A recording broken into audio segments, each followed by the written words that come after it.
What up, everybody? Hello and welcome in. Let's get another. Let's see. Okay, vibes. Okay. Alrighty.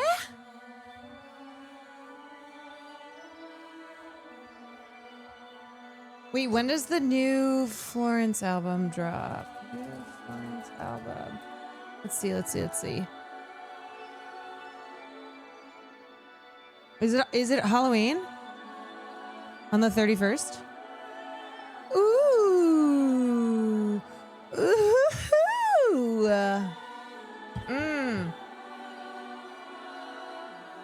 Maybe we do a little listening party. Maybe.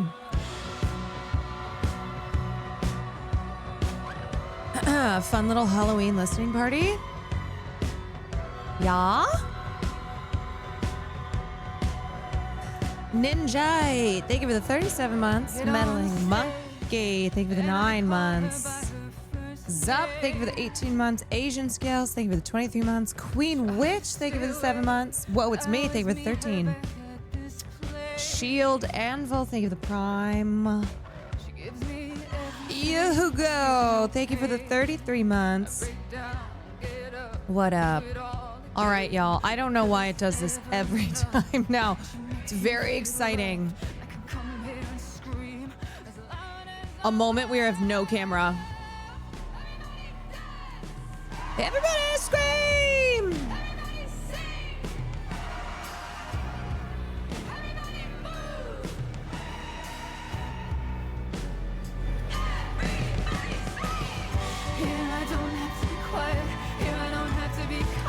It's Tuesday, boys. At the same time, but look at me run myself ragged. Blood on the stage, but how can I leave you when you're screaming my name? Ashley, thank you for 36 months. The DoorDash story is what I think it is. It's confusing. We'll look at it. We will examine. Caroline, thank you so much for being so kind to me. And my friend at TCon, thanks for the picture.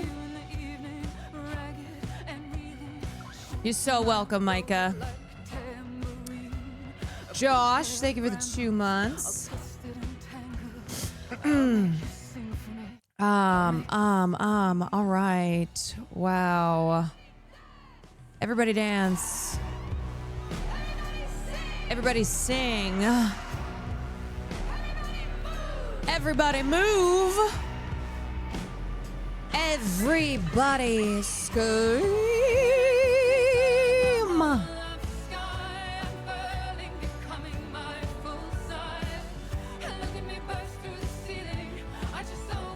The Kristen Bell thing is so weird. I mean, honestly, they are weird. That's Kristen Bell and Dax Shepard they've been weirdos for a minute now, and not in a cool way. Not in a like, they're so weird, I love it. It's like they're so weird and it makes me uncomfortable. Can I say they've always given platonic marriage like I don't see a spark? Yeah, I don't think I like really care about them enough as a couple to really pay too much attention. It's only when they say something weird and it goes viral, and then I'm like, these two are at it again. Are they one of the doesn't like to shower Hollywood couples? When they talked about not bathing their kids, yes. They give Ash and Mila vibes. Also people who talked about not bathing like their children or something. You know what? Those two couples seem like they'd make sense together. Never forget the the Purple People book. Not everybody should be an author. Not everyone should be. I think Kristen Bell's really talented. I actively avoid stories about her as a person after the no bathing story. Yeah, they're not the type of couple I look at and I'm like,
And I'm like, yes.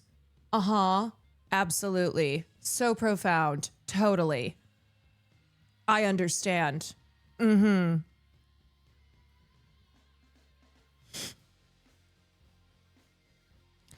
Hogan, thank you for the tier 3. 37 months. Yeah, no, that's right.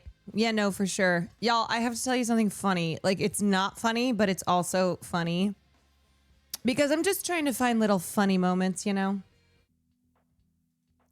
Just trying to find little funny moments. I had somebody who kept they were messaging me and it just kept calling me slurs. And I was like, okay. But then I posted a video of Farley and they responded to it and said, I'm so tired. I'm sorry.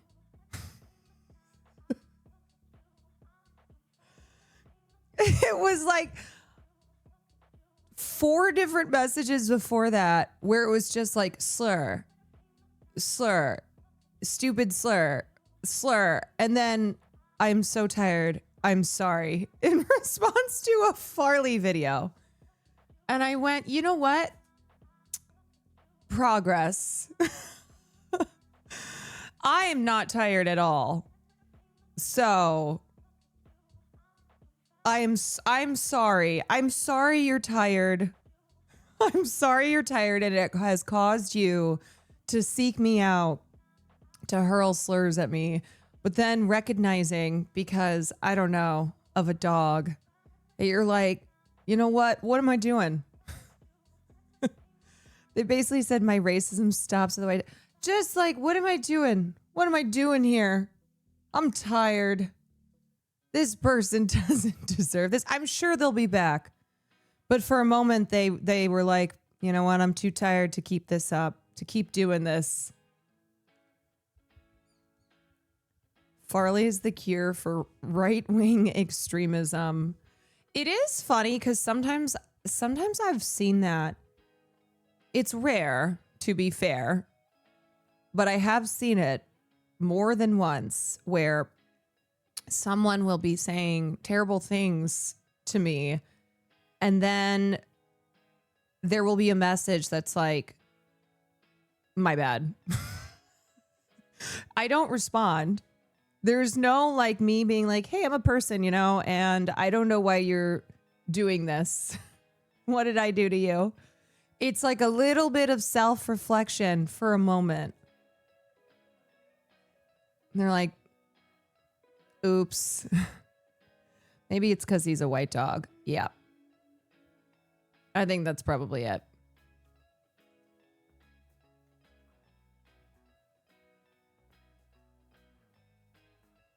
They saw a cute pic of a gay dog and a tear left their eye. It was the video of Farley being so excited to reunite with us. And it's a very cute video. And maybe they saw that and it just melted the bigotry. Yeah. Leaving people's bodies when they see far. They're like, you know what? I'm not going to do this anymore. At least for now. At least for now. Weird it took a dog video for them to realize you're a human just like them. They might be back, but for the moment, Farley is doing his job. He's protecting his mama. He's...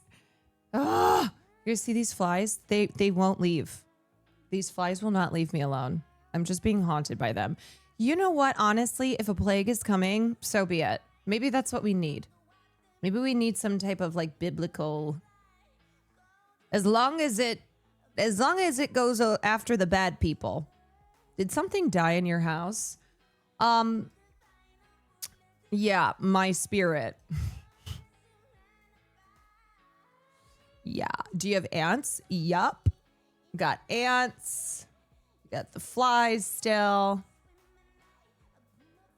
Yeah, not a plague like COVID. Although, according to Robert Kennedy Jr., COVID was manufactured to not affect Chinese. Really, truly pick an insect and I have it. Mm-hmm. Yep. Indeed. Uh-huh. Mm-hmm. TG Ruby, thank you for the 5 minutes. What did I say? Thank you for the 5 minutes. 5 months. Thank you for 5 minutes of being a part of this community. Onion Flowers, thank you for the prime. I'm not Daredevil. Thank you for the 38 months. Blarf, thank you for the 8 months. Cap Nice, thank you for the 27 months. You're so welcome. Thank you. Hi, Caroline. Off topic, but have you seen the Soundstorm?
together as a community to see other humans be together in a space. That's why I like sports.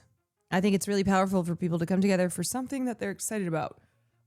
We don't even audition in person anymore. I remember finding out that like actual big time actors don't audition in person anymore. And I could not believe it because I thought it was something where it's like, okay, if you are small beans, yeah, you're doing self tapes. Hopefully somebody watches it. But then I found out that this is just industry wide, that even actors higher up on the hierarchy, they don't audition in person anymore. I do think that I'm seeing this sentiment. Zach app, thank you for the raid. Zach app, thank you for the raid. Journey, thank you for the tier 1. Comlet, thank you for the prime. Cater chat, thank you.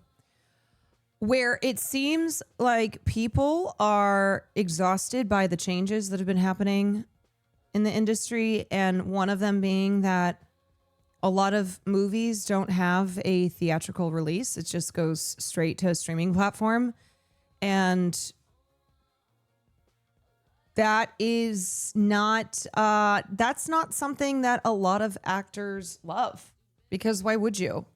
You want people to go to the theaters and experience the film that you made in theaters. So sometimes I'll see big actors stipulate in their contracts that there must be a theatrical release. Pope of Clowntown, thank you for 22 months. Warner Bros. About to sell itself off too. It's fucking cataclysmic. It's gonna be so bad. I know. Whether it is to Paramount or to the Ellisons or elsewhere, it's just we're gonna keep seeing these big mergers and the continued like billionaire tech takeover, which is concerning. You have to buy Warner Brothers. All right, y'all. New sub goal. I will buy Warner Brothers. Do we want Discovery? Should I buy Discovery as well? Or should I be like, I'm just taking Warner Brothers? Okay, how many subs do we need? Caroline Kwan's Mafia-thon to buy Warner Brothers and maybe Discovery.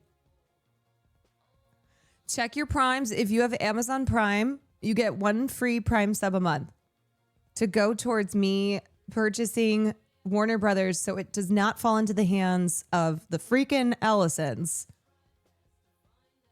When you buy it, can you put yourself in Euphoria? With Trish Paytas? It'll just be me and Trish playing all the roles.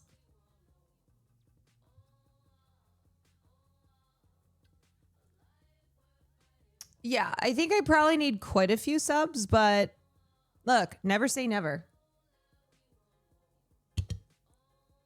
Never say never. Ryra, thank you for the prime. Certified Bluma, thank you for the 5 months. King Splunky, thank you for the 4 months. Here's my contribution to the Warner Brothers slush fund. Yes, you know what? We're going to put Warner Brothers back in the hands of the people. And by back, I mean we're going to put it in the hands of the people. Okay?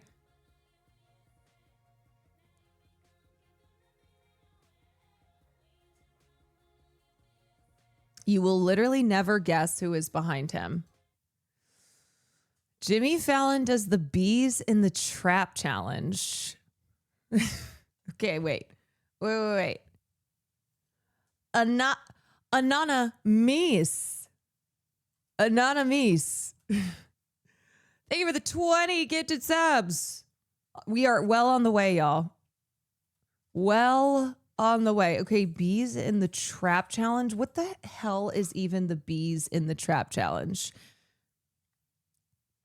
Okay, no spoilers. I'm gonna make a guess. No spoilers. I'm gonna make a guess. Is it Hillary Clinton? Is it Hillary Clinton? Show me Hillary Clinton.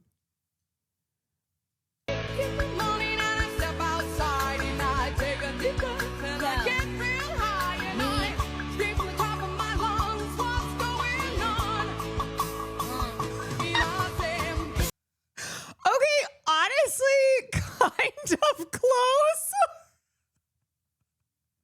I mean, it's Malala, but she is Hillary Clinton's Broadway producing partner. So kind of in the same world. Oh, I thought it'd be Hill Dog. I just was like, okay, when somebody said, or when they said you will literally never guess who's behind him, I'm like, it's got to be somebody in politics or something like that. It is Jimmy Fallon. So maybe if it had been Kimmel, it would have been like Obama or honestly, maybe Hills.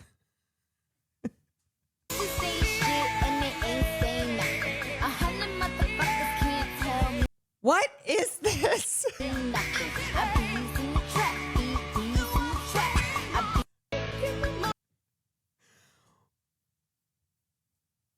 Why is Malala doing a TikTok challenge with Jimmy Fallon? I don't know. Well, because that's the world we live in now. Doesn't she have a podcast? Honestly, everybody's a content creator. Caitlin, just enough. You will not guess. You will never guess. You will. Oh, you guessed. Oh, never mind. Oh. Have you seen the trend of students putting pictures of Malala next to their notes to help them lock in? She's commented on like all of them. Is she chronically online? Ahlelele, ahlelas. Ahlelele, ahlelas. Ahlelele, ahlelele, ahlelas. My picture of Malala reminded me that education is privilege and they okay. I am gonna be that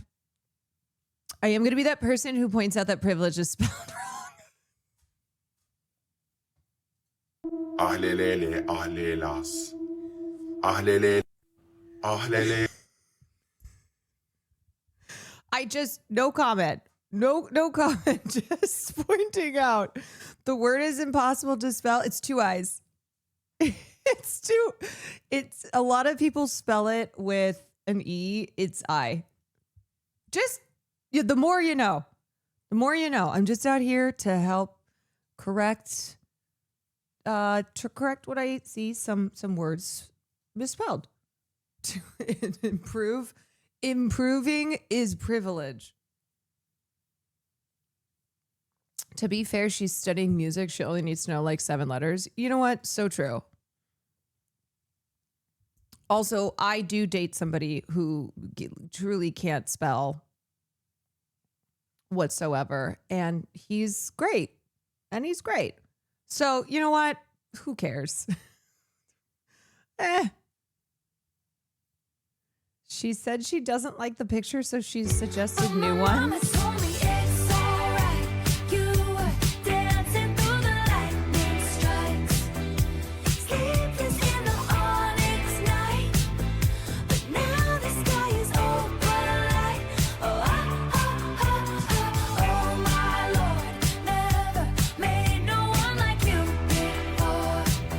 This is her own TikTok.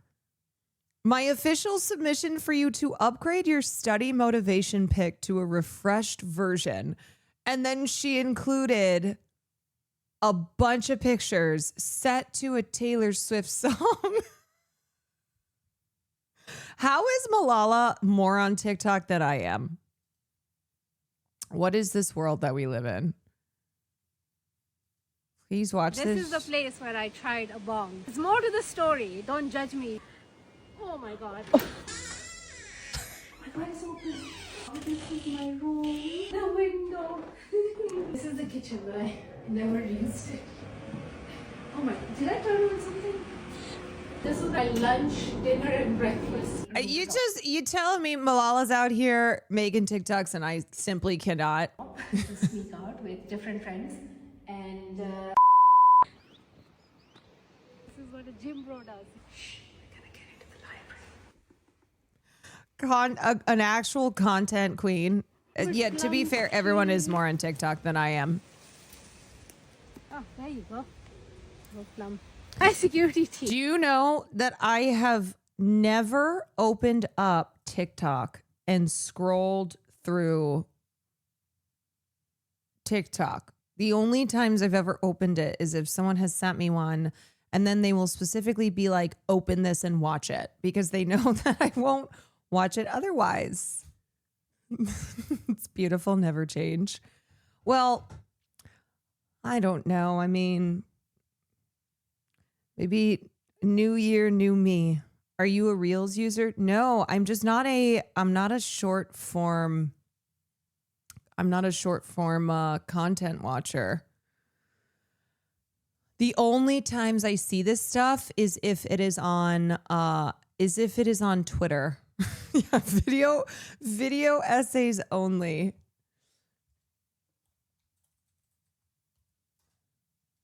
Am I supposed to know who this woman is? I missed the meta. Yes, she is a TikToker. It is kind of funny to me, though, how many people, now, like young people now, might be like, oh, Malala, she's on TikTok. So she is the youngest person to have won the Nobel Prize in history ever. She was a teenager.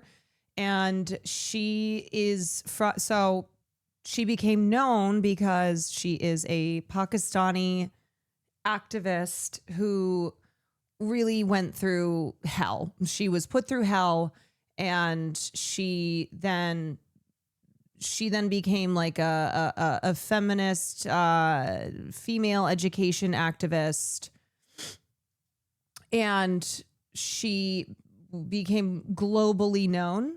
And anyway, now she's a content creator.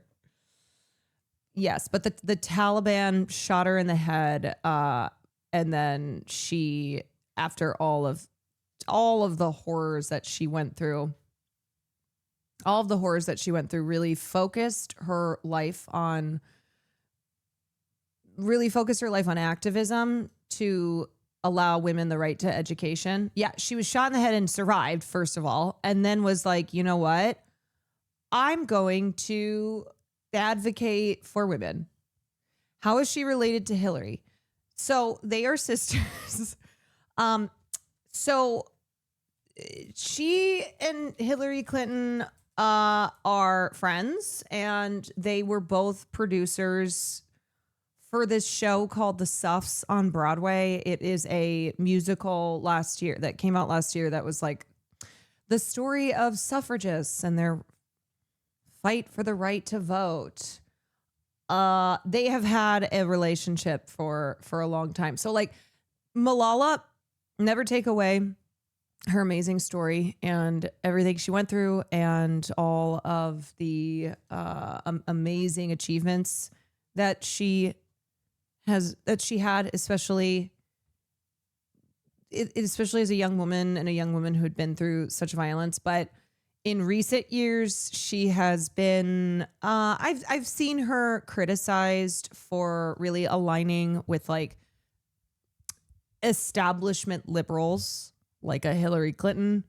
And there were pro-Palestine activists who were coming after her like, where have you been? Where have you been, Malala?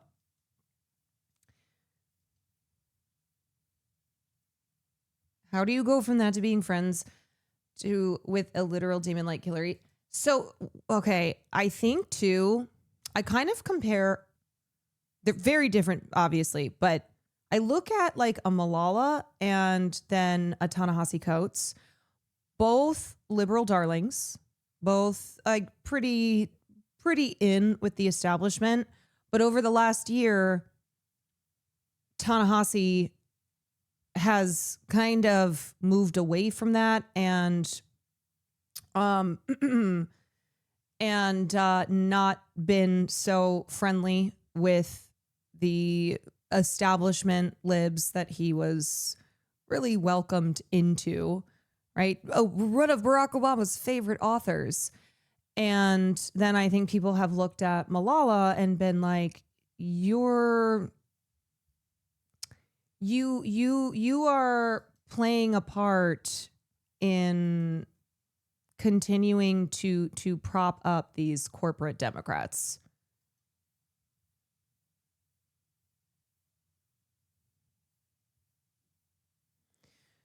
I think she said that Hillary is one of the few politicians who continue to talk to her after everyone got their photo ops and discarded her. So I think she might feel a bit indebted, seen, and thus stick by her. I think they have like a genuine friendship. Yeah, I agree. They are very close. And like this was here. I'll pull up this article too.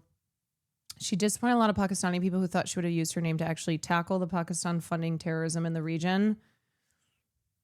Yeah. You actually, you know who's another example is like a Greta Thunberg, who really became clear-eyed in tackling the problems of imperialism and connecting, capitalism to climate change, genocide, etc. So seeing how someone like Greta, who now has been like fully abandoned and shit on by the liberal establishment that loved her when she was just the little girl who cared about the climate. Okay, Malala Yousafzai criticized for feminist Broadway collaboration with Hillary Clinton. Critics say the pair who produced the musical Safs are silent on the suffering of Palestinian women in Gaza. Former U.S. Secretary of State Hills and Pakistani Nobel Peace Prize winner Malala Yousafzai have made their Broadway production debut. I don't even know if anybody watched this musical with the musical Safs. However, news of the show was not music to everyone's ears. Critics took to social media to accuse the pair of double standards and silence over the plight of Palestinian women in Gaza amid ongoing Israeli bombardment while producing and promoting a musical about the early 20th century suffragette movement in the U.S. I have never seen, it's pronounced Yousafzai. I have never seen anything on this musical. Like I've never watched any clips, but I'm just imagining it's like, I'm just, we are the suffragettes trying to get the right to vote. We are the suffragettes. Please, oh please, can we vote? Ba-da-da-dun, dun, ba-da-da-dun, dun, ba-da-dun. Kind of a bop. That's what I'm saying. There were a few Reddit posts about the atmosphere in the room during the 2024 elections as results slowly started rolling in. It's kind of funny in a dark way. Okay. All right. Here's the Tony performance. You won't live to see the future that you fight for. Okay, this is like pretty much what I did. Maybe no one gets to reach that perfect day. If the work is never over, then how do you keep marching anyway? Do you carry your banner as far as you can, rewriting the world with your imperfect pen, till the next stubborn girl picks it up in a picket line? Okay, the truth is, I was in the show. Over and over again, and you join in the chorus of centuries, chanting to her. The path will be twisted and risky and slow, but keep marching, keep marching. Will you fail or prevail? Well, you may never know, but keep marching, 'cause your ancestors ancestors are all the proof you need that progress is possible, not guaranteed. It will only be made if we keep marching on. Keep marching on.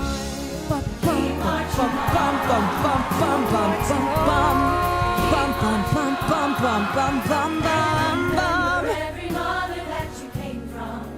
Learn as much from our success as our mistakes.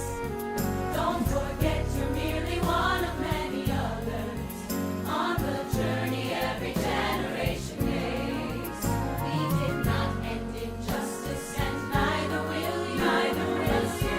We made strides, so we know you can do it. I like the rewriting of history by having Black people involved. Our incomplete power and use it for good, 'cause there's so much to do. Feel small and alone. Why are they putting Black people in? Because it's 2025. And we did a little revisionism. It's too large. Keep marching. Keep marching. You'll rarely agree with whoever's in charge. Keep marching. Keep marching. 'Cause your ancestors are all the proof you need that progress is possible, not guaranteed. It will only be made if we keep marching on. Keep marching. Keep marching.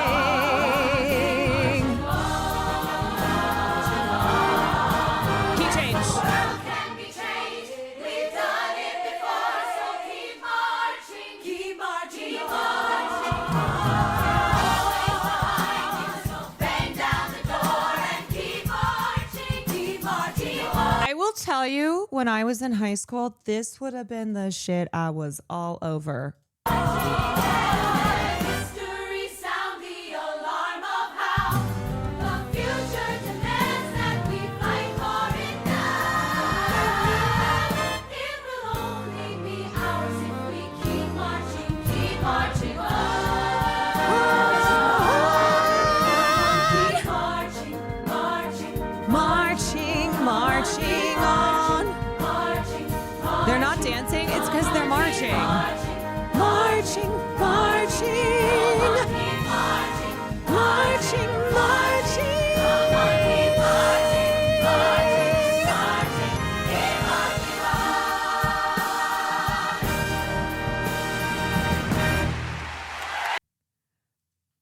Hey. Wait, Olivia Rodrigo did a cover of this? It's just that at the march, this old man called me a bitch. Oh, Dory. Congratulations! Your first heckle! But isn't bitch a bad thing? That's what they want you to think. I'm a great American bitch. I refuse to wear Oh, I see. All American bitch versus great American bitch. corsets and lace. I earn my own wages and burst into rages when men say know your place. My boss tried to fondle me under my skirt, so I kicked him like this in the crotch where it hurt. I got fired, but hey, I'd rather be right than rich, 'cause I'm a great American bitch. She's a Okay, anyway, I will keep putting you guys through this. Yeah, all right. So that's what I'm talking about here. That is what I'm talking about here with the musical stuffs. However, news of the show was not music to everyone's ears. Critics took to social media to accuse the pair of double standards and silence over the plight of Palestinian women in Gaza amid ongoing Israeli bombardment while producing and promoting a musical about the early 20th century suffragette movement in the U.S. While also lots of revisionism happening. Malala co-producing a musical about the American women's suffrage movement while being silent about the horrific atrocities being committed against women in Gaza, girls in Gaza, and actively collaborating with a vocal champion of Israel. Irony has never been more stark. This has prompted many online users to highlight what they say is the glaring hypocrisy of Clinton's backing of Israel, despite several reports on Israel's human rights violations against Palestinian women and girls, including sexual abuse. Malala, on the other hand, has been a household name in the fight for girls' education after she was shot in 2012 for speaking out against the Pakistani Taliban's restrictions on girls' access to education. At 17, she became the youngest ever Nobel laureate in 2014 for her activism. Yes, Farley, hold on. Very cool. Malala's working alongside the former Secretary of State who supported the CIA drone wars that killed and maimed countless in northern Pakistan, destroying access to education, and former SOS who is actively supporting the genocide in Gaza right now. Malala herself has been relatively muted on the devastation of the education system in Gaza. Whatever little she said has been muted platitudes. So people weren't fucking with it. Yes, Farley. Scratching at the door. This reminds me of when I asked my students what women's suffrage meant, and one guy confidently went, "The suffering of women." He's like, "I'm opposed to women's suffrage because I hate to see women suffer. I hate to see women suffer." Celebrity activists are picked and chosen for a reason by elites. They serve the general function of providing proximity to doing good, and those who otherwise leech on this world and it's vulnerable. They also can be trusted to never harangue oppressors with power. And I will say, like, one stark example of this, as I mentioned, is Greta, where you have seen the way that liberals, many liberals, establishment liberals, have completely cast her aside. Once she started really challenging power, once she started being a problem, she was no longer a darling. She was no longer somebody who they would welcome into these elite circles. So the moment you start really challenging this establishment power, then you out. She tweeted this a few months ago, very late. She did say something. No, I know she said something eventually. I think people were basically just looking around and being like, who are you? What have you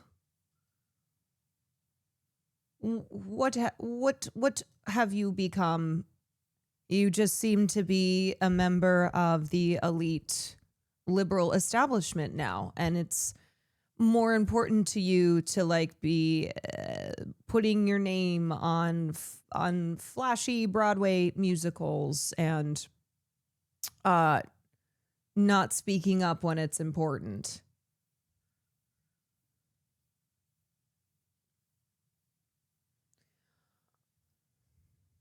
Anyway, okay, that was a little bit of a sidebar, but we were talking about that because we were talking about, no, what were we talking about?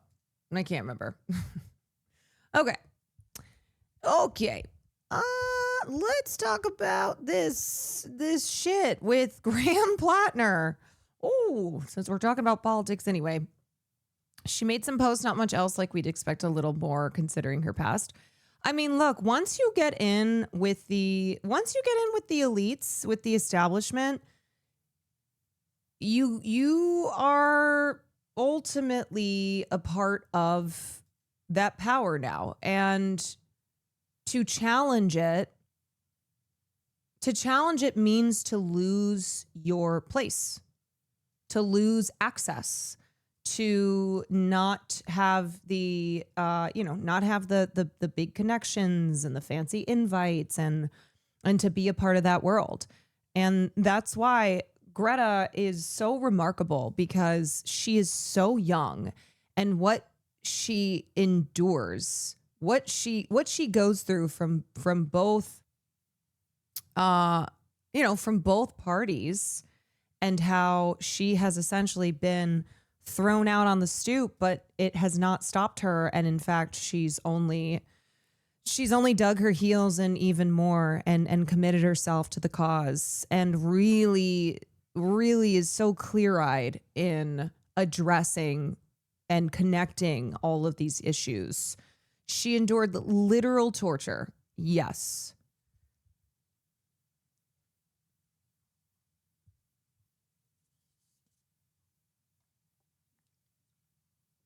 Indeed.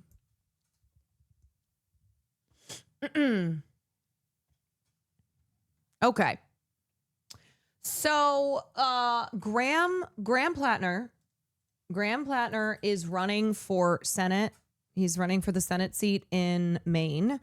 And he is looking to unseat Susan Collins. Susan Collins, who's a Republican, one of those Republicans who people always look at as like, maybe Susan Collins will finally do the right thing here because she's not full-throatedly MAGA. And so we got to rely on Susan Collins. Never rely on Susan Collins. But he is running for that seat. And the person that the Democratic establishment is throwing their weight behind is Maine Governor Janet Mills. Janet Mills, who is Chuck Schumer's preferred candidate. And that's who they are trying to push through as their person to flip Susan Collins' seat in a very important midterm year. She's also like 100 years old. She's so old because, of course, it's like, yeah, great. Let's have somebody who's almost 80. Awesome. We'll put an almost 80-year-old establishment lib in office here. So I just say that as like, I think right now what I'm seeing a lot of is kind of the debate over, okay, is this really the type of progressive person that we are, that progressives, that leftists are looking towards? Because there are some glaring issues here. But then others are like, okay, well, do you want Susan Collins? Do you want Janet Mills? Is that who you want? So it's kind of this division right now that I'm seeing amongst leftists who are talking about this, where people are like, this is going to be another Fetterman. This is going to be already the issues with him having been a part of Blackwater. You know, he was a veteran, which is not to say that you cannot be a veteran and then be a progressive. And in fact, it's usually veterans who are the leaders of anti-war causes and movements, people who have firsthand experience in seeing how the military industrial complex preys on vulnerable people in this country and then uses their bodies to profit off that. And all of the destruction that American imperialism causes in these countries overseas where they go and bomb and destroy. And so anyway, there are veterans who absolutely are like voices to be listening to about the consequences of American imperialism. The issue is that Graham Plattner, after he did his service, he essentially became a mercenary. Like, he joined Blackwater. And so people have been pointing that out and the problematic aspect of that. And so there's already kind of been this back and forth since he announced he was running, where it's like, okay, well, at least this is a guy who is better than a Susan Collins or a Janet Mills. It's a valid criticism and concern. Absolutely. And then the latest thing that happened is this tattoo. So it was discovered that Graham Plattner got this tattoo, which he talks about in this video here. And he says that he got it when he was like drunk in Croatia, and he got this tattoo and he thought it was just like a skull, and he thought it was just like a cool skull and bones tattoo. And it's not. It is it's a Nazi symbol, but more specifically than that, it's the symbol of the Nazis who were running the death camps. It is one of the most notorious SS tattoo or symbols. and it's called a Totenkopf. Let me show you.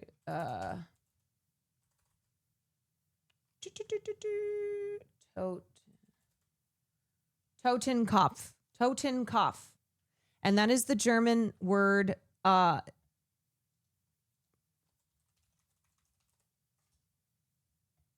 Don't Google it. They'll put you on a list. I mean, honestly, it's fine because it's in the news right now. It's not, I don't think if you Google it, like, hey, where can I go to get this tattoo? But this is in the news right now because it was discovered that he had this tattoo. So it's a skull and crossbones tattoo he got in 2007. Let me see if I can find a picture of him. I don't know if they have a picture in this. Okay,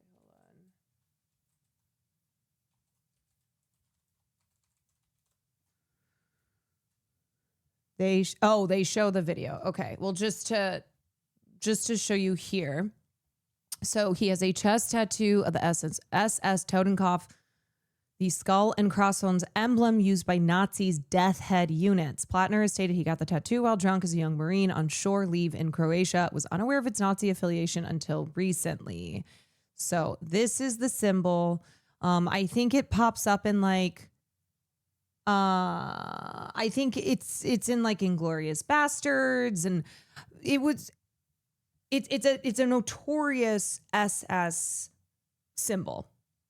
So in films and shows, in Schindler's List, Indiana Jones, where they portray Nazis, there are examples of this symbol. It's like one of the top three. You know, most people, I think, recognize the swastika. But this may not be as familiar to most people as the swastika, but it is still known by a lot of people that it is of what it is and its affiliation. This is literally pick number 3 of the most famous Nazi iconography. Okay, so that to be said, like, don't feel stupid, I guess. I don't want you to be like, oh my God, I didn't know this. Does everybody else in the world know this? If you didn't know what this was, I don't think that that's so crazy. I think a lot of people didn't know what this was. And I think this is kind of the conversation right now where it's like, okay, so he didn't know what it was. I'm willing to believe him on that. But then it's a matter of like, at what point did he figure this out and why didn't it get covered up? Yada, yada. So actually shared some opposition research on you with me. It's a video from, I believe, a decade ago. Let's just watch an excerpt and then we should talk about it.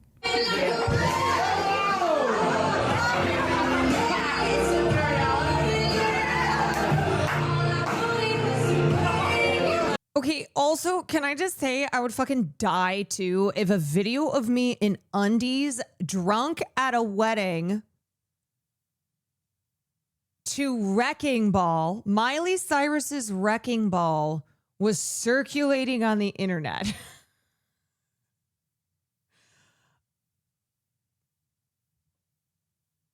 This is why I'm also like, I'm never running for office. I'm never running for office because there are definitely not videos of me with like Nazi tattoos, but drunk videos of me probably acting like a fool. That I'm like, you know what? I don't need it brought up. No. What tattoos does Caroline have? I have 0 tattoos. 0 tattoos. I had to do it. Yeah, I've seen people be like, use the peacemaker scene when she's like, "How did you not notice?" They turn around and there's a giant mural of Hitler. He's like, "Oh, yeah, I guess I didn't know." He's wearing skimpies, which are marine running shorts. They're basically booty shorts.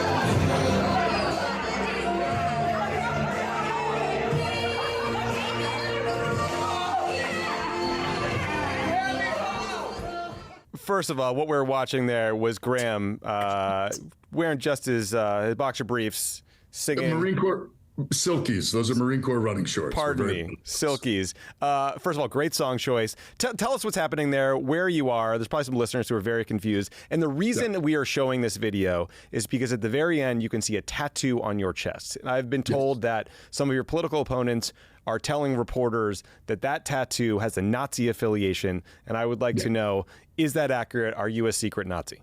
I am not a secret Nazi. Actually, if you read through my Reddit comments, I think you can pretty much figure out where I stand on Nazism, and anti-Semitism and racism in general. I would say a lifelong opponent. The video is from my brother's marriage to his wife, to my sister-in-law, who I was serenading. I will say, first of all, read through my Reddit comments, bro. Crazy. He's had some problematic Reddit posts dug up and disseminated. There has not been anything that points to some affiliation for Nazis. So that is what he's referencing. For what it's worth, he said he was getting it covered this week and had just found out last week, but also his word. So take it what you will.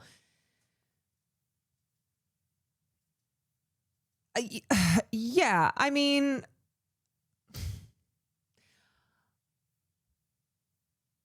I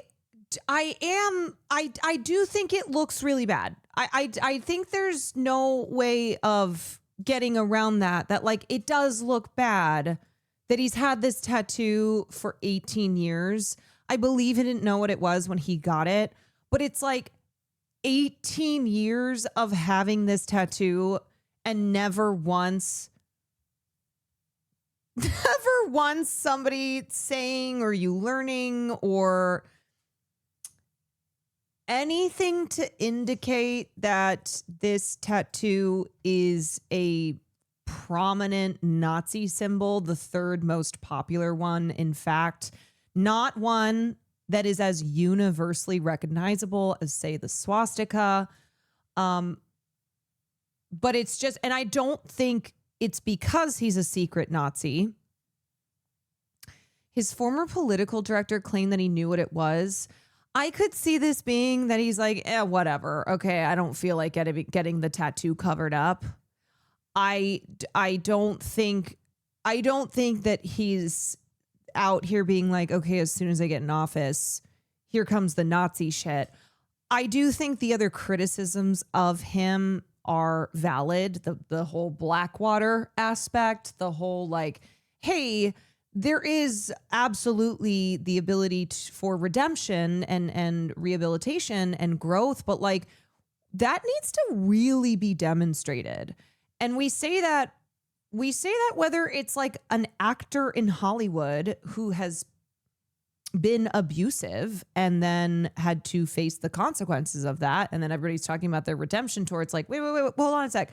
Or it's a person like Graham Platner running for office where it's like, I think people are just kind of asking for a real recognition of this and then a real acknowledgement of how bad this was and how,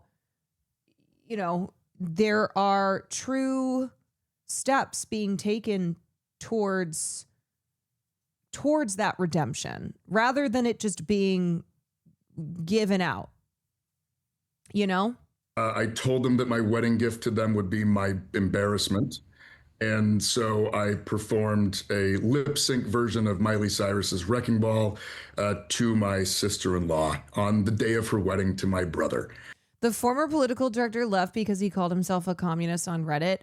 Yeah. And so,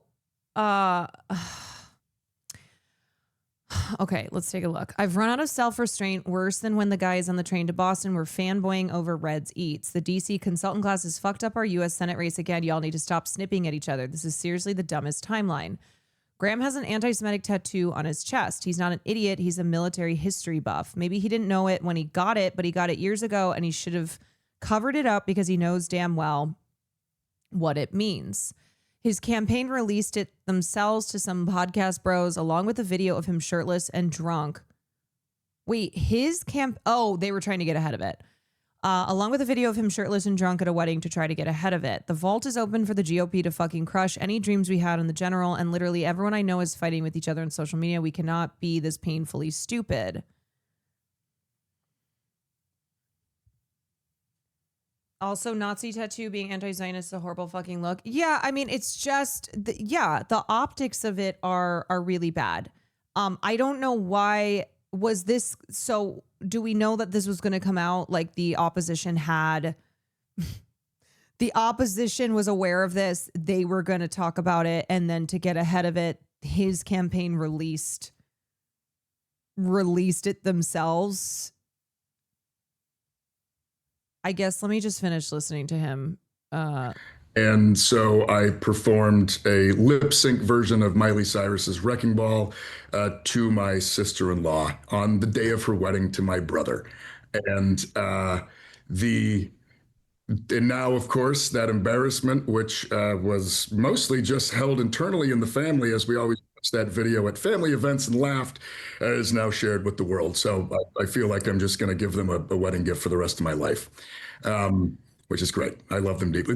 The reason, by the way, the reason of this video, Saturday was their 10th wedding anniversary. Oh, congrats. And my sister-in-law was showing everybody the video. And I was like, oh yeah, there it is. There's me being embarrassed. But what we also, so in 2007, I was a machine gun section leader with Kilo Company, 3rd Battalion, 8th Marines. We were on the 2-2 Mu. And it was my 3rd deployment. Okay, so his own family leaked it? Oh no, the calls be coming from inside the house. My previous 2 had been to Fallujah and then on Ramadi, accident, 2006. obviously. And we went ashore in Split, Croatia, myself and a few of the other machine gun squad leaders. And we got very inebriated. And we did what Marines on Liberty do, and we decided to go get a tattoo.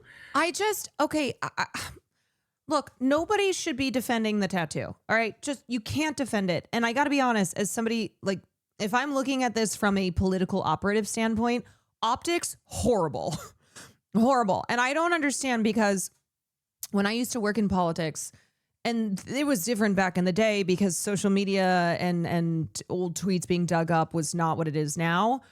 But we run through candidates' history. We're like, what all should we know about? You know, we gotta make sure we're aware so that there's no surprises on anything. So this tattoo, it's like, did nobody ever see it? Did somebody who is pretty knowledgeable as far as history goes, never once come across this? Nobody was like, hey, FYI.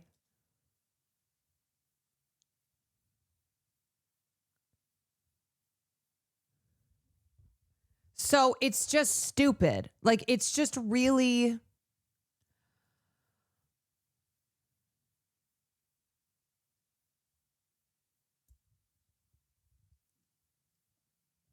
That's why it sounds like he's lying. And then you think if he's a liar about one thing, then you can lie about more. I just honestly, it's a big fuck up. It really is. And we went. He needs to live stream the tattoo removal to a tattoo parlor in Split, Croatia, and we chose a terrifying looking skull and crossbones off the wall because we were Marines, and skulls and crossbones are a pretty standard military thing.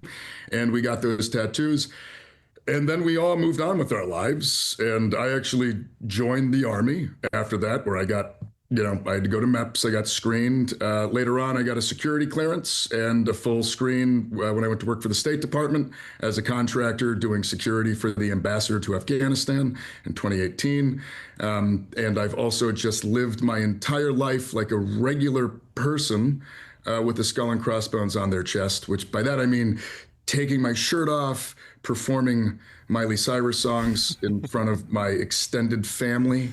And to my sister-in-law, and just taking my shirt off at the beach. Right, presumably going to the beach, yeah. I mean, I went to college. I went to the gym. I did all the things, and at no point. So this is just in case I'm just trying to give some context here if you're not aware of this race or who he is. So the criticism and now there's this kind of leftist back and forth, as there has been, though, once he announced he was running, is really around his contract work. When he went to work for Blackwater as a mercenary. So this is not, it's no longer this was a guy who had some misguided sense of like preserving American democracy, all the bullshit that they feed people to get them to enlist and do the work that brings billions into the military industrial complex and these private defense contractor companies that make billions off of killing people over the Middle East. So it's not that aspect. It's the then having in 2018 returning to Afghanistan, working now for a private military contractor, Blackwater, which is notorious. So that's what the hangups, I think the leftist progressive hangups have been over Graham Platner, while recognizing that, yeah, Susan Collins sucks. Janet Mills sucks. Like these are not better options here. It's just terrible. His explanation was just as bad, and the pod save guy barely pressed him about it. He hyper-focused on his communist Reddit comments instead. Hey, so what's this about you saying you were communist in Reddit comments, though? In this entire experience of my life, did anybody ever once say, hey, you're a Nazi? It never came up until we got wind that in the opposition research, somebody was shopping the idea that I was a secret Nazi with a hidden Nazi tattoo. And I can honestly say that if I was trying to hide it, I've not been doing a very good job for the past 18 years. Yeah. So you're a self-described communist, but also a Nazi. I will say I keep talking about optics because it is optics, right? Where you have a guy who's the pro-Palestine candidate who's been, one great thing about him as a candidate is how he has been outspoken against Israel. And you compare that to the establishment lib in the race and then also to Susan Collins.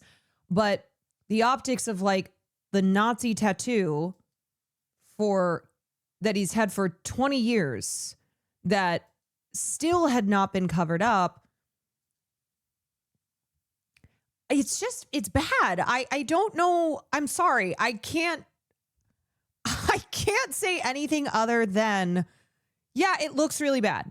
It looks bad. The fact that I've managed to go from communist to Nazi in the space of 4 days, according to the people who are trying to, do this to me, I find to be quite a spectacular turn. Okay, well, dumbasses on the internet think those are the same thing. Of events, but, Well, like Miley, you've got range. In kind of a non-traditional. I'm also confused of him calling himself a communist too, but in my understanding has not really recognized that him going to work for Blackwater is like the antithesis of being a communist. What a weird way. Yeah. How did he? Do this to me, I find to be quite a spectacular turn of events, but, Well, like Miley, you've got range.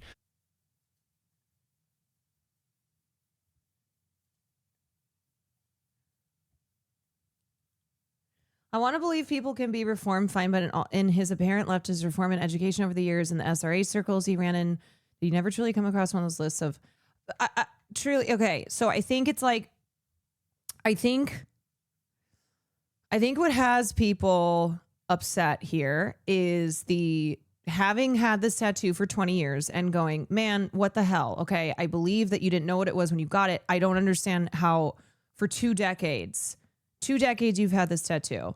Should have been like, I'm removing this. I'm sorry. I was stupid and I got it, didn't know what it was. And now I'm aware. I'm like,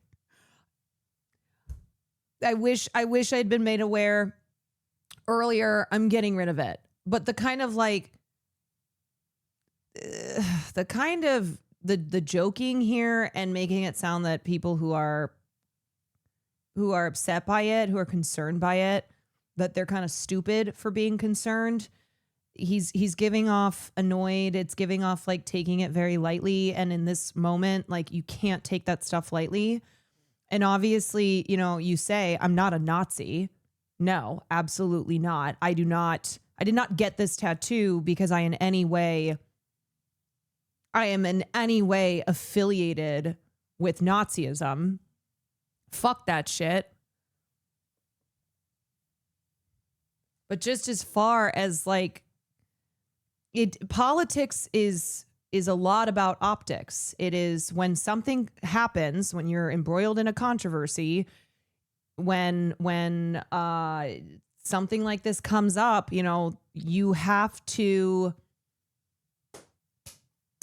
really shut it down in the best way possible. And I don't think this was the best way of shutting it down. And then the other issue being that I don't think it's fair for leftists to be criticizing other leftists and calling them purists, being like, you're the reason that liberalism still is still dominates. You purists, too woke problems in our movement here. I don't think it's fair to say that to people who have been like, look, I absolutely believe in reform. Of course, you know, a lot of us, like, we've had our own journeys. No, a lot of people weren't born as like the perfect progressives. And pointing out that he doesn't seem to have really acknowledged, recognized, atoned for, tried to show that he is seeking redemption for having been a mercenary, for having, after he had his military service, went to work for Blackwater in 2018. So that was only 7 years ago.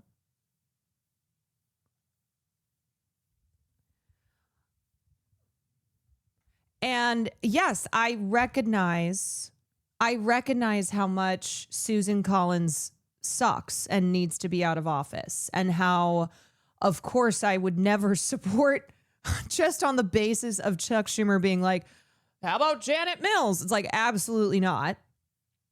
No way, Jose. But it really feels like, I don't know. I mean, this just kind of seems to be the vibe a lot, where there is like trashing of people who bring up legitimate concerns and legitimate criticisms. And it's like you're a spoiler, you know? You're just being a spoiler. You're just being a woke purist.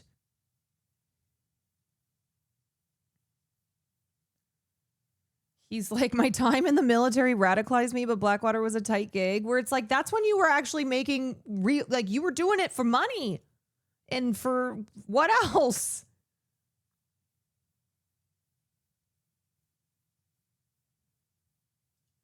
Like that's very different from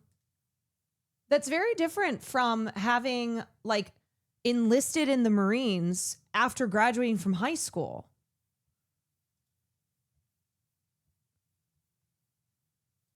Anyway, I don't know. It's like we really don't want more Fettermans. Fetterman, who's turned out to be one of the worst, man. Like I said before, I think he's extremely disillusioned, like I am as a vet, and he went back to the only thing he knows how to do, which is war, talking about the Blackwater stuff. Yeah, and it's like, man, you can't, we can't hold space for something like that, and then entrusting you to be a real prominent anti-Israel voice in the Senate, because those two can't coexist. And so there needs to be there needs to be like a real reckoning with these private military companies like Blackwater, and how to be, to be a progressive, to have reached this point where now you consider yourself a leftist. It's like that means being truly an anti-imperialist, and to not just oppose, oppose wars when when your role in that war was a soldier, but also the entirety of the multi-billion-dollar military industrial complex, which includes these companies like Blackwater.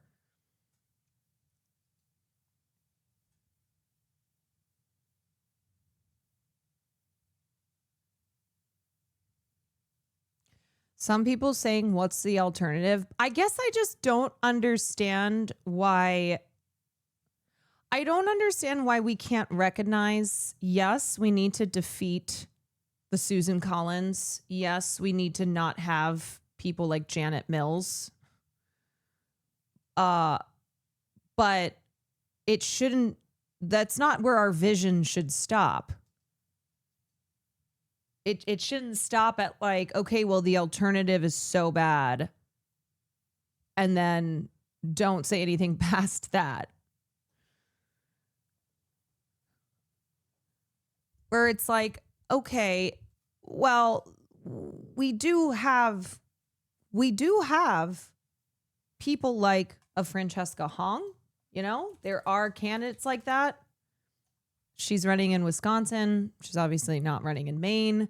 It's like, look, there are progressives out there who are running for office who we should point to and be like, this should actually be the standard.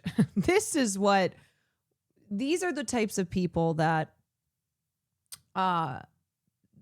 we should be envisioning for our candidates.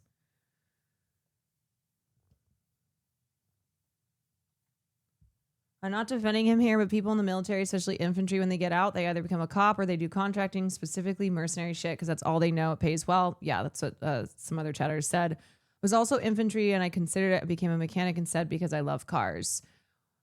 Yeah, and I think really the way I feel, and maybe how a lot of other people feel, is just like, hey, can we talk about this? Can we be like, this is not okay? This is not the way that the growth and redemption and all these things that are great and necessary, and we want to accept and encourage, like, that can't be then brushing over. That can't be brushing over something like this.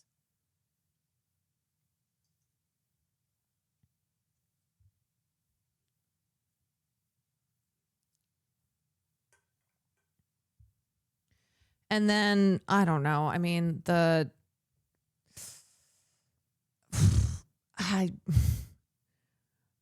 just don't think that this was, I don't think that this was the best way to handle what is a seriously bad look.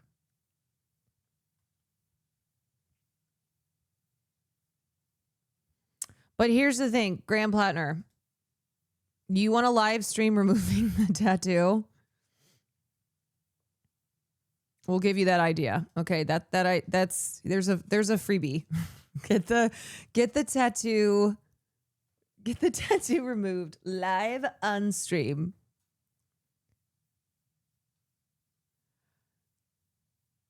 I would question his competence more, but I've seen so many fools today who they say thought it was a pirate skull. LMAO what? I know I study history, however, you shouldn't have to. That symbol was in so many movies and shows. Are people blind? I think society is cooked.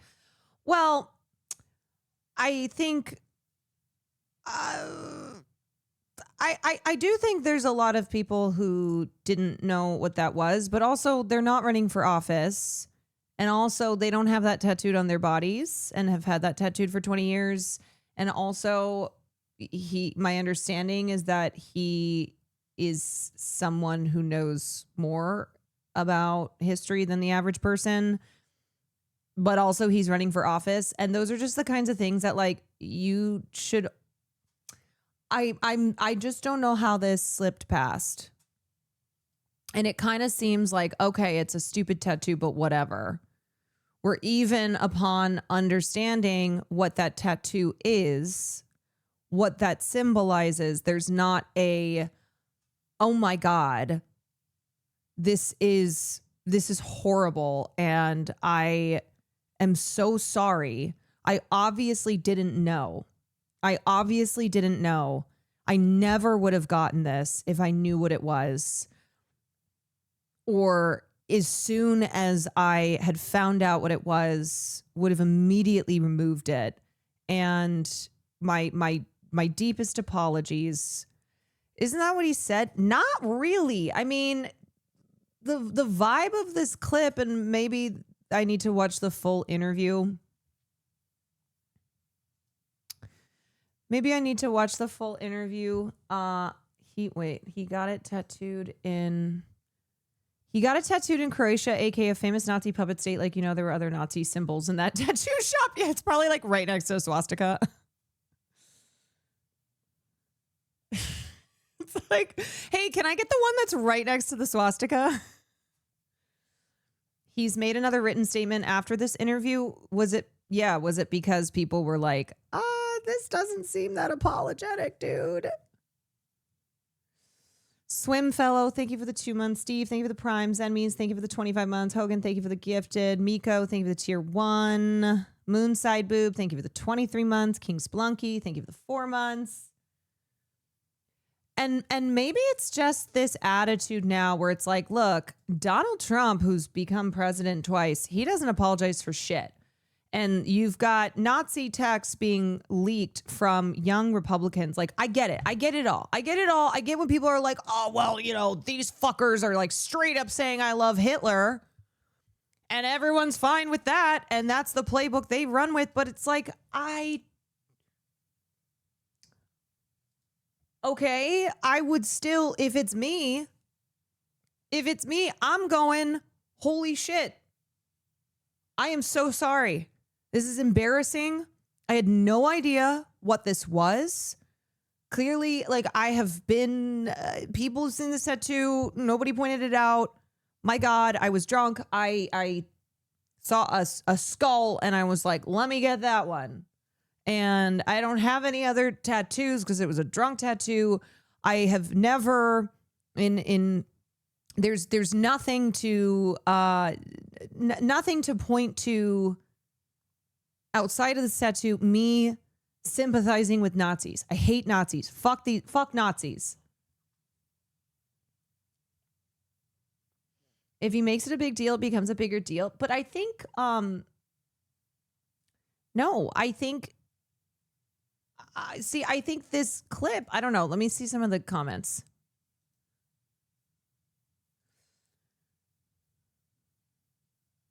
Okay. John Levine. According to a person who socialized with Platner when he was living in Washington, D.C. more than a decade ago, Platner had specifically acknowledged that the tattoo was a Totenkopf, the death head symbol adopted by an infamous Nazi SS unit that guarded concentration camps in World War II. He said, oh, this is my Totenkopf, the former acquaintance told Jewish Insider recently, where it's like, okay, now you might have people who are trying to smear him, who are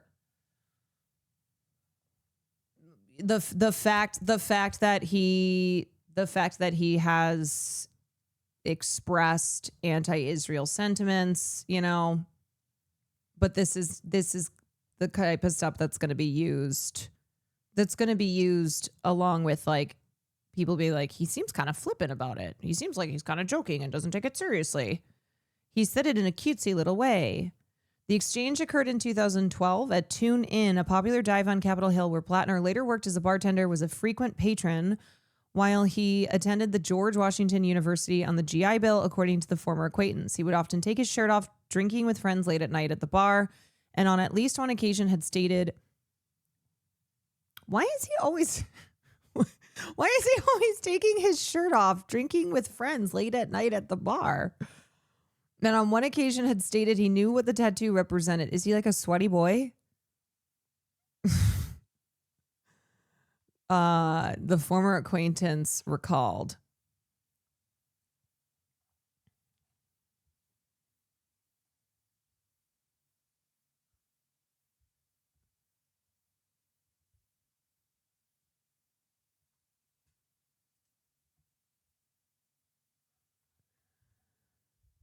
More from the PSA interview.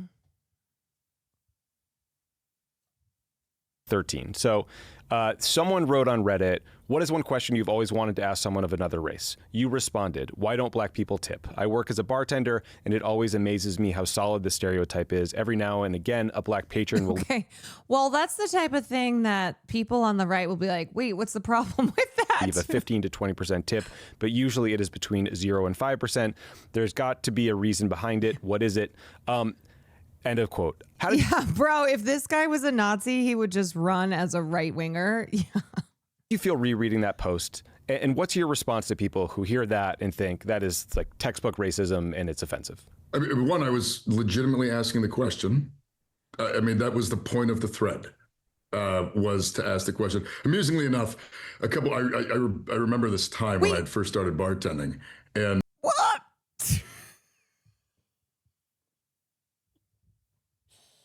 No!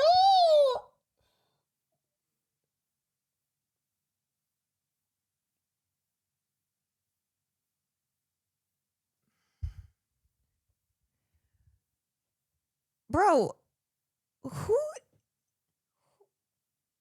Look, I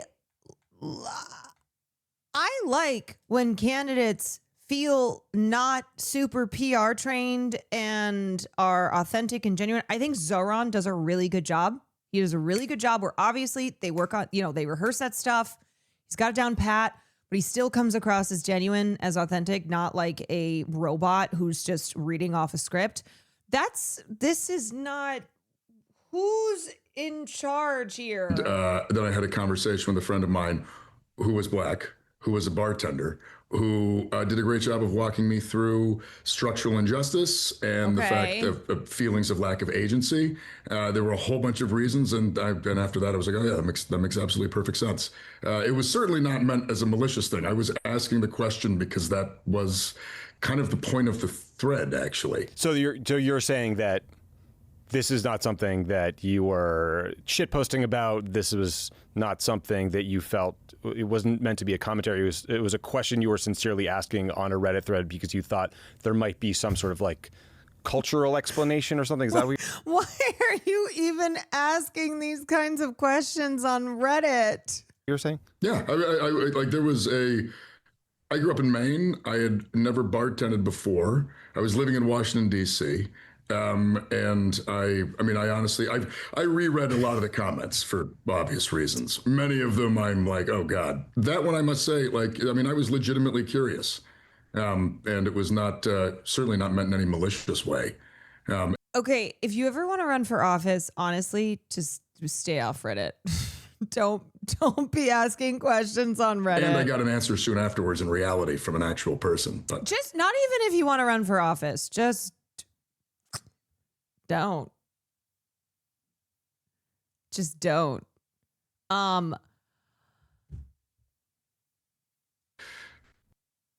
Especially a question like that. I just don't think this is Here's what I would say. I don't think this is how I would answer this question. I don't know. It's like The reason behind it, what is it? End of quote. How did you feel rereading that post? And what's your response to people who hear that and think that is like textbook racism and it's offensive? I mean, one, I was legitimately asking the question. like I just don't think that's the first thing that should be what you say, where he's like, no, I was genuinely just asking questions.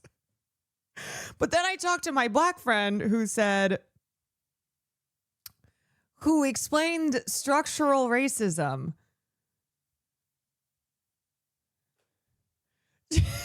Yes, it was. I've learned.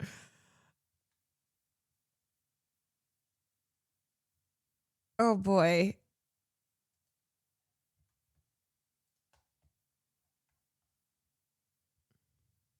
Okay, wait, what did Emma say? Fetterman openly, Platner's, this person's very annoying. Platner's tattoo doesn't make him a Nazi, but it doesn't exactly scream good judgment. I don't trust people who seesaw between whatever edgy ideology gets them the most attention in the moment. It's how we ended up with Fetterman. Fetterman openly courted Israel lobby money. Platner is a working class veteran who's only taking small dollar contributions. The rest of his history demonstrates consistent left-wing and humanistic principles, even in the Reddit posts outside of the ones he's apologized for.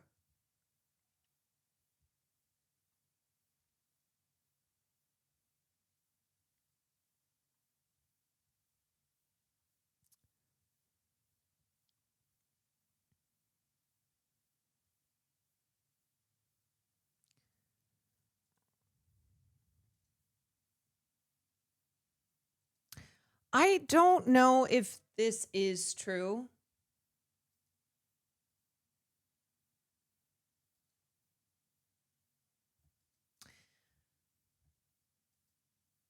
And I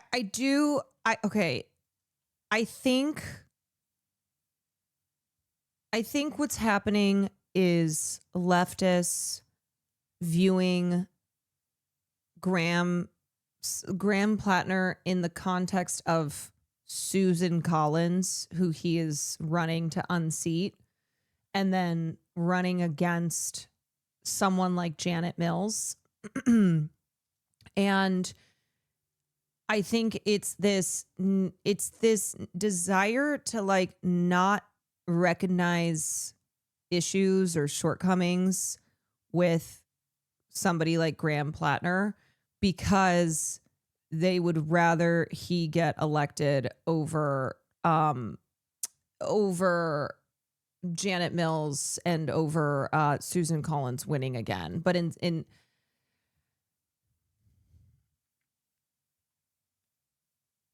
but I think you can run into this problem though, where you paint a picture of someone in too pretty of a way, which then calls into question what really are consistent left-wing principles.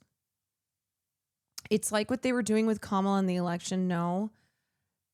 Yeah, I mean, I think a lot of Kamala defenders, and I certainly recognize that being an anti-Israel voice separates you from the pack, okay? Just on that basis alone, being somebody either in office or running for office who is very critical of Israel, and Graham Platner has been, that's a big distinction. But yes, it is.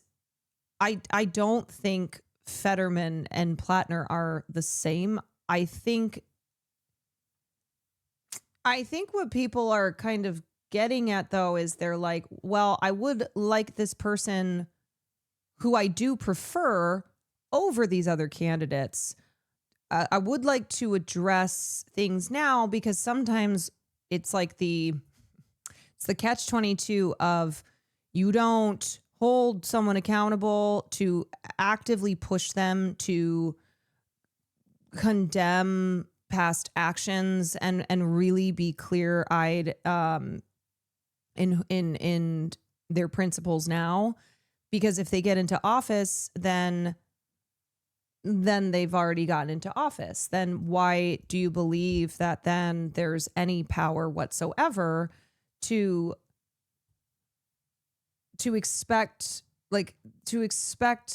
these candidates in the same way that this was this was the argument around Kamala Harris, where people were like, oh, we just need to get her into office and then it'll be fine. Get her into office, then it'll be fine.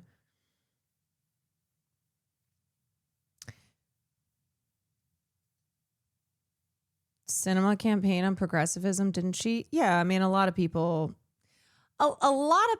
do. And even before they get into office, it's like, okay, they're not really a progressive, but I guess progressive compared to who they're running against. But yeah, so this really comes down to the lesser argument. And I think also the importance that's placed on electoralism.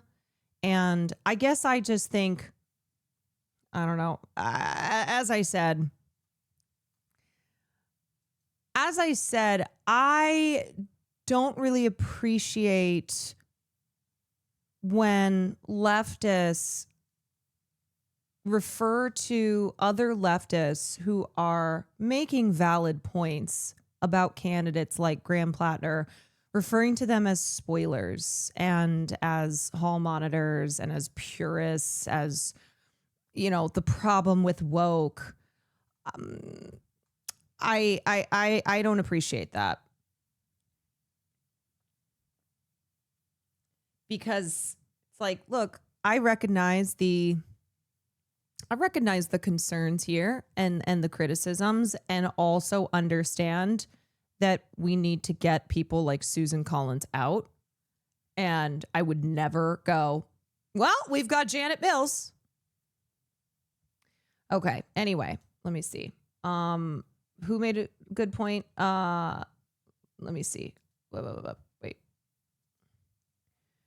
In my opinion, this is the best possible response. Very similar situation. Even if you believe he didn't know, compare his response to someone like Bella Porsche and see who you think was more genuine. Wait, what happened with Bella Porsche? I apologize to Koreans because 6 months ago, I got a tattoo of the red sun with 16 rays. At that time, I didn't know the history, but when I found out, I immediately had it covered and scheduled for removal. I'm ashamed of myself for not doing my research. I sincerely apologize. Wait, oh, this was in 2020. Okay, I must have missed this. Yeah, look, aside from this person who's like, no, I don't think so. I don't accept your apology. This is really how you shut shit down. You're like, I apologize. I found out. I immediately had it covered, scheduled for removal. I should have done my research. I'm so sorry. You know, that's what you can do. That's all you can do. And what you should do.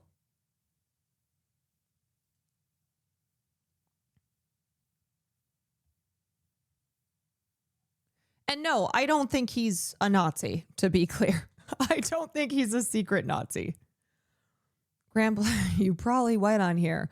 Why the fuck you got a swastika as a profile pic? Looks hard. Bro, what? No, this is what's going down. This is what's going down on Reddit.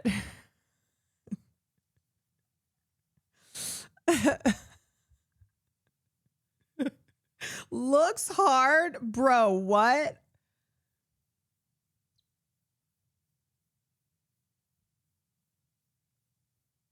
I just thought it looked cool. Oh, God. Yes, here's what I will say. You know what? PSA, if you are drunk or not drunk and getting a tattoo, just do like a minute of research and make sure you're not getting something that is something you should not be tattooing on your bodies. Just a quick little Google search, you know?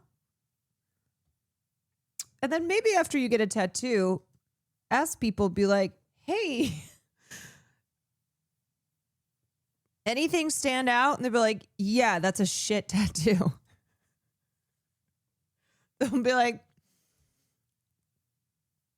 I think in general, okay, and this doesn't just apply to if you maybe have tattooed a Nazi symbol on your body. All right. Okay. Let's move on. Let's move on and talk about the next thing, which is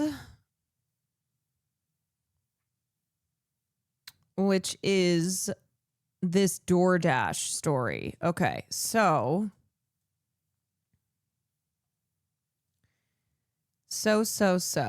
let's start off here. This is a woman who works as a DoorDash driver, and she posted a video. It says, a man named Austin orders DoorDash, selects the option to have order left at door, sees his DoorDasher, me, has a female name, falls asleep on the couch with his pants and his underwear to his ankles and his front door wide open in 59 degrees Fahrenheit. So it's cold.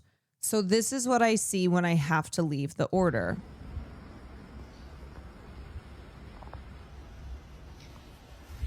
That's fucked up.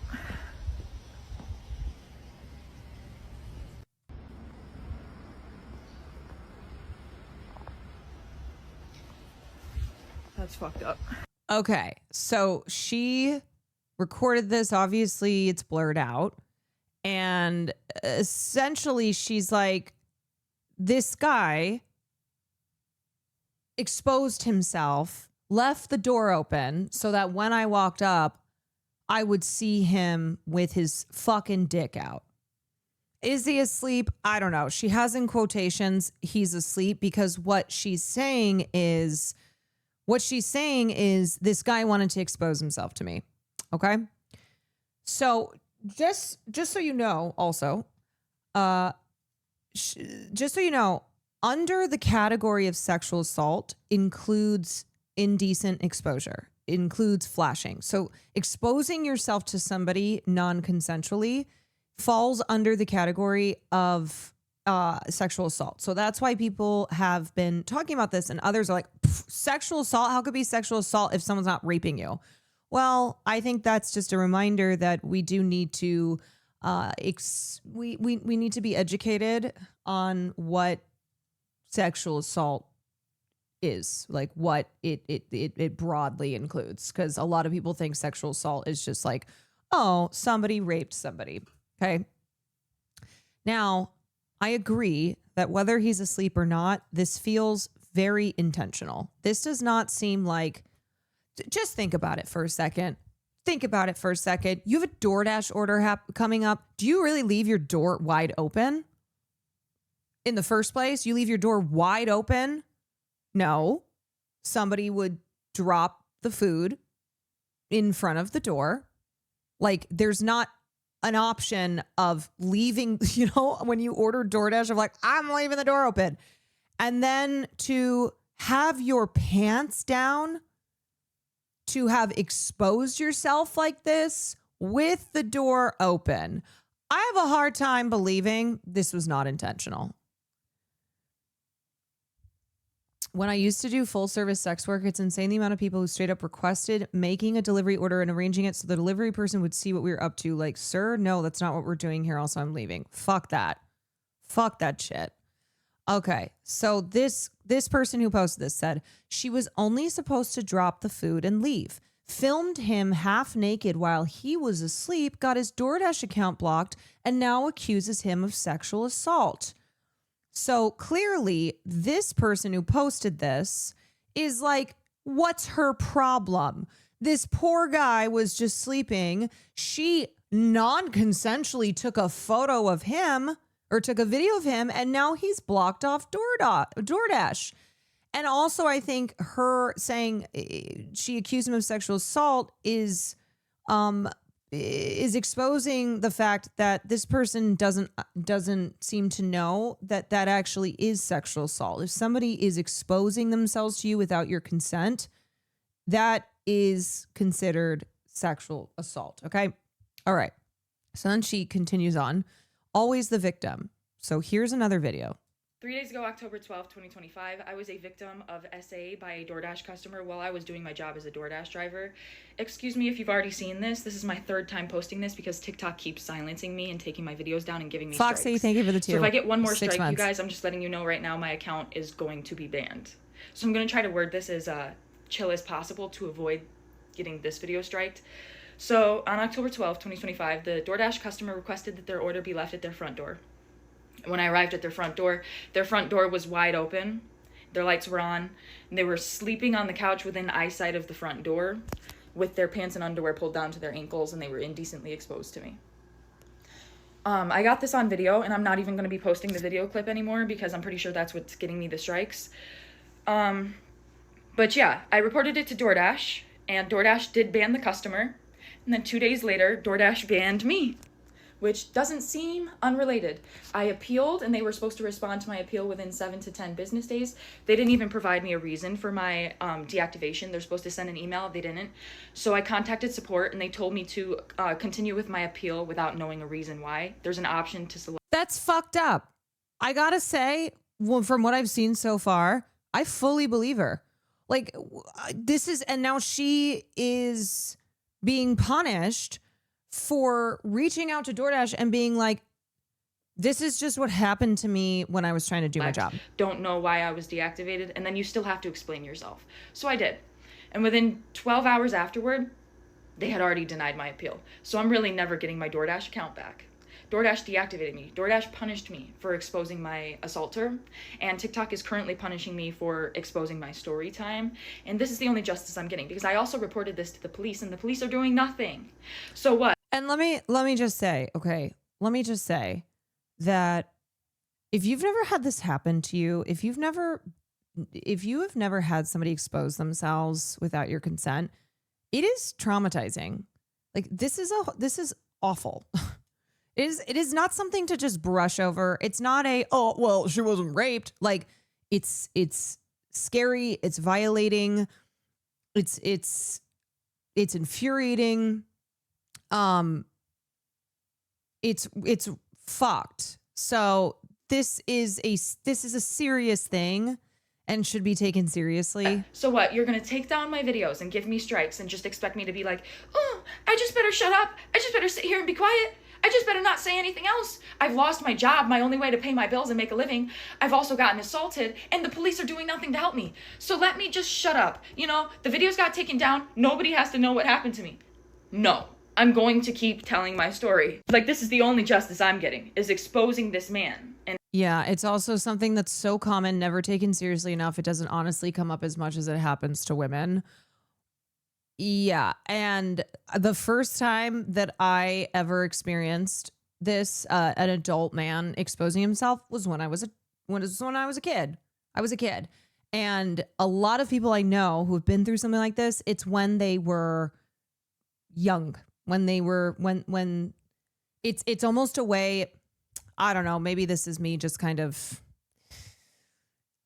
I think because it's not taken seriously and because there is not the physical element there where it's like, okay, here's an adult male. He exposes himself to a child, but didn't rape the child, didn't molest the child. Then it's something they can get away with more. I was flashed as a kid too. It's horrifying. Yes. I know a lot of people who this happened to them. Like the first time they experienced something like this was when they were really young and in just a very, very helpless position. And it's very confusing and it's so violating. This is why these gig jobs are so exploitative. DoorDash sees her as dispensable, not worthy of protection, easy to get rid of her. Yes. She has no protections here. Having posted that video and it has gone viral. Like, now he can live with shame and embarrassment if people have seen it and know. Same. I was flashed as a child on Halloween. Yep. I was also a kid. First time it happened to me, I think I was in 8th grade. I was flashed as a kid too. I was a teen. I was 12. Like I remember my little sister came home one day and she had been on the train. She and her friends, they were like 11 or 12 years old, and some adult guy flashed them, and she was crying and so scared. And it's like, what? Just the fact that even in this chat, so many people are like, yeah, I was a kid when this first happened to me, when I experienced this. You know what I'm saying? Like, I'm the one being punished. He's not getting in trouble with the police. He didn't lose his job if he has one. Like, what's going on with him? Why am I getting fired? Why are my videos getting taken down? And why am I getting strikes? Like, I'm about to lose my account. I was assaulted. I'm the victim. I lost my job. I'm the victim. Right? Important context, she's not censored. Okay, wait, but I'm confused. Was it that... So she sent this to DoorDash, and then then she was fired from DoorDash. Is this making sense to any fucking buddy?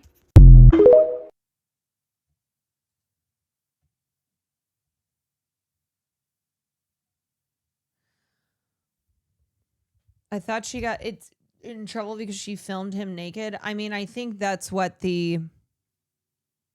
Okay, wait. Here's another video. Because I had to explain my story one time, right? They took the video down and gave my account a strike. So I explained... Because she posted this and it was not censored. My story again and censored the video that I have just so they can't take it down for the same reason. They took it down for the same reason again, and now my account has a second strike. Guess what? If I get one more strike, I'm banned from TikTok. So not only did I get assaulted 3 days ago on October 12th on Sunday, I then lost my job. The police are doing nothing. And if I get one more account strike on TikTok, my account's done. This is a man's world. I'm the victim. Remember? I'm the victim. And they took down my video. They were going to have to pay me for my second story time because that was over a minute long. They were going to have to pay me for all those views I got. I mean, I gotta be so for real.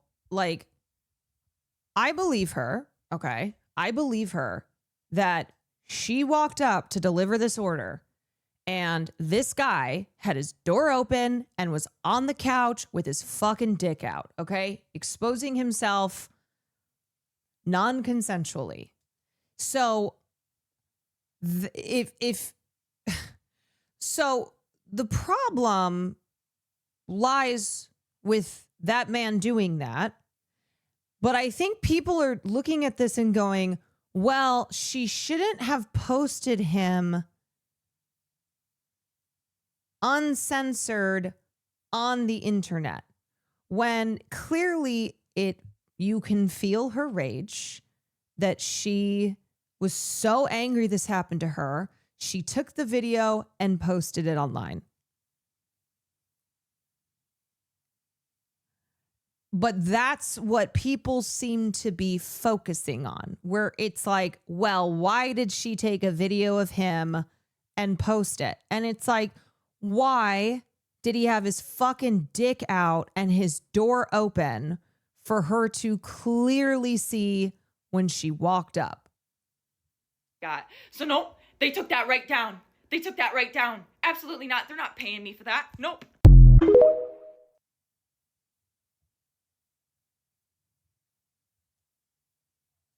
Some people are straight lying too, saying that she opened the door to film him.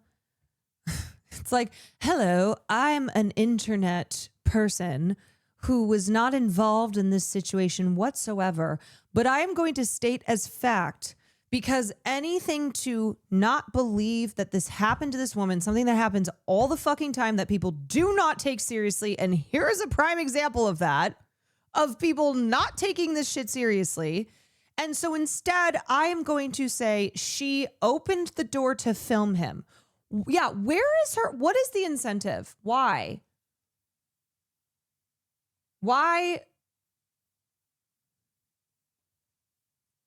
The fuck is the framing of the tweet? It's somebody who's calling her, who's saying she's not the victim, she's the victimizer. That's what this is. She's doubling down. Okay, wait, Ashley, what was the thing you posted? More proof of TikTok being... This is a man's world! Wait, more proof of TikTok being extremely susceptible to misogynistic narratives. This video accusing her of lying has 30 million views and 3 million likes. Okay. Let me see this.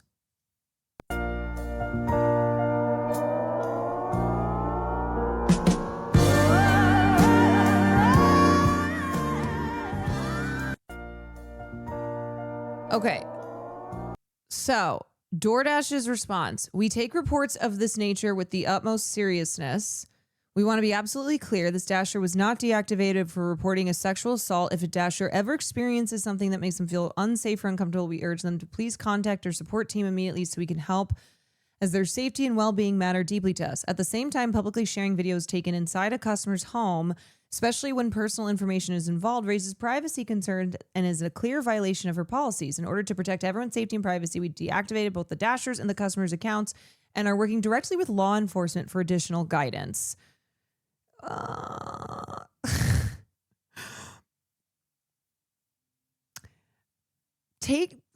Publicly sharing videos taken inside a customer's home. It's like, okay, she was not inside the home. They're saying because he was inside the home and she took a video of him with his dick out on the couch in clear view of the open door that she had to walk up to drop the food at. DoorDash's response to letting a driver be sexually harassed by a customer and firing her for reporting it very much reminds me of that girl who worked at that drive-thru and a guy came with his dick out and she took a video to report to police and then people blamed her because he unalived himself. Yeah, we really get it twisted on who the victims are in a situation like this. Because, y'all, that is a crime. All right? To be clear, if you expose yourself to someone, that's a crime. Unfortunately, people don't seem to recognize it's a crime because societally, law enforcement, it's not taken seriously. It is something that happens all the fucking time, and neither law enforcement nor just the broader culture recognize that it is a crime and that it should be taken seriously. So just to be clear, just so you know, it is not something that you can do. Also, the whole she opened the door thing implies that he ordered the food, pulled down his pants, laid down with the pants off and his dick out, and then fell asleep on accident.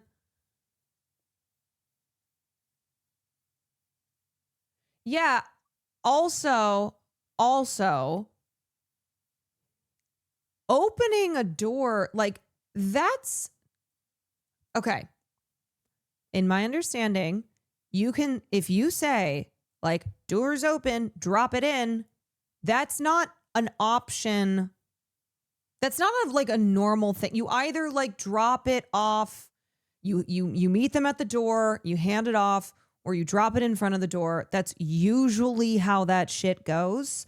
So let's say, yeah, that she was instructed to open the door, because that would not make sense that she would just be like, oh, beep, beep, beep, I'm going to open the door and walk on in. So still, he would be with his dick out on the couch after having placed it just doesn't make any sense. As a DoorDasher, I would never open their door and certainly not go inside. Right. It's like people are just doing mental gymnastics here to try and paint her as the problem. Okay, so this is the video that has 3 million likes. DoorDash SA girl lied about her story. No, you're not. Why do we just get on the net and lie? You deceive the people. You're a lying, deceiving nigger. Oh, like you're doing right now? You didn't walk in and his door was wide open and saw me. His door was cracked. You pushed it open. That wasn't your instructions, cuz. All you were supposed to do is drop off food. How are you saying all of this with such authority? Wow, were you there? Were you there? You peeped through cuz door, seen some meat, and you didn't like it, so you claim SA. If anything, you assaulted him. You ain't the victim, cuz. You're the assailant. And now everybody wants to push men agenda like he's not sleeping in the comfort of his own home and she trespassed. I'm all for hearing out SA victim stories, but when they lie to the people... I fucking hate when people are like, look, I care about rape victims, but this woman's a liar. Why is that always how it is? Where it's like someone calls a woman a liar and then makes up a whole ass narrative to be like, see, this is why she's a liar. And it's like, I mean, I'm all about listening to victims, taking this stuff seriously. But this woman, based on my manufactured narrative that I am saying as if it is just completely factual, like I was there, but this woman's a liar.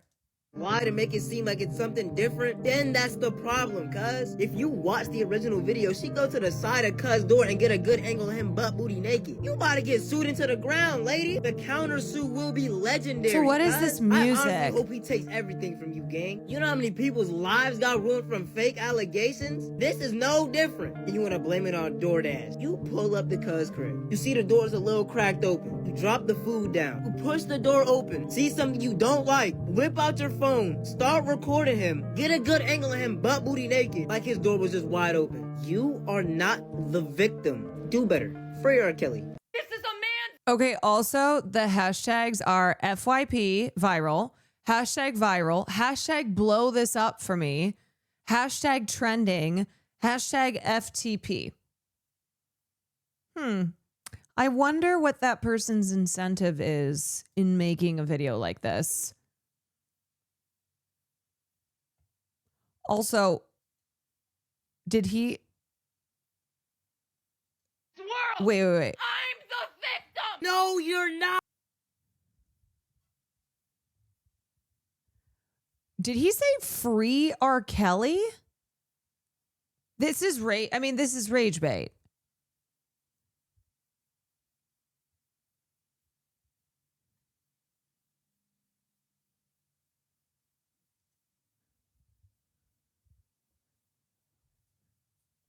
Believes victims. This is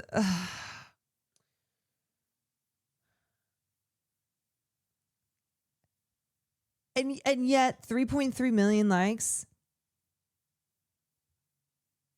I mean, look, on the one hand, do I think this is a general sentiment? Yeah, but do I also think people are incentivized to make these kinds of response videos?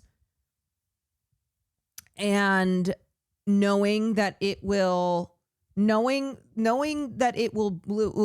up on the internet, and that a lot of people will be like, hell yeah, somebody's saying the truth finally. I'm gay. This is a man's work. I'm gay.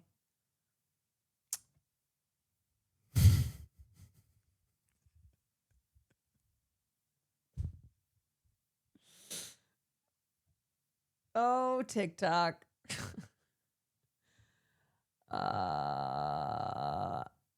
Great. I guess I understand why people are lying about this DoorDash girl now, because my initial video where I'm like, oh my gosh, I can't believe that this might not have actually happened the way she said it did. Like, is she lying? Did she open the door? Did she walk inside? Did she walk inside this guy's house? Blah, blah, blah, blah, blah. 50K views in an hour. I make another video after I'm like, wait, there's literally no evidence of this. People keep talking about some video where she said she did that clearly doesn't exist, and it gets 2,000 views in an hour, and nobody's ever gonna see it. Like, okay, bro, so like, why did you post that video in the first place? This app thrives off negativity because that's what TikTok algorithm recognizes people like. Until someone can without a doubt prove that she posted a video we know where she said she opened the door and walked into the house, don't believe the shit you're hearing about this girl. I guess I understand why people are lying about this DoorDash girl now, because my initial video where I'm like, oh my gosh, I can't believe that this might not have actually happened the way she said it did. Like, is she lying? Did she open the door? Did she walk inside? Did she walk inside this guy's house? Blah, blah, blah, blah, blah. 50K views in an hour. Yeah, so maybe we wait. Maybe you know what? Maybe we don't make videos. Maybe we don't have to make videos always. And I'm glad that he seemed to recognize that he fucked up and that this is how this shit goes. And yeah, there's an easy way to pop off in the algorithm in a situation like this, where you take one side or the other, and we know which side is going to be popular. We know which side is going to be rewarded. I've also been losing my mind going through my feed today, reading tens of thousands of comments from people claiming to have seen a video that, for all intents and purposes, does not exist. I've spent hours looking for these original videos where this DoorDash girl says that the door was slightly cracked, she opened it up and then stepped into his house, and it's not real. Yeah. It doesn't exist. It's nowhere. Yet every single... Because people just make up whatever the fuck they want to, and women evil, women liars, women bad. People are like, woohoo! Comment section, even mine, I have thousands. Yeah, and okay, here's the other element of it. Wait. Important part of this story, okay? You ready for this? Because it always comes back to AI. It always comes back to AI. Okay. Ready? I saw the original video of the DoorDash girl, and I'm a little bit confused now that I woke up and see everything that's happening. When I saw it, I said, hey, I understand why DoorDash, well, I guess fired you, and why you're blocked from the app. Now, as for the guy, I can see why everybody in their mind is saying, hey, he did it on purpose, all this extra stuff. When you look at the original video, that couch was not in your clear sight line unless you angled yourself and looked over. Okay, let's keep that in mind. Okay, let's keep that in mind. If you really... Let's go back. I saw the original video. Was scrolling and both these vids came up with a few scrolls of themselves. I saw it. I said, hey, I understand why DoorDash, well, I guess fired you and why you're blocked. And I was confused, LOL. Why are they saying the same words? These are two separate accounts. All this extra stuff. When you look at the original video, that couch was not in your clear sight. So maybe it's a script, but the two accounts are friends, perhaps? Or I don't know, LOL. Just funny or Twilight Zone-ish that they saying the same thing. Ha ha.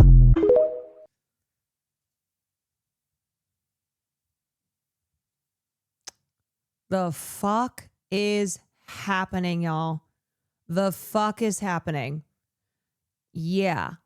So now Taylor Lorenz, I saw a tweet about this. She said she called DoorDash to ask about these AI type videos and how people are now thinking that DoorDash is using these to defend the guy who exposed himself. Taylor says, according to her call with DoorDash, that they said that this is not them. Now, okay, not one to usually defend big company. I don't see why DoorDash would be incentivized here, but you know who would be incentivized? Anybody else on the fucking internet. There are these accounts that are run by humans who profit off of just pumping out AI generated content, and how this then also helps further spread the narrative in the story that the woman is a liar. And so other people's videos of them calling her liars and just making up whatever the fuck shit they want to make up, then that is the overwhelming narrative. AI slop is functioning like gasoline on these outrage cycles. So much misinformation spread in such a short period of time. Right. So do you know how many people, if they either have seen this and are like, ooh, let me see more, or this is just popping up on their feeds, are seeing this and going, oh, damn, like, wow, here's somebody talking about this DoorDash girl and she's lying and blah, blah, blah. And that's all I know about the story. And our biases, our biases that are fed by this shit and are confirmed. And so, of course, we're like, oh, of course she's lying. Of course.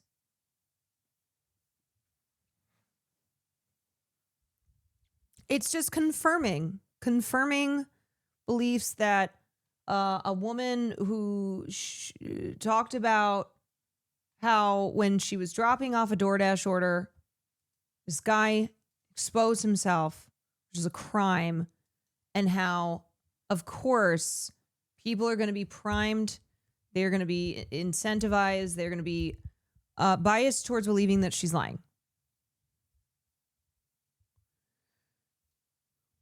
I've been trying to help one of the girls report that she's been impersonated. Oh, shit. Oh, shit. Hey, y'all. So they're stealing my face. Please report that page as much as you can. My actual page is Merle's on TikTok. What the fuck?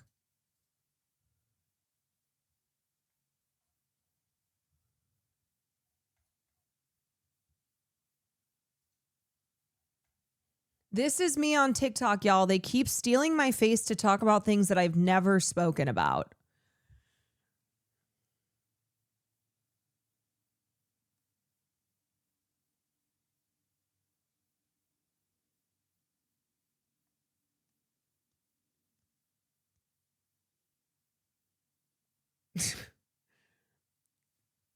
I don't know. What do I even say? What do I even fucking say? What is there to fucking say? Charlie Warzel, this is the internet now. Acers, thank you for the prime. Paparoni, thank you for the 25 months. Foxy, thank you for the 6 months. Charlie Warzel says, this is just the internet now. The slop is winning. And it's not even just, right, like slop is pretty broad because this is like intentional.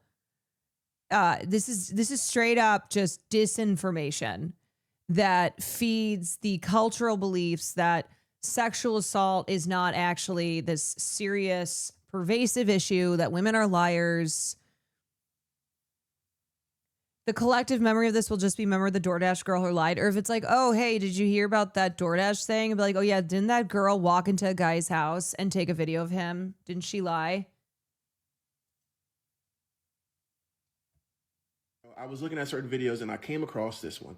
I saw the original video of the DoorDash girl, and I'm a little bit confused now that I woke up and see everything that's happening. When I saw it, I said, hey, I understand why DoorDash, well, I guess fired you, and why you're blocked from the app. Now, as for the guy, that's a little weird. It has been brought to my attention that there has been accounts using my face, telling stories that I have never told, sharing news I have never shared.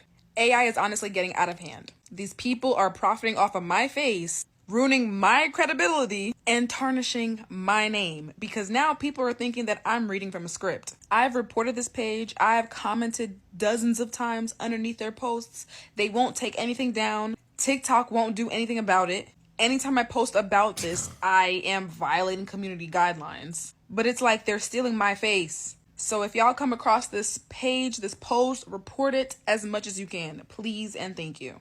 If anyone else knows how I can solve this problem, please let me know. Too many accounts either steal my content or steal my face. And as I said, people now think AI is real, or they think what's real is AI, or you have clips that are so deeply removed from important context and then maliciously framed and used in smear campaigns. And I genuinely have to say, everyone I talk to, content creators, journalists, regular internet users, nobody knows what to do. Everyone's like, this feels so fucked. It feels just so cooked. And I'm glad that exactly zero politicians are talking about this, because these old fucks don't understand any of this. Like, technology is always way ahead of laws. They're like, as far as deep fakes and trying to do something about the amount of deep fakes, they are just now getting to like revenge porn. They're just now legislatively with legislation being like, oh, okay, so revenge porn, now we understand what it is, and now we're gonna try maybe to do something about it. And it's like we're at like AI revenge porn.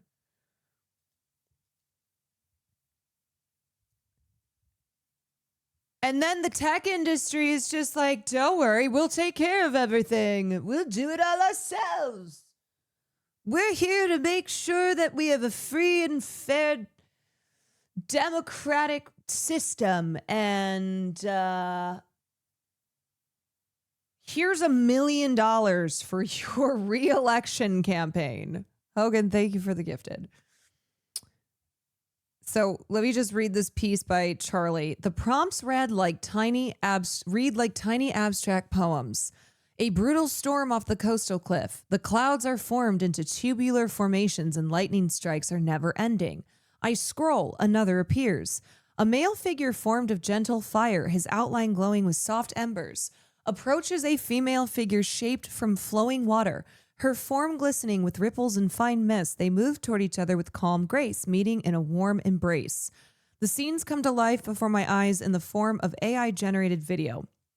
In the first clip, clumsy lightning cascades out of a cloud and moves across the water and into my feed. In the second, sexless, glowing people weep and hug in my timeline. The videos pop up instantly before my brain has had time to picture the prompts using my own imagination, as if the act of dreaming has been rendered obsolete, inefficient. I am experiencing Vibes, a new social network nested within the Meta AI app, except it's devoid of any actual people. This is a place where users can create an account and ask the company's large language model to illustrate their ideas. The resulting videos are then presented seemingly at random to others in a TikTok-style feed. OpenAI's more recent Sora 2 app is very similar.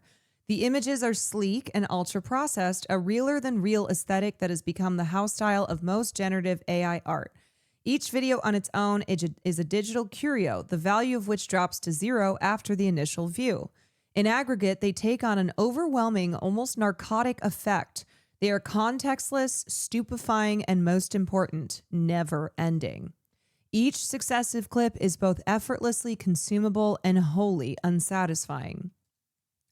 I toggle over to a separate tab to see a post from President Donald Trump on his personal social network. Oh yeah, this bitch loves AI. This bitch loves AI. He is like #1 AI fanboy because he loves AI feeding his ego and making him into Jesus, putting a crown on his head, him, being in a fighter jet. He fucking loves it. The president wearing a crown fires up a fighter jet painted with the words King Trump. He hovers the plane over Times Square, at which point he dumps what appears to be liquid feces onto protesters crowding the streets below. The song Danger Zone by Kenny Loggins plays. Damn. I switch tabs. On X, the official White House account has posted an AI image of Trump and JD Vance wearing crowns. A MAGA influencer has fallen for an AI-generated Turning Point USA Super Bowl halftime show poster that lists measles among the performers and special guests. I encounter more AI videos. One features a man in a kitchen putting the Pokemon character Pikachu in a sous vide machine.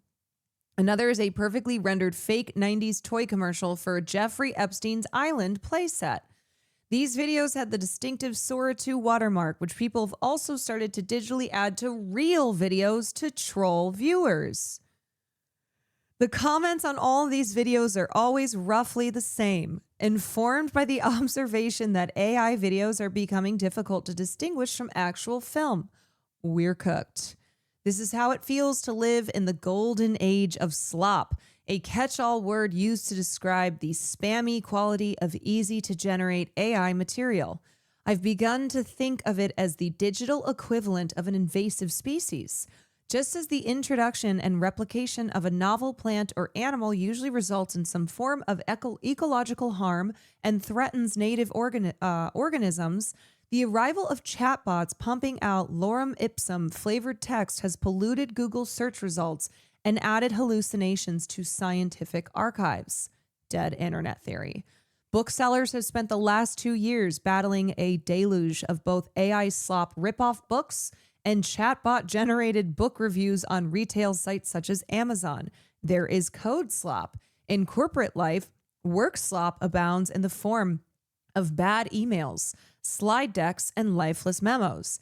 Teachers everywhere are drowning in academic slop to such an extent that some are rewriting their curricula. There's slop in your Spotify playlist and on TikTok and probably in your group chats. Some of YouTube's most subscribed to channels are full of automated slop. Craft brewers appear to be putting slop-rendered images on their beer cans. There is no realm of life that is unsloppable. Synthetic content is not exactly new, but lately it has become a load-bearing part of the internet. For instance, the SEO company Graphite recently found that beginning around November 2024, the internet experienced a slop tipping point in which the quantity of AI-generated articles being published on the web surpassed the quantity of articles written by humans. Whew! By volume alone, slop may be the most visible and successful byproduct of this generative AI era to date. It is also a hallmark of what I've previously described as a collective delusion around artificial intelligence, where the breathless hype and imagined future of building a godlike superintelligence and curing cancer collides with the dull reality of Trump's poop jet. All of this exacts a fuzzy psychological toll. To live through this moment is to feel that some essential component of our shared humanity is being slowly leached out of the world. Spend enough time online and you will see that not only is this cheaply rendered synthetic content everywhere, it is quietly shaping culture. It's become a way that marketers advertise, that politicians produce propaganda. It's changing how people communicate with one another. Our brains are being sous vide'd in machine-made engagement bait like poor Pikachu until they're tender and succulent enough to fall apart on contact. Here's a representative experience on the modern internet. Out of the blue, a few weeks ago, my great aunt sent me and a few of her friends an Instagram reel of 2 dogs seated like humans at a table taping a podcast. Nobody responded. A few days later, her friend replied with a video of a kitten dressed as a middle-aged woman standing on a kitchen counter and talking like a toddler. Again, no reaction.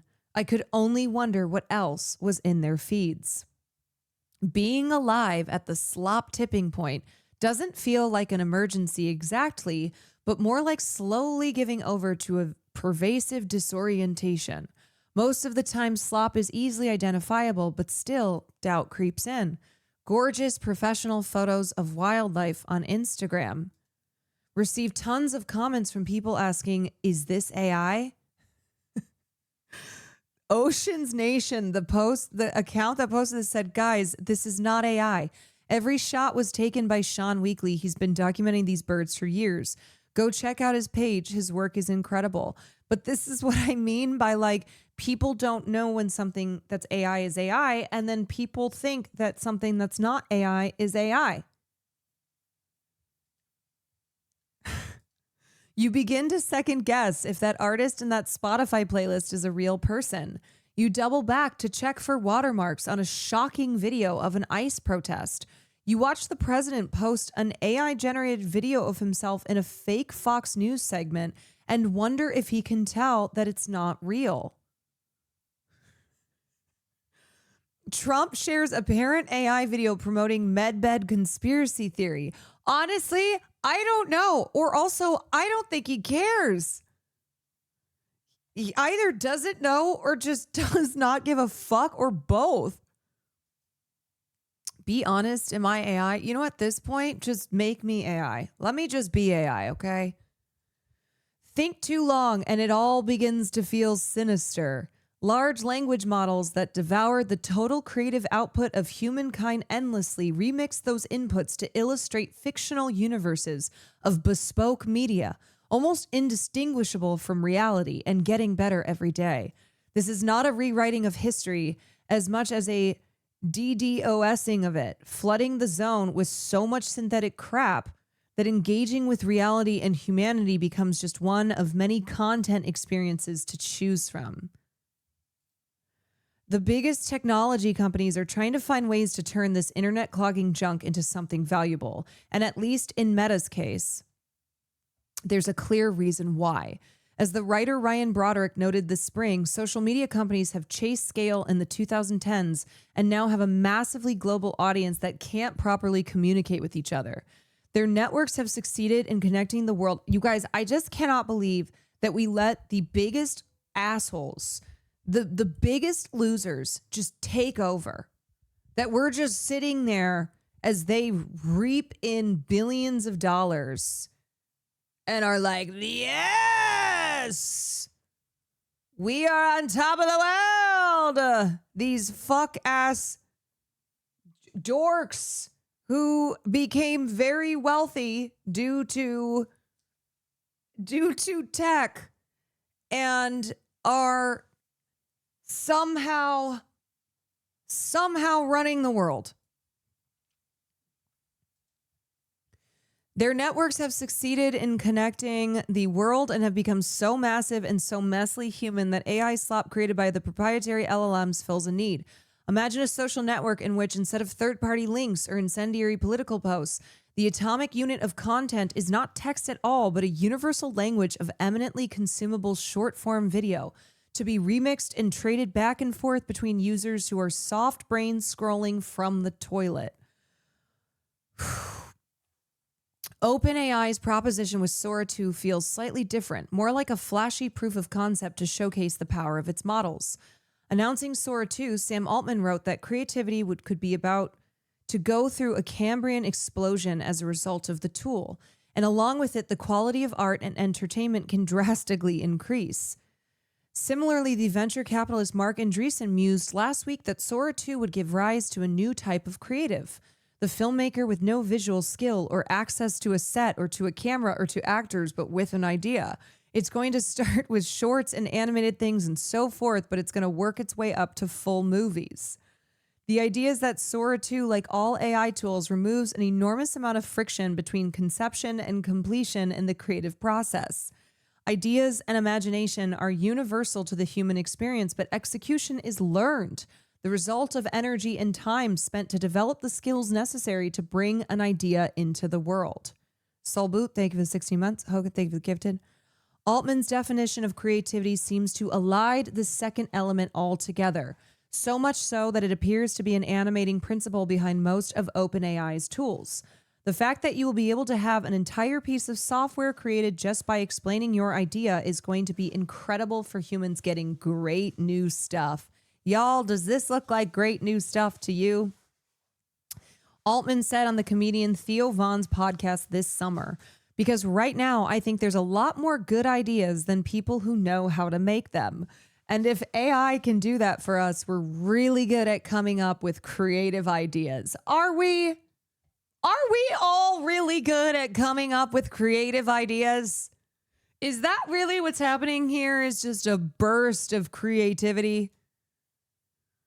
What Altman is describing is a world of creativity without craft. Will Manidis, a startup founder and investor, convincingly argued in a Substack post earlier this year that slop emerges when we eliminate not just toil, which is the burdensome aspects of work, but labor itself, the meaningful human engagement with creation.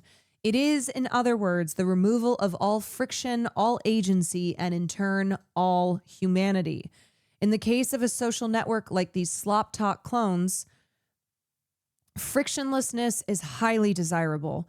Human posters are the node of friction in any social network. They fight, behave erratically, produce content irregularly, and once they develop enough of an audience, expect a cut of ad revenue. People are the asset, but also the liability.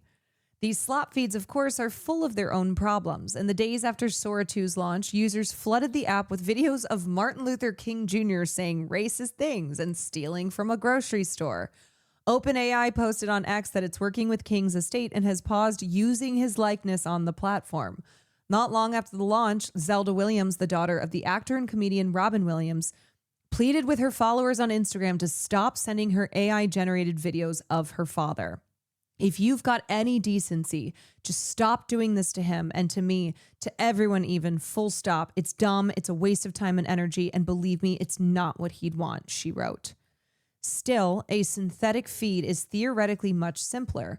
an endless scroll of dopamine triggering engagement for users and grist for other social networks and group chats.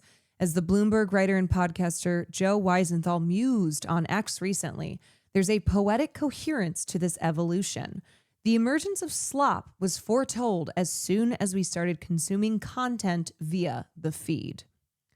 What people such as Altman and Andreessen envision is the logical endpoint of technology itself, a push to eliminate cognitive resistance and bridge the gap between imagination and reality. But to borrow Manidis's framework, the drive to create such a tool conflates useless toil with meaningful labor. They wrongly believe that the world turns on ideas only and devalue the work that goes into their execution. And the frictionless future they portend is nightmarish, recursive and soulless, a cultural dead end. It looks like Cluely, a gimmicky AI startup that wants to democratize cheating and offers the slogan, "So you never have to think alone again." It looks like Inception Point AI, a generative AI podcast company that's pumping out 5,000 shows across its podcast network, more than 3,000 episodes a week at a production cost of $1 or less an episode, so they claim. It looks like Mark Zuckerberg's plan to supplement real friends with AI chatbot companions, a frictionless solution to an epidemic of loneliness. For now, there's decent money in it for slop merchants. On Facebook, spammers use images of AI-deformed women breastfeeding, and peculiar depictions of shrimp Jesus have managed to drive users. These are not words that should exist. Peculiar depictions of shrimp Jesus have managed to drive users to click on links to junk websites and monetize the web traffic. On TikTok, as the Washington Post has reported, some creators are making $5,000 a month using AI tools to write scripts and animate extremely dumb viral videos where old men talk about soiling themselves. All of this, I can't believe this is like, I can't believe. Okay, anyway, all of this contributes to what the designer Angelos Arnis has dubbed an infrastructure of meaninglessness. How else to describe a technological project that produces art, music, film, and text that has not been underwritten by the human experience and is uniquely devoid of feeling? Individually, it's hard to get too worked up by any single piece of slop, but the frictionlessness of these tools has a corrosive effect over time. Rather than boosting productivity, the creative outputs of generative AI seem to erode the connective tissue in human relationships. Research has shown that inside some companies, workers begin to see their colleagues who use generative AI as less creative, even less trustworthy. We are now Homo sloppian. We are now Homo sloppian. That's our species. Slop threatens to leach actual meaning out of the internet by creating feedback loops of recursive information. Chatbots train off of a body of real information gathered and synthesized by real human beings. They take that information and spit out their own analysis, which may or may not contain errors or hallucinations. But what happens next is the big worry. What happens when these chatbots write articles themselves, and those articles are then cited by the chatbots? Technologists fear model collapse, which occurs when AI-generated material feeds other AI-generated material, amplifying and inserting errors with each iteration, like in a game of telephone. The flood of slop may very well be the first step towards which future models begin to degrade. Even with such a collapse, the influx of synthetic junk muddies the waters for real users. A recent Pew Research survey finds that roughly 1/3 of individuals who use chatbots for news found it difficult to determine what is true and what is not. AI has created a genuine infrastructure of meaninglessness and disorientation. Slop's pervasiveness beckons people to reach for analogs. I've likened it to an invasive species. Others have compared it to another cheaply made synthetic material, polyester. Consume enough slop and you may be tempted to compare it to the ultra-processed junk foods that are scientifically engineered to hijack your taste buds. Perhaps the world will find some kind of equilibrium with all of this.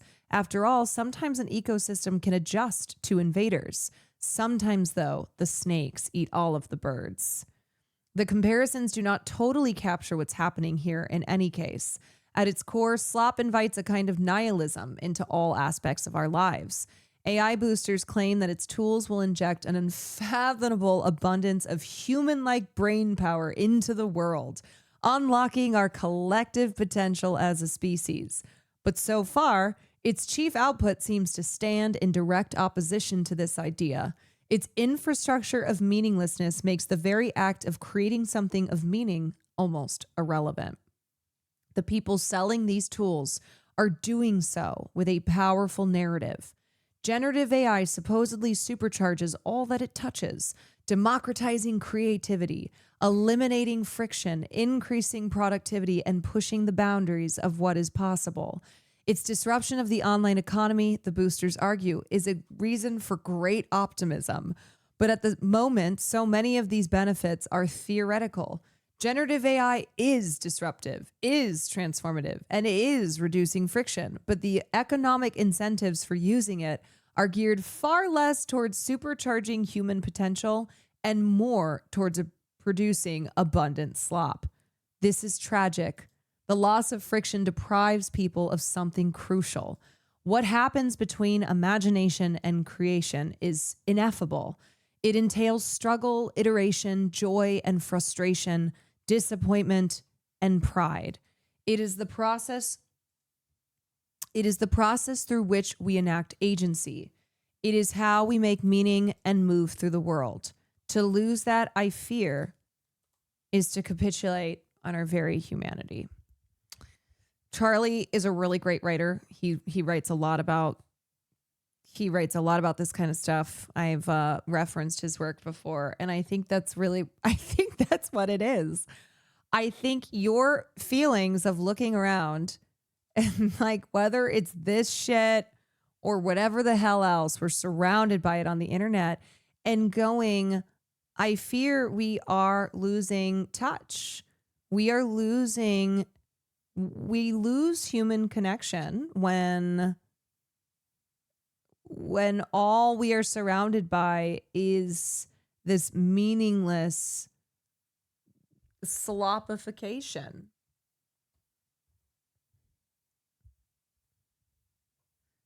AI is even stealing traffic from Wikipedia. I mean, y'all, it's everywhere. And that's, I think, what he said here too, where it's like, we want to pretend that we're going to cure cancer, that it's like, ooh, the unlocking human potential. But so far, what we've seen and what people are incentivized towards and what appears to be the main usages of this is not that whatsoever. It is not unlocking human potential. I'm part of an online research program, a lot of studies from universities and stuff, but there's some new high-paying ones you have to sign a disclaimer for, and it's comparing AI clips, photos, sounds, and rate which one is better or has less mistakes. I checked one out because I was curious. It had some clips I need to rate that, and I've seen now on a couple popular YouTube clip channels. Damn. Yes, I saw Adam has a video on it. Well, we may watch it another day, not today. I saw an ad where a woman is watching a YouTube video. She asked Microsoft AI what mic the YouTuber is using and where she can find it. And the AI identifies it and sends her a link where she can buy it. And she says, great, now I just need a podcast idea. That does feel emblematic of the time where it's like, maybe do something because you actually have this great idea and you want to act on that, and not just oh, well, everybody's got a podcast, so I'm going to have a podcast, even though I don't even have anything I want to podcast about. But what the hell? I can just use AI.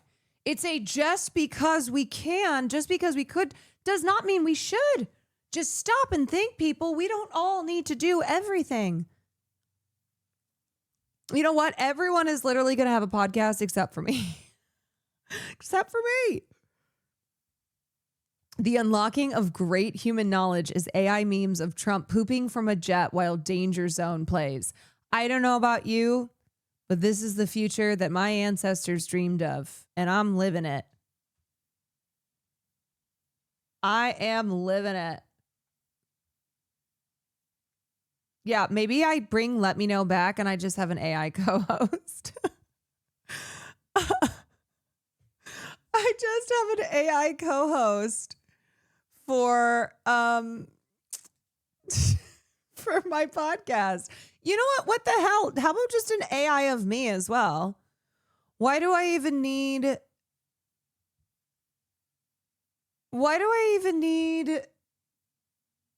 to be there? Fuck it. Whatever.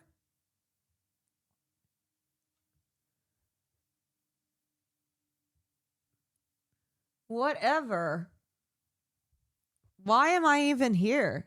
People don't they don't care. As long as there's something for them to endlessly consume. I hate how dumb people on TikTok are being about this whole DoorDash. You know, another situation. thing about this. Yeah, but here's the other thing now too. Is this a real person, considering the fact that we've already seen multiple examples of people's likenesses being stolen and how this is all artificially manufacturing outrage, and it's spinning this narrative that yes, there are real people who are also reacting to it and believing this shit, but then it's like, what?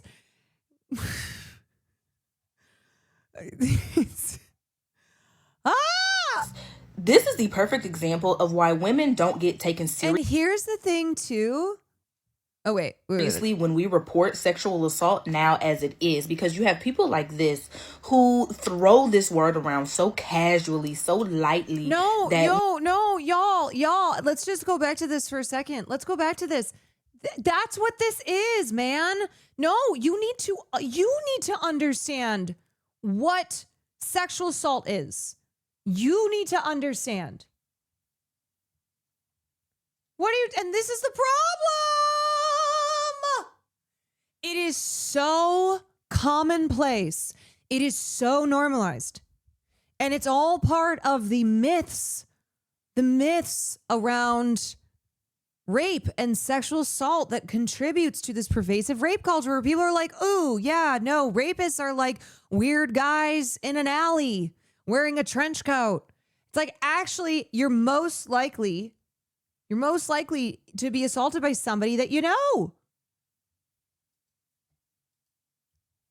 It's not like it has been commonly depicted in media that has you thinking that rapists are like creepy guys in an alleyway who are strangers and they're gonna get ya. When somebody, say God forbid, someone goes through some egregious things and they try to report it, and now it's, oh, did that really happen? What actually happened to you? When a victim really shouldn't have to be questioned. But you're doing the same thing. You're doing the same thing. You are making it harder for people to understand rape culture, for people to be taken seriously. When you are saying that she's lying, that this is not, and on top of that, that even if that happened, that's not sexual assault, that there's nothing wrong with that. Like that to begin with. But when you have people that come on just looking for attention, wanting so bad for the man to be the bad guy that you go through lengths in order to get him labeled as a sexual deviant when the whole time he's literally minding his business in his house. But I'm also like, is this a person or is this AI that I'm arguing with? But also doesn't matter because this is just everywhere. Crazy. And then to get on the internet and like be mad at the internet for dissecting and seeing what happened, like you're not the one who posted it on the internet for the public to see. Imagine a woman being in her house naked and a man delivery driver pulling up, taking a picture of her and posting it on the internet. That man would be in jail. Period. Anyway, like I said, y'all really need to stop throwing this word around so casually because it's honestly becoming like a problem, an epidemic, honestly. You know, another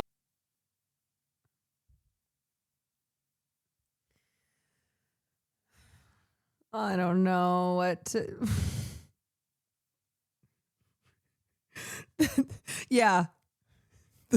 The problem here, the real problem here is people who experience sexual violence talking about that. That's the epidemic. Oh, sorry. lying about it. Excuse me. Victims of sexual violence lying about that. That's the real epidemic. That's the big problem here.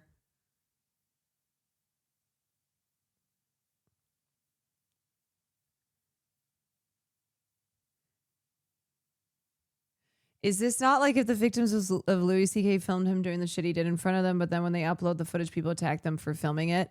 Yeah, I mean, I think that's an example you're using because Louis C.K., we know, was exposing himself and masturbating non-consensually. But like this happens all the time. It's the same thing when victims come forward and people go, well, what were you wearing? Oh yeah, well, what were you doing? Oh yeah, well, you're just lying. It is just a culture that doesn't take this stuff seriously, okay? And that always finds a way to blame the people who are being harmed. And then in the rare instances of like a false rape report, of being like, aha, see? And that's why you can't trust any of these people.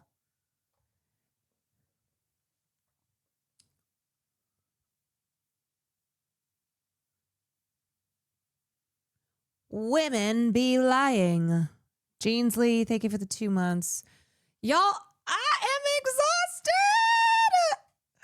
I am so tired. I don't know what to do. I don't know. What do I do? Because y'all in here get it. I'm preaching to the choir. Hopefully y'all get it.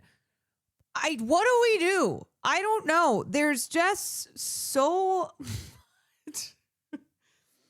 And yet every day I still wake up. I'm like, today's the day. Today's the day that people finally wake up and understand. Today's the day that whatever I say here on my stream, people are it's going to change. It's going to change this culture. This is really good. This is it. This is going to be surely.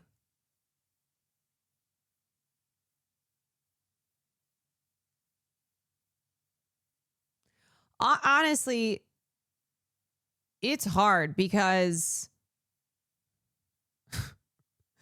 it's hard because this type of stuff that I talk about, a lot of people don't talk about it. So it makes it even harder to like educate and change minds and Deanie, thank you for the 5 gifted subs. Thank you. Thank you. I guess all I can do is all I can do.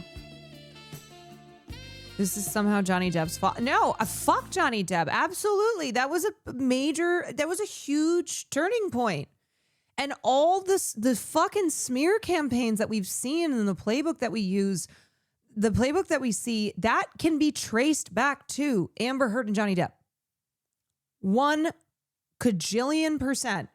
That was a catalyst for a lot of what we see now in regards to smear campaigns, the internet's involvement on like real life legal matters, the power of internet users and how easily it is to sway people to the side that is pushing the narrative that women are liars, that abuse is not this issue to be taken seriously. Have you ever gone over the Depp Heard stuff? I've talked about it a lot.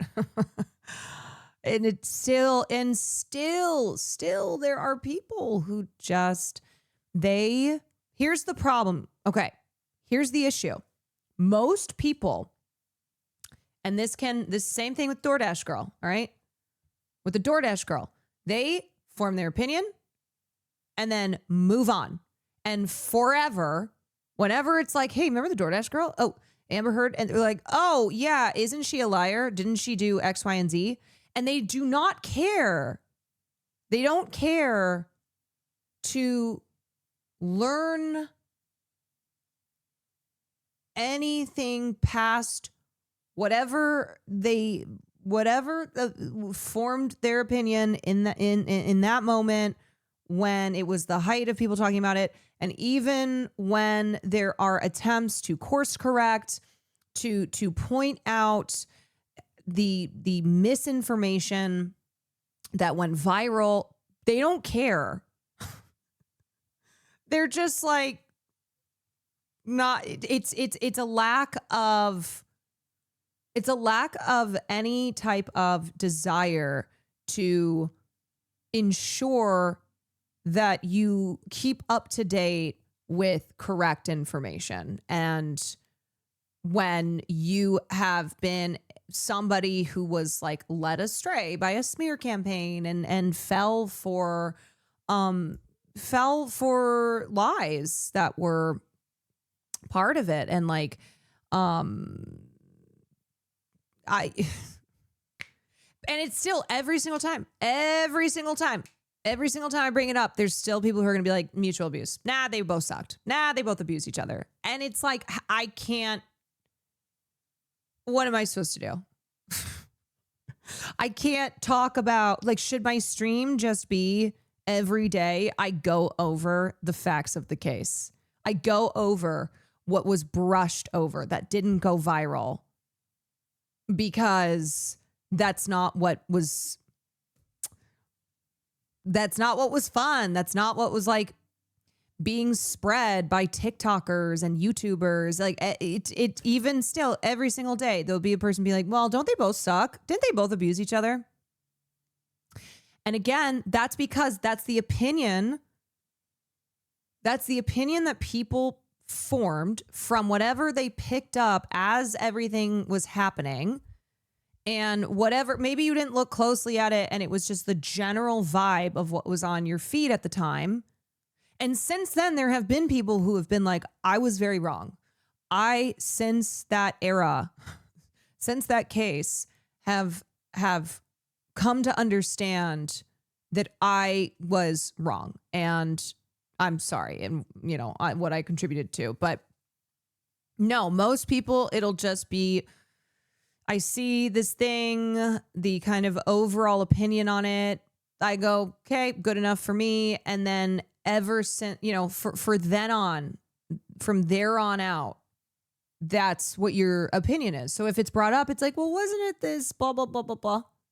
And then here's the thing. If somebody corrects you, if somebody offers you information that you didn't know, and they're like, actually, I know more about this than you do, you have to have like care and curiosity to be like, oh, wow. Okay, hold on. I didn't know about that. I should probably look into this a little bit more. Even if it's 5 years later, 10 years later, there's still people who think Yoko Ono broke up the Beatles. There are still people who think Yoko Ono is the reason the Beatles broke up.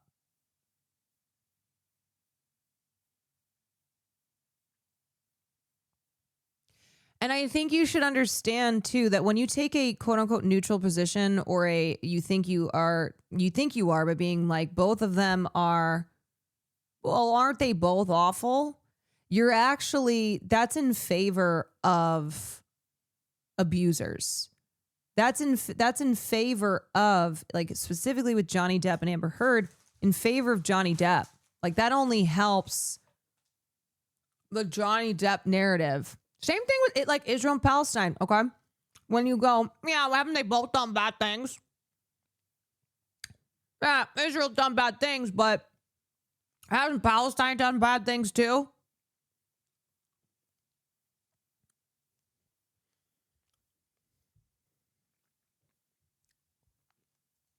I don't know. I mean, honestly, I try and talk about what is that accent? I try and talk about news stories, right? You know, I want to keep it keep it variety here. And plus, shit's happening all the time. But I find that there are really crucial moments that I think there's no point in talking about things related if we still have not course corrected on these major cultural moments. You know, how can we expect now? How can we expect there to be any type of normalcy around a DoorDash driver saying that she was sexually assaulted, showing this video, when we still have, we're like so deeply damaged, the damage that was done by a case like Heard versus Depp. And how can people, I don't know, it's like a lot of, I think I'm just always trying to make connections for people. If you've seen what's happened to Hassan over Kaya Gate, and you're like, that's absurd. How could people be saying all these things? How is the narrative blah, blah, blah, blah, blah? And it's like, hey, so if you're a person who had an opinion on either Blake Lively versus Justin Baldoni, Amber Heard versus Johnny Depp, that was in favor of Baldoni and or Depp, then you aren't seeing how the Kaya Gate situation and that smear campaign, it's the same thing. It's the same thing as somebody who's like, oh, what is this? Oh, I get sent a video, or I'm just like scrolling Reddit and I see all these clips or these stories about this guy shocking and abusing his dog, and I don't look any further into it, and that's just kind of, you know, what I walk away with. And so then later, if I hear Hassan's name mentioned, I go, isn't he the guy who abuses his dog? And I don't look at all to see where this is coming from. You know, where it originates, why it spread like this.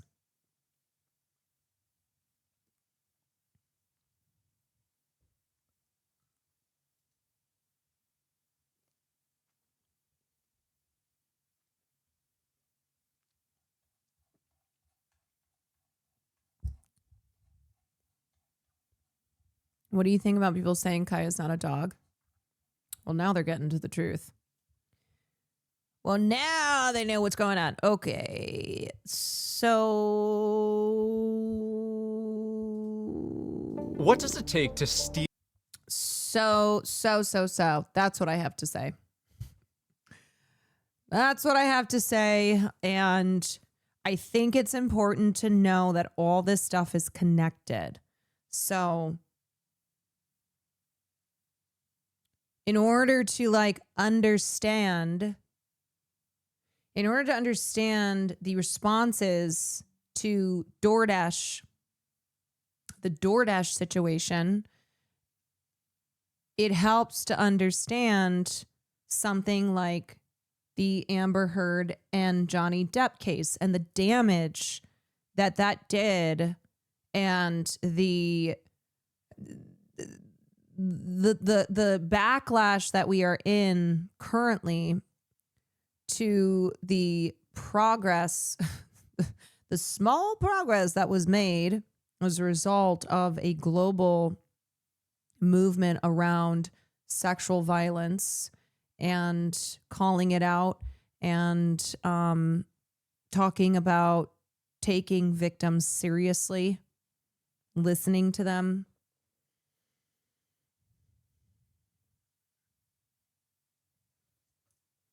The rhetoric of blaming women for reporting their abuse is premised on the idea that everything was fine until some woman lied. It frames society as having already solved the issues of patriarchy and rape culture, and therefore any criticism is unwarranted at best and actively harmful at worst.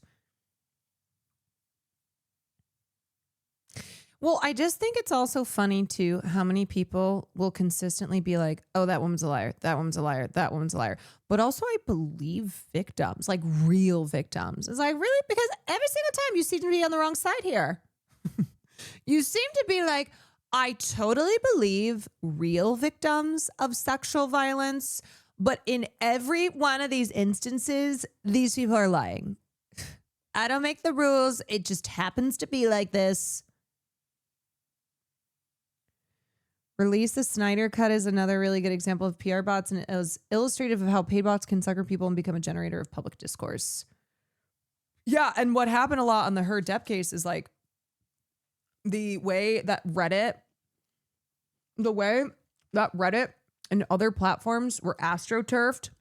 And so posts that were anti-Amber were pushed to the top, and then posts that were anti-Johnny Depp were suppressed. So this was not simply people on the internet and off the internet organically reaching this position. And that's why this case, for so many reasons, was a real game changer, and the lasting repercussions, the damage that was done, there's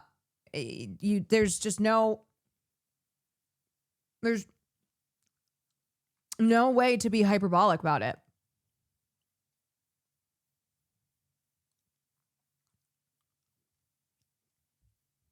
HP, thank you for the 16 months. So here's the thing. Here's what I always say, and this is what I said about Kaya Gate. You guys come here because I assume you view me as a trusted source, all right? And with the things I talk about, tend to be well-informed as I can be, maybe more informed than you might be. So you come here to learn. So if I am saying over and over and over and over again that Amber Heard was abused, if I'm saying fuck Johnny Depp, if I am talking about the smear campaign that was so effective, you need to be honest with yourself and be like, do I actually really, really know more than her? Does she really have it wrong?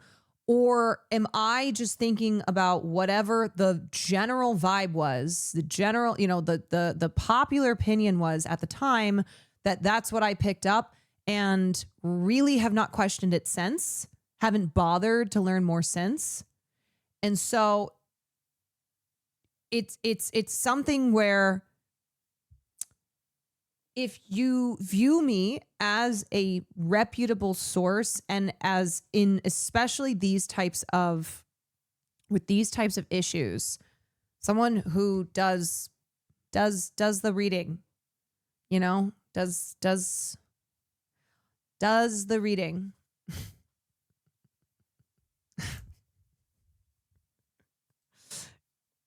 Okay, yeah, the person who said Hamas doesn't help Gaza, so it's not real? ? Evidence? Nope, she was abusing him. That's a person who for sure knows more than me on all these topics.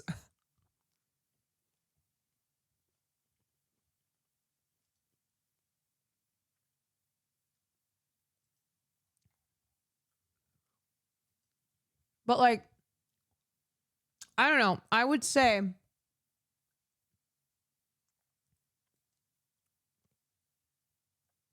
one thing in particular, like I really focus here, aside from kind of just focus on here, aside from just broadly pop culture, is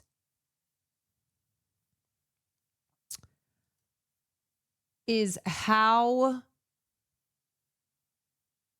big cases usually involving abuse, violence of some manner, and concerning celebrities how that has real life consequences, the effects that these cases have on broader society, on our culture, on, how what we see happening on the internet and the crossover to what we see happening in the real world outside of the internet. These are things I really focus on. I talk a lot about smear campaigns, and I try and identify when something is, where something is coming from and why, so that you understand when you're seeing something all over your feeds and say it's Pedro Pascal is a pervert, Pedro Pascal is a pedophile, Pedro Pascal, blah, blah, blah, blah. And being able to know that you should investigate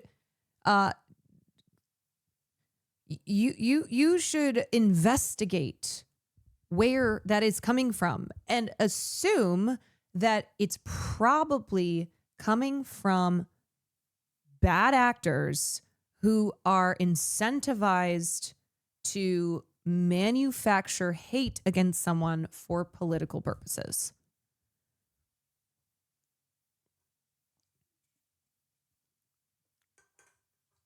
I basically just take whatever opinion Asmongold has and form the opposite opinion. Okay, last story I want to talk about. Oh, wait, I didn't talk about the weird Kristen Bell thing. Yeah, let's look at the weird Kristen Bell thing, and then we can look at the details of the Louvre being broken into. Kristen Bell has limited her Instagram comments following criticism from her anniversary post to Dax Shepard. So this is her post. Happy 12th wedding anniversary to the man who once said to me, I would never kill you. A lot of men have killed their wives at a certain point. Even though I'm heavily incentivized to kill you, I never would. Heart. So clearly this is some joke with them, some inside joke, but y'all, this is the type of stuff that doesn't need to be publicly posted, you know? The whole we should all know less about each other, and that we should maybe some things are inside thoughts, some things are private jokes. She's been weird for a long time. She has. They both are. And it's just like strange. I think the whole thing, I also like that this has 666 likes. 666. I don't expect everybody to know what month it is always, and kind of the awareness months. October is Domestic Violence Awareness Month, if you don't know. So people were upset by this because it's really weird, but also because it's Domestic Violence Awareness Month. And this is something that you can see why people would be very sensitive to it. And it just comes across as like really tone deaf. And like, why? Why? It's very strange. Why are you what is this joke here? I'm heavily incentivized to kill you. Haha. Not defending her, but to be fair, their anniversary will always be in No. And I know you're not defending her. And yes, they'll always have the same anniversary. But maybe, and I am not expecting that she knew it was Domestic Violence Awareness Month and then posted a caption like this. But it's like, maybe we don't post something like this with just the general vibe of just the general vibe of the current environment. Do you think that this is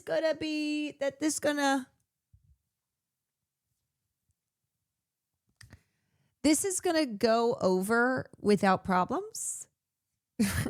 It's obviously a dark joke between the two of them, which is fine. Don't share publicly. That's what I mean. Read the room. Think maybe before you post. with a comment like this. And some jokes are not jokes that need to be shared publicly. The pic is so, when I first saw the pic, I thought she was like child. It's strange. I don't know. The whole thing, they're weird. Okay. They're just weird.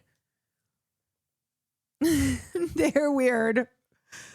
These two are weirdos, talented people, but consistently doing very head scratching, eyebrow raising things. I'm still kind of hung up on the heavily incentivized. Yeah. I just.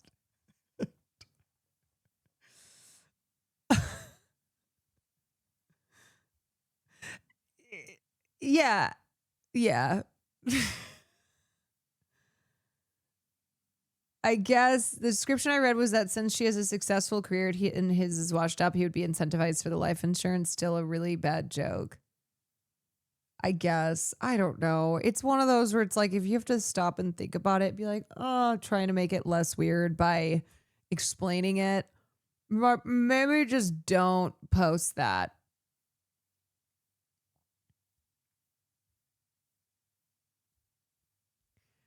That's my take. That's my take. That is my take. I saw it. I went, man, these two stay strange.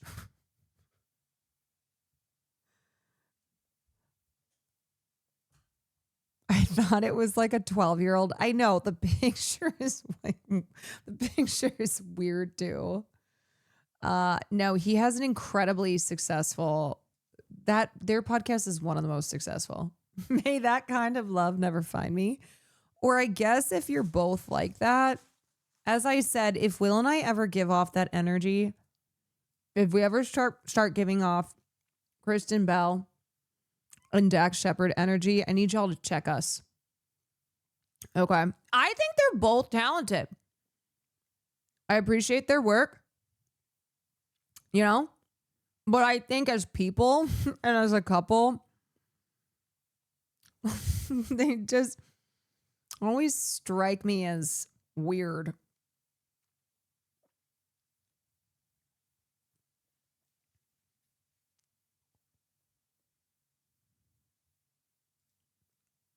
All right. Let's talk about what happened with the Louvre. Le Louvre. Le Louvre. $100 million in gems, in jewels, in diamonds. Priceless crown jewels from the most visited museum in the world. A few thieves. Also, this is purely a coincidence. Purely a coincidence. I did recently come into a bunch of jewels. It's just simply a coincidence. But in case you see me wearing just tons and tons of jewels, know that it happened before this happened. A ladder, some power tools, getaway bikes, and about 7 minutes. The French Minister of Culture confirms the Louvre has been robbed. A hunt is underway for thieves after priceless jewels were stolen from one of the world's most famous museums. And the craziest part of all, the museum was full of people at the time. In daylight! Holy shit. Okay. I'm not saying like... Daylight, people were all over. They had 7 minutes. And they... pulled it off. I'm thinking maybe Ocean's 14. You think we need one more? You want to get one more? We'll get one more. Broad daylight, a brazen smash and grab, right after the museum opened for business. How'd the jewel thieves manage that?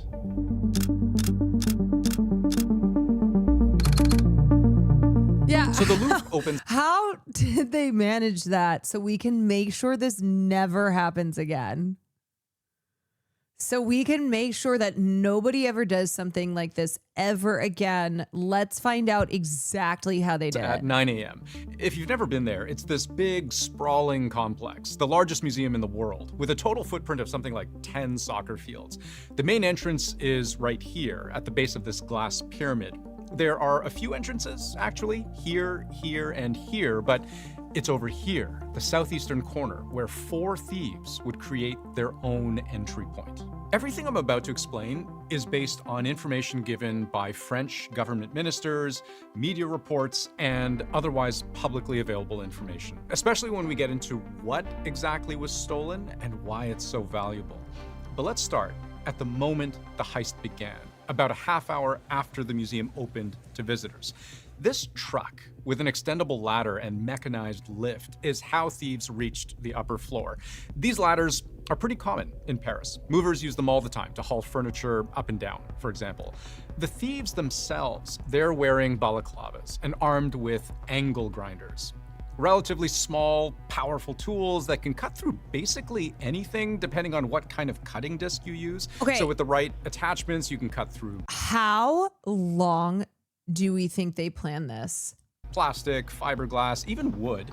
A metal cutting disc can cut through steel, iron, bolts, pipes, and with a diamond disc, you can 2 cut days. through brick, stone, and concrete. This was not their first heist. You know, as a normal person, you don't wake up in the morning thinking, I become a burglar. Let's start with the Louvre. No one would ever do that. No one would ever be like, you know what? Fuck the rest of this shit. Wake up one morning. I'm just going to go steal some diamonds from the Louvre. No one. Yeah, for sure. Photos show a relatively clean cut through glass. You see this vertical strip left behind. This is right atop the balcony that the Afternoon in ladder a was 24 propped pack. against. It was around this time a whole series of alarms would have been triggered. If not from the exterior breach, then certainly from the moment thieves began cutting into the reinforced glass cases housing the priceless crown jewels that were stolen. But why Le didn't they? Parisien, which is a major French Why daily didn't newspaper, they, though? they published this video online, claiming it to show one of the thieves breaking into a glass case. Note the bright yellow vest, which may have helped thieves look less like burglars and more like maintenance workers. Now, it's very difficult to independently verify video like this because it's so blurry and low res, but France's prosecutor confirms investigators did recover a yellow vest at the crime scene. And if I look at the list of items that were stolen, according to France's culture ministry, and then they brought cross-reference in those Nick items Cage with for their questioning that. locations according to the Louvre website, and even pinpoint that exact room to an overhead layout of the gallery. Note how room 705, where the crown jewels are, is at the exact point of the building where the thieves appear to have broken in. Then I can go even one step further and find those specific items that were stolen in publicly available video of that exact room. Here's a diamond-encrusted bodice bow, stolen. In that same case, just on the other side, this tiara was also stolen. In another case, these pieces from a sapphire set, a necklace, earrings, and a tiara, all stolen. At this point, you might be wondering, where was security in all of this? Well, according to the French prosecutor, the guards who did arrive on the scene were threatened with the same angle grinders that the thieves used to break in. It's worth remembering, the guards' number one priority is not necessarily to protect the crown jewels. It's to protect people. Think of all the visitors who were inside at the time. And all of this would have happened very quickly. So how are they going to sell such famous items? Okay, so based on my knowledge from having watched heist films, essentially what you do is you have to break up the pieces. So it's not like you just sell a full-on crown. You break it into individual gems and you sell it that way. You sell it on black markets. And the black markets. You might have like private collectors, wink wink, who are like, oh, where did this come from? No questions asked here.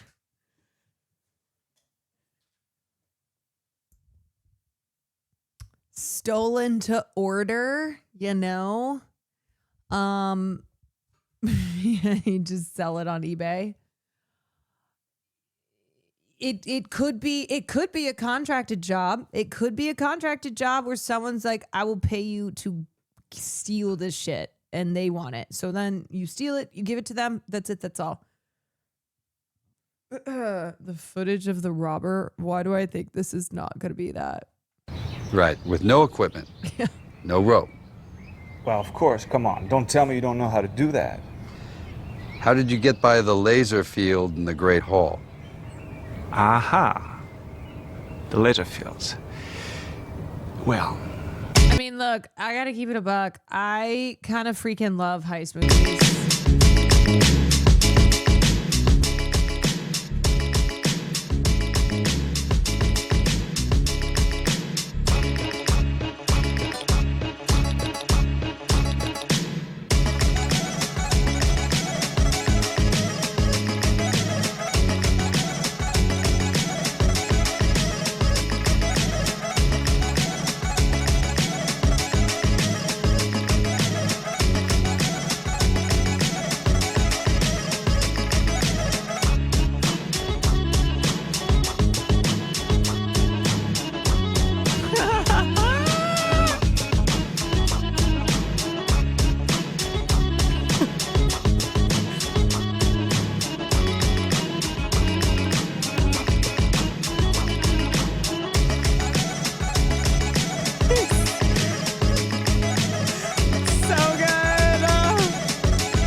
I mean, look, here's what I think. If you can do that, they should just give you the jewels, okay? If you can do that, then you deserve to steal what you want. Okay. Are you going to see this heist movie?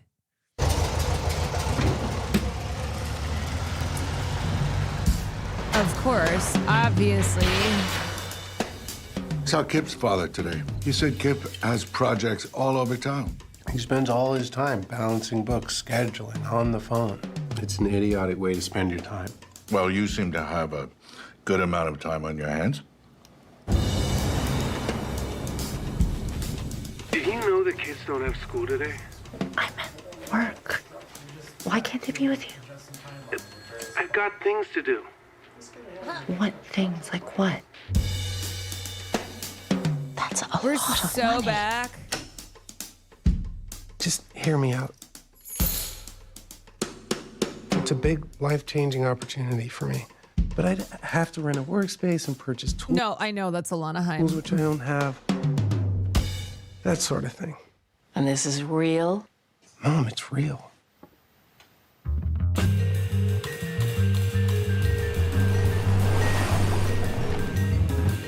Dad! Dad! You don't look like cops. Say, James, we've been told that you're mixed up in this robbery. I sure don't know how you got down this road. You got the wrong idea. I'm afraid you got some bad information.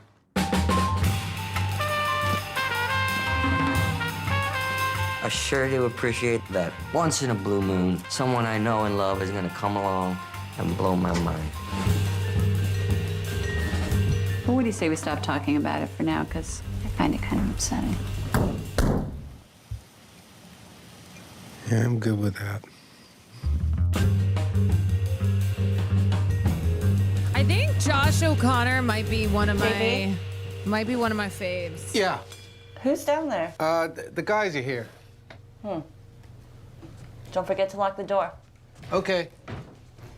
I think he picks really good films to be in. I really like his choices. Because sometimes you have actors who are like super hot in the industry and you know they have every opportunity, and then they just over and over again, it's like, what? Who's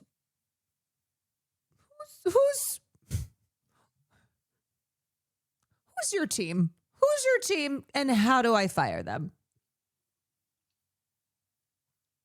You know?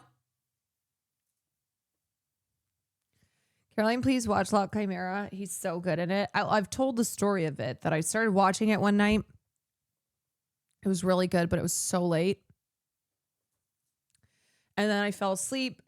And then it was one of those that I was like, okay, I need to watch this again. And then Will pulled the classic. I really want to watch it together. And then we never watched it. Because you guys will see what happens. I'll watch something and be like, yeah, when you did traitor shit. It's like when you watched it without me, I'm like, okay, please. I know the things that I'm into and that you're not into. I think you need to dump Will so you could get through movies and shows. I do, because basically, here's how it works. We watch stuff together at nighttime. If I finish stream early before he's done, then I'll go try and like watch something of my own. When he comes in and be like, can we watch? Like he'll do the thing where he goes, oh, is this what we're gonna watch? Like, are we watching this? I'm like, okay, whatever. Because we have a bunch of stuff we watch together. So I'm like, fine, I'll put on our show. There's a new episode out. Or he always likes to watch. He just find a movie. If you guys break up, we know why. If we break up, it's because I just need to be alone so I can watch everything that I want to watch. One day I may just be like, I'm going to be alone now for the rest of my life.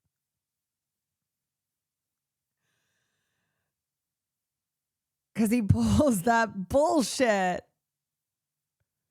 But I usually don't watch stuff during the day, so it's only at night. It's only after stream. That's the watching hours. We stay together for the kid. I'll be like, I'm taking the kid. I'm taking the kid. And I am going off, and I'm just going to sit in a room and watch movies and TV to my heart's content. Because I think if you've been in this community long enough, you know my type of vibe. You know the stuff I'm into versus like what Will's into. And you know the films and shows that a lot of you recommend to me that are very much for me. That you know are not his shit, but then he'll try and pretend that he wants to watch it together. Anyway, okay. Prosecutor. back to the Louvre heist. The thieves had broken in, and within 7, they were back out, fleeing on motorized bikes after attempting to set Kiss fire of a Spider, to the mechanized very lift me. that granted them access to begin with.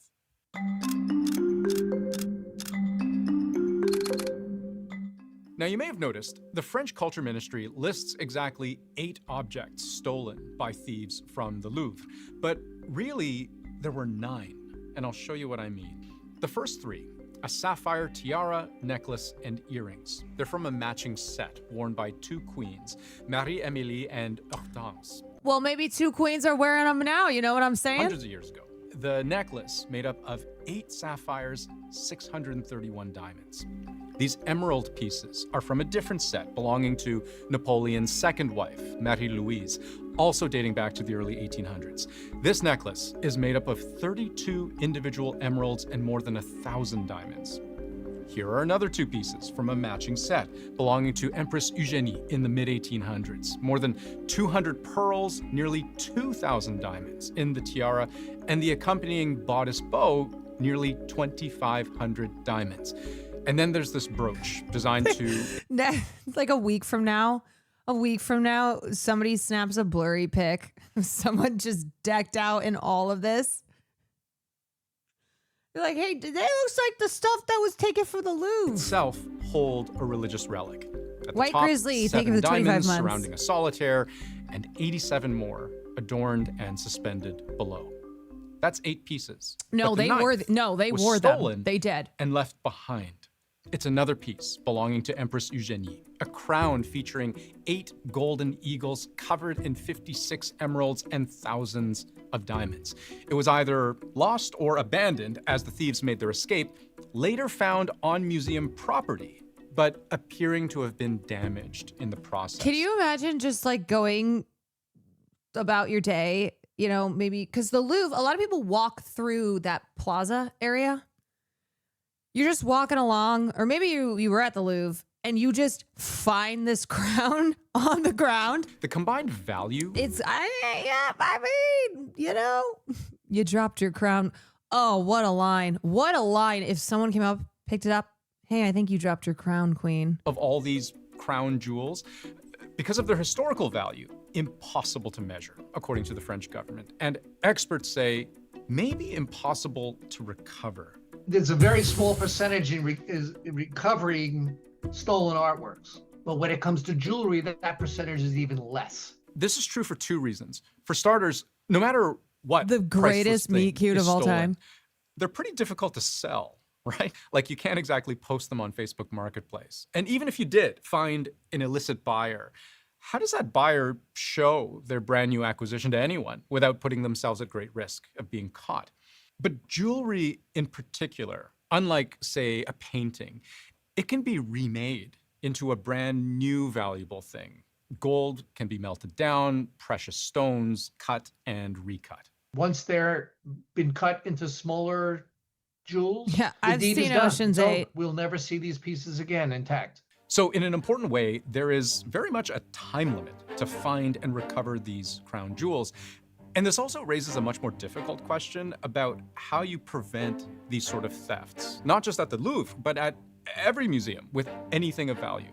You can imagine that other museums in the world, and there are tens of thousands of them, smaller than the Louvre, they're watching this news and they think, well, if the Louvre can be robbed, how can we protect ourselves, you know? And they are afraid that local thieves will think, well, you know, they took it off with the Louvre, let's try our local museum. So that's the biggest fear now in the museum world. It's appalling.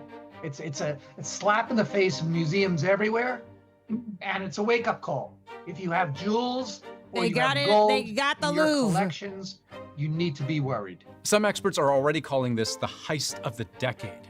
7 minutes in and out, the work of seasoned professionals.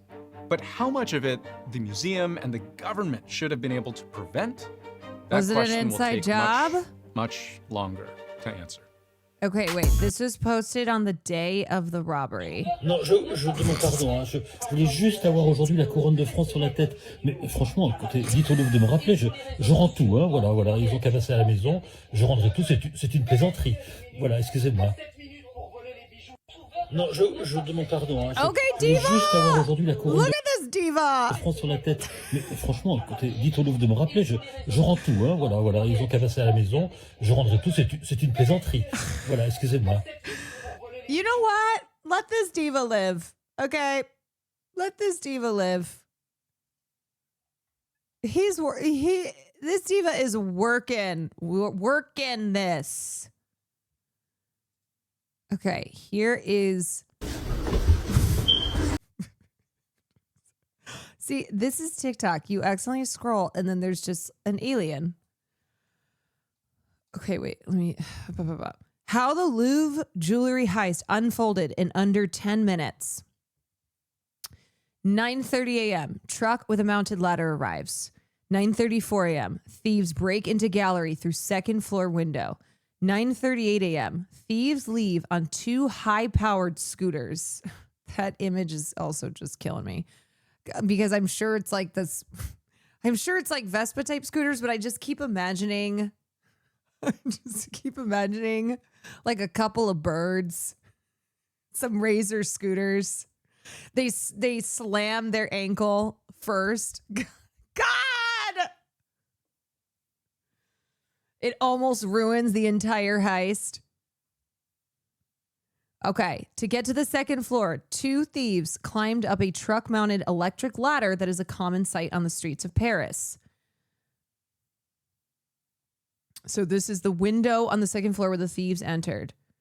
Then they used power tools to break the glass of the balcony window and enter the gallery, setting off a security alarm. Once inside, the thieves smashed 2 display cases and took 8 precious objects, setting off additional alarms. So they were just going full. They were like, whatever, we're going for it. There was no Vincent Cassel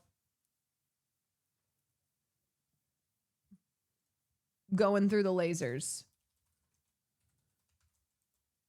Okay, the items that were stolen.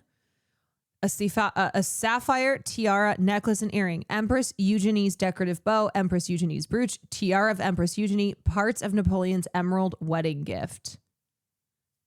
Whew. Whew. The fact that there's no footage is wild. Well, right. Do they not have... Hold on. A sprawling international... Here we go. An amateur move. Former jewel thief calls out mistake in Louvre heist. Not this guy being like, actually, let me tell you what they did wrong. Because here's the thing. They did all this in 7 minutes and got away with it. So let's see what a former jewel thief has to say about the mistake that was made. National manhunt underway this morning after thieves took priceless jewels from the Louvre Museum in Paris. The heist took just 7 minutes. Investigators say they used an angle grinder and a blowtorch to get inside the ornate Apollo gallery, and then they took off with 8 pieces of jewelry. They dropped a 9th piece during their escape. And this morning, there's real concern the jewels might never be recovered. CNN's Melissa Bell outside the Louvre this morning. I gotta say, I mean, an uproar in Paris over this. Oh, there is. I mean, such huge security breaches. The idea that these 4 men we understand that they're looking for could have broken into the room housing. Only 70% of the Louvre has security cam covered. That's kind of crazy. France's crown jewels, John, making off with such treasures of inestimable value. That's what French authorities are saying.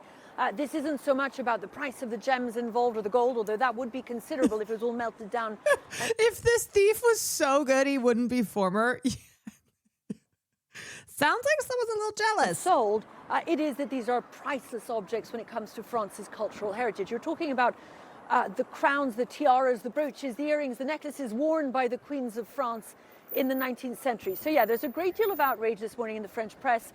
Many newspapers describing it as the heist of the century. So brazen was it, so quick was it, so efficient was it. These are, after all, we understand from investigators, extremely well-trained criminals who had very carefully plotted getting in and out of the Louvre Museum. Still, that it should have been possible for this is 1,000% going to be an SNL sketch to happen at 9:30 a.m. in broad daylight, when the museum was about as packed as it is now. This is what Paris looks like on a Monday morning or a Sunday morning. There were people everywhere. They managed to get in and out.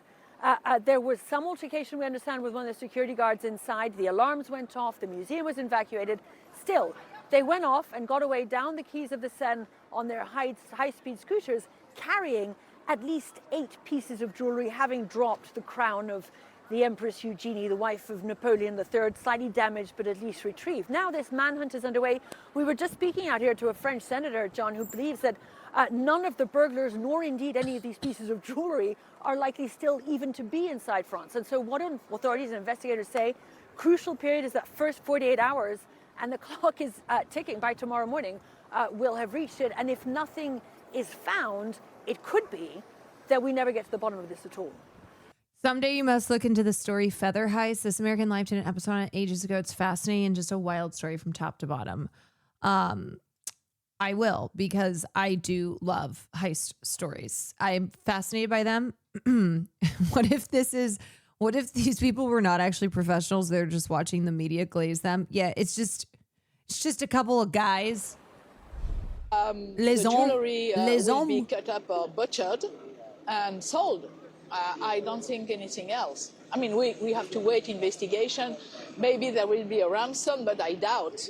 Seriously, regarding the price of the stone and the high level of the price of the gold, I doubt that these things will never come back.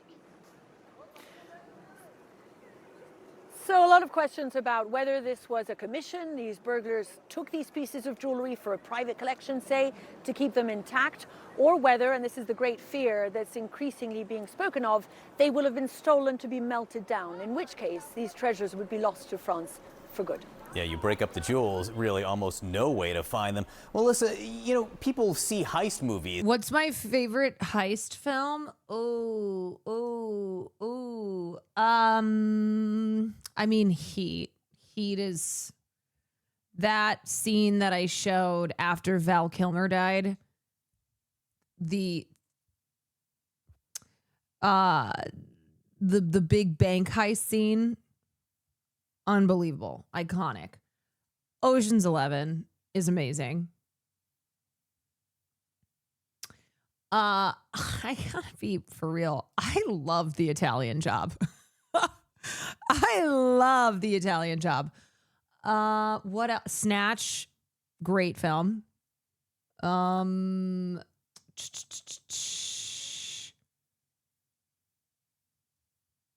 I mean, I think Thomas Crown Affair is great. Sneakers, which we watched. We watched Sneakers recently. I thought you were talking about The Heat with Melissa McCarthy and Sandra Bullock. Nope. Different movie. And they see lasers and high. Catherine Zeta-Jones should be investigated.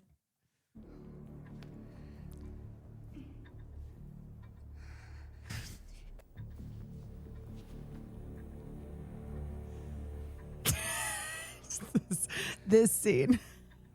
On point. Now lift.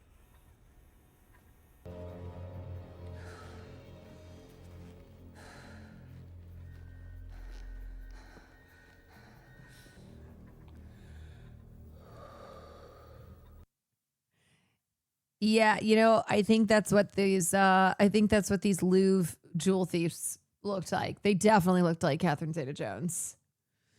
They love lasers. Heist films love a classic laser scene. Tech and computers here. From what it seems, these guys smashed a second floor window, went in, grabbed the stuff and left. Other than getting that sort of ladder up there. You know what? Also got to mention, Now You See Me. Classic film, Now You See Me. This didn't seem particularly high tech. These were pretty rudimentary pieces of equipment. An angle grinder, John, was used to National smash treasure? open that window. The entire operation, from the moment they pulled up that truck with its mechanical lift, broke through the window, smashed through the display windows, grabbing those pieces of jewelry. The sting? And made their way back out, getting away on those scooters. 7 minutes in all. It took them very little time, but you're quite right. There is this sort of disconnect between the value, the pricelessness of what they've made off with, France's crown jewels after all, and the very basic equipment that they use to get in there. No fancy layers, no high-tech equipment, none of the Hollywood trappings that you would imagine for a heist as brazen, as spectacular, and as successful as this one. Yeah, my jaw kept on dropping further and further to the floor as I was reading the details of this, just because of how easy it just seemed. Melissa Bell, great to have you there this morning. Please keep us posted. I know a lot of people concerned about this manhunt. All right, Sarah? you're going to want to stick around for this, because joining us now is an expert on the matter, because he's a former jewel thief. Larry Lawton is here with us. All right, look, John just went over some of the things that happened. They used a truck that has a ladder that usually is used to lift things like this furniture. This guy is like, it's my time to shine. It is my time to shine. He has been waiting for his moment as a former jewel thief to into come windows on. on high floors. Be like, They used "Let a me tell grinder ya." and a blowtorch to break the window. But that set off security alarms. This was in broad daylight while the Louvre was open. What does this tell you about these thieves? Well, first off, it tells me that they planned this very well. He's got a to case YouTube this channel? place, to know Wait, for what real? equipment to take, even to know in the museum itself how to get through the glass. Was it alarmed? Was it extra strength glass? What they needed. They got out of there real quick. So they planned this very well with inside help for sure. They made a lot of mistakes as well, though. So I could go into that, but there's definitely well planned. What are some of the mistakes you think they made? Because they did make off with a lot of jewels that are worth, we don't even know what, because they're considered priceless. Well, there's a couple of ways they can get rid of the jewelry. I will go into that. Damn, everyone really is a content creator out here. But here's a mistake. They dropped one of these brooches. They only robbed, 9? I think it was 9 brooches, diamond-like pieces.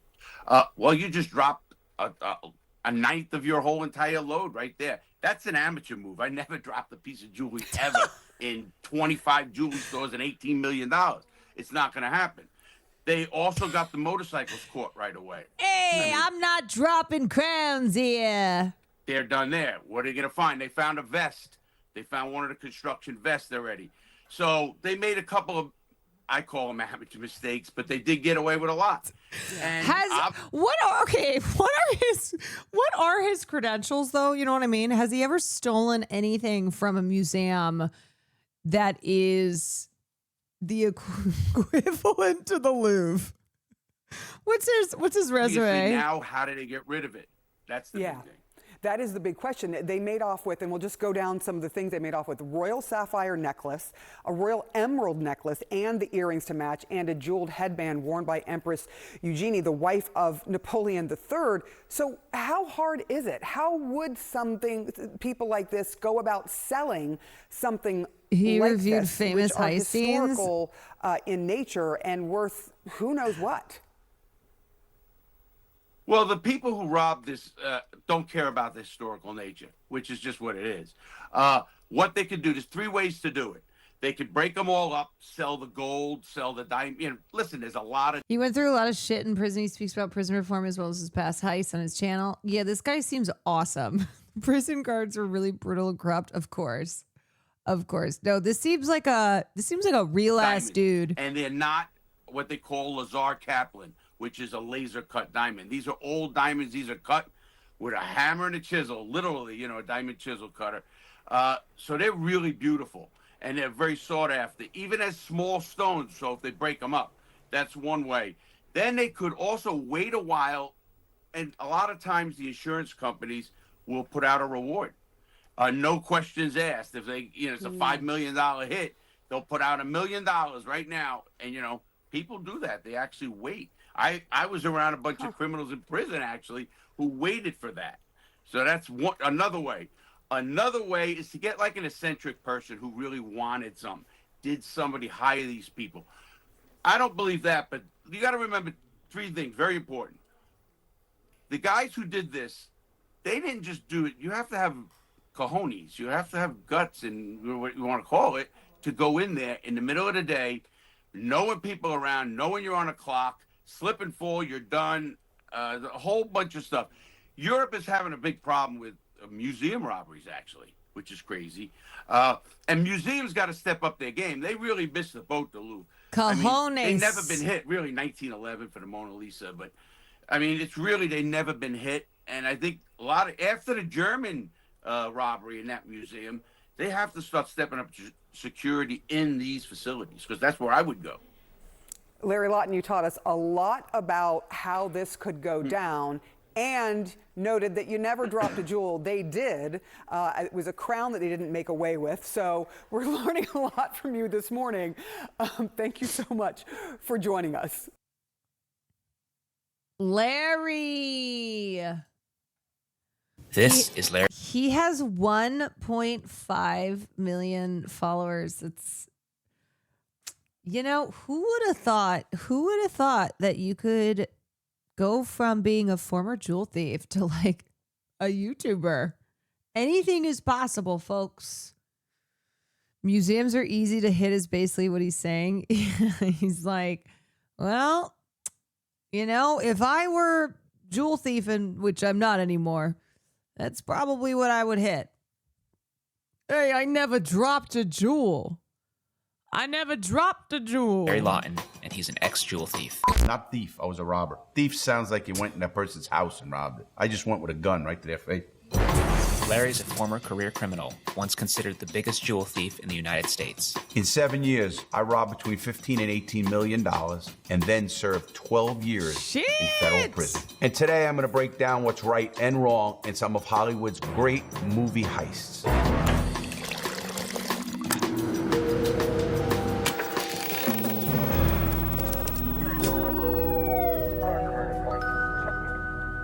We're about to watch a lot of crimes in movies, but let me be very clear. I am in no way endorsing or encouraging crime in any way. I'm an ex-criminal, and now I work with police agencies to prevent crime. So I want that to be known right off the bat. Okay. Let's look at some clips. The bank robbery in Heat. Stay God, down. We want to hurt no one. soundtrack. We're here for the bank's money, not your money. Your money is insured by the federal government. You're not going to lose a dime. When Robert De Niro takes control and tries to calm everybody down by telling them that their money's insured, he's right. It's just like with the robberies that I committed. The people's jewelry was insured, so they got their money. It wasn't the people who you're robbing that were getting robbed. The real people are the insurance companies who are losing the money. And again, I'm not going to say it was right. It's wrong. Victimless crime. But it's not their stuff they're losing. Most of the people I robbed did not hate me because they actually sold their whole store in one shot for insurance. At one time, the feds couldn't get the jewelry store people to say anything bad against me. They got a couple, but the guy shot me.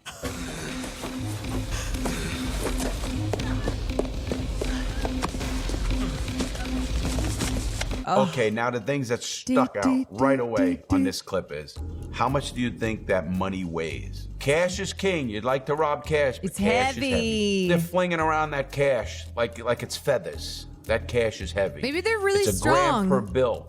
Each one of those bags is 70 pounds, and they're running through the streets like it's a 10-pound bag. You know, it's totally unrealistic. That's part of that struck out at me right away. Cash is heavy.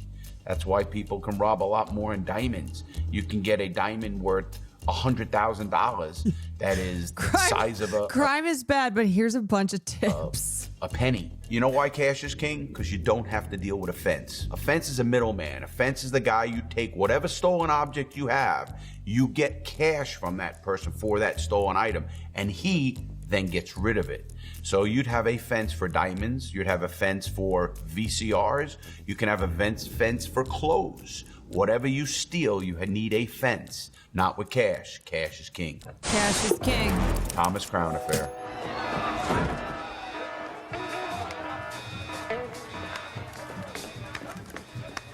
What you're seeing here is a mega millionaire stealing $1 million picture. In a Thomas Crown Affair, what does he do? He robs art. Why does he rob art? Because he knows art, so he knew the value of what he was stealing. This painting is considered to be the first Impressionist work in history. It's worth $100 million. In my own career, I knew about diamonds. Why? Because I went to the GIA Institute under the table to know what I was doing. The GIA Institute is the Gemological Institute of America. They actually show you how to grade diamonds, rate diamonds, actually give them what they call a birth certificate. So understanding what you're robbing is more important than sometimes the robbery itself. Okay, Why so would I rob something and research. not know the value of it? Morning, Mr. Crown. Bobby. Back for your Research is key. In the Thomas Crown Affair, he gets very tight with everybody, and that's very common because when I did my robberies, I ended up getting tight with the owner or the salesperson in that jewelry store. They didn't know who I was, but they got tight with me. They started talking about the place, and I would end up even sometimes asking to use the bathroom in the back, and they'd say, sure. Now I'd walk in the back and know everything about the store. So if you have social anxiety, you're probably not going to be good at this part. Where the cameras were. What I don't like about what I'm seeing in this clip is he's robbing for fun. He's getting a thrill. I've known people who are very wealthy who want something, but they don't do it themselves. they hire other people to do it. Are you trying to imply that I had something to do with that painting? Yes. Trying. No way. Well, would you go, if you were worth $10 million, would you go rob something?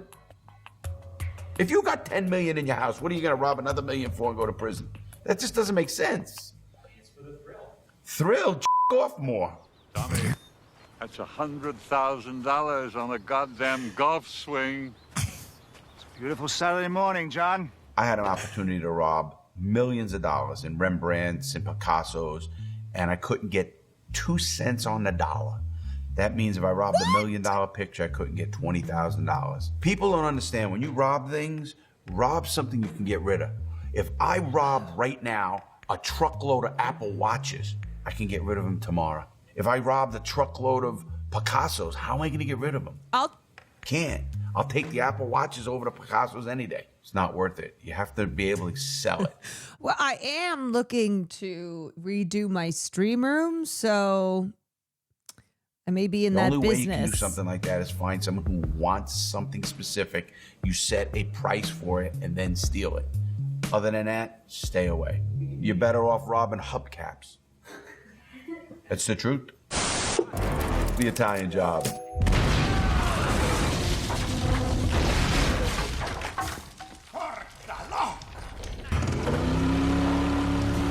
Most realistic one yet.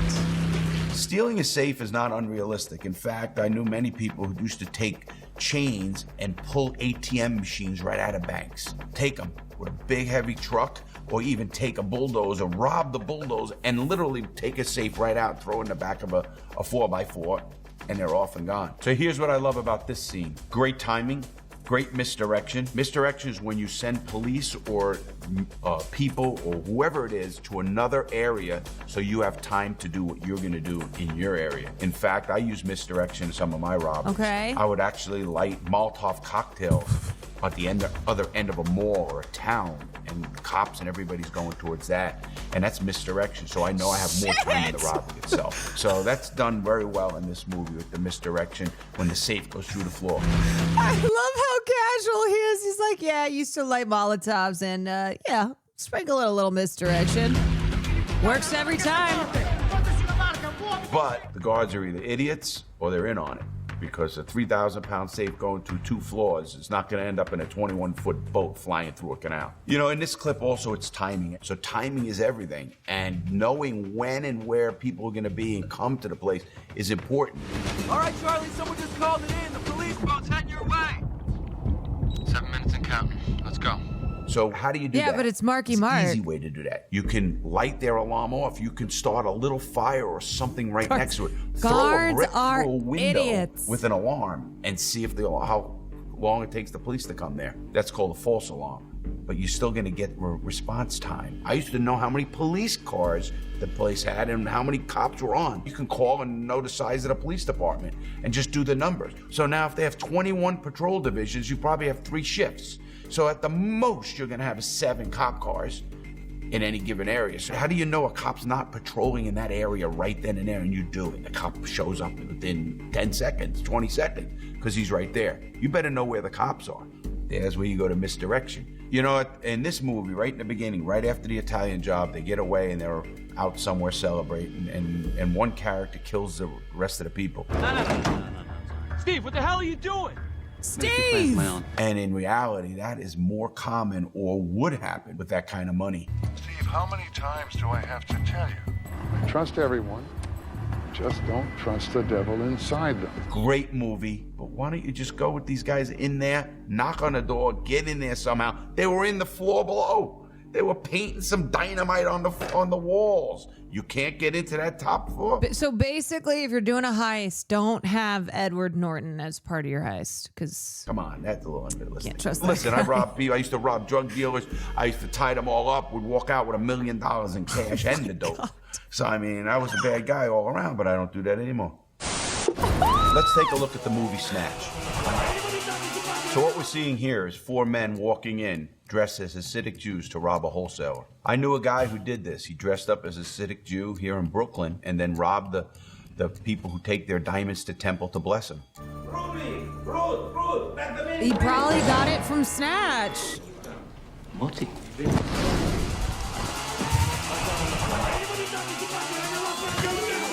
These four guys go in through a buzz door. The buzzer doors were good for me, the professional criminal, not for the smash and grab. When I went into a buzz door, I was never surprised after that because I would end up buzzing the person in and taking them down. You don't want someone just walking in and then walking out. In those buzzers, you also have to buzz out. Once you're in there, you're mine. You can't even run out of the store. It buzzes, it locks. Where is the stone?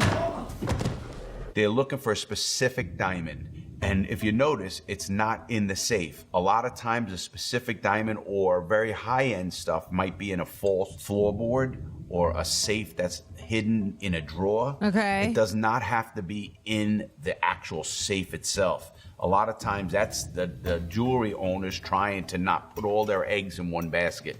So if that safe did get robbed, maybe that higher end stuff doesn't get robbed. Because a lot of people don't know that. But when you case a store, you A lot of people don't know that, but they do now. Yeah. This clip was actually very realistic. There's not much wrong except they would have all carried their own gun. I didn't see why they were all four guns on one guy. Because it looked cool. They're walking in as it is. So if one guy goes off and hits a buzzer, they're gonna pat him down anyway. What I don't like about what I'm seeing in this clip is how they used violence in all.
The line, or somebody was in bed with their wife and they told him what's going on and the wife doesn't like him anymore. When I was with Robin, nobody knew who my fence was. And that's important. I did that on purpose. So if anything happened, nobody can get to the next person. Even my own crew didn't know what I was doing as far as where the money was coming from or how we were getting rid of the diamonds. And that's important. In this clip here, everybody knows everything, and that wouldn't happen in real life. Never. Yeah. The less people. Don't have a wife. In conclusion, don't have a wife because you might be in bed with your wife. You tell them about your heist that you got coming up. Wife spills the beans. So don't have a wife. Better. And that's how robbery should go. You know, have I ever thought about robbing casinos? I think I thought about robbing everything. If you did anything in this movie, you'd cut down the amount of people and you might get into the cages. But if you ever notice any casino where the cages are, they're in the center of the casino, away from any exits. So there's no way you can get into them. Believe me, I looked. Let's take a look at a robbery gone wrong in Hell or High Water. There's no money in the drawers yet. It's in the safe, and I ain't got the code. Prove it. What you're looking at in this clip is two brothers who rob a bank in a rural town early in the morning. All you're guilty of right now is being stupid. Just leave, and that's all it'll be. Tell me I'm stupid again. The woman is actually giving him some gruff back, and you would see that. People react to robberies in different ways. Some people cry, some people laugh, some people curse you out, some people stay silent. You have all different reactions. You see these guys use gloves. I used gloves, or you can Some people break into song and dance. also use crazy glue and literally cover your fingertips in crazy glue, and then you don't have any gloves, and you won't get prints out either. Also, they didn't cover their eyes. If you ever notice somebody who really robs something, if they put pantyhose over their head, it disfigures their whole entire face, and you could still see, but you couldn't describe a person's eyes. If you left your eyes open, a person will look right at your eyes, and they'll recognize those eyes again. And it's a quick disguise. Wham! Put it right over your head, and you're gone, and nobody can recognize you. You're done. That's one way to do it. I'll bet we'll get people who do that. Yeah, you guys are gonna go home and find a pair of pantyhose from your mother, and hey Mom, I need a pair of pantyhose. Where do you think you're going? From your mother.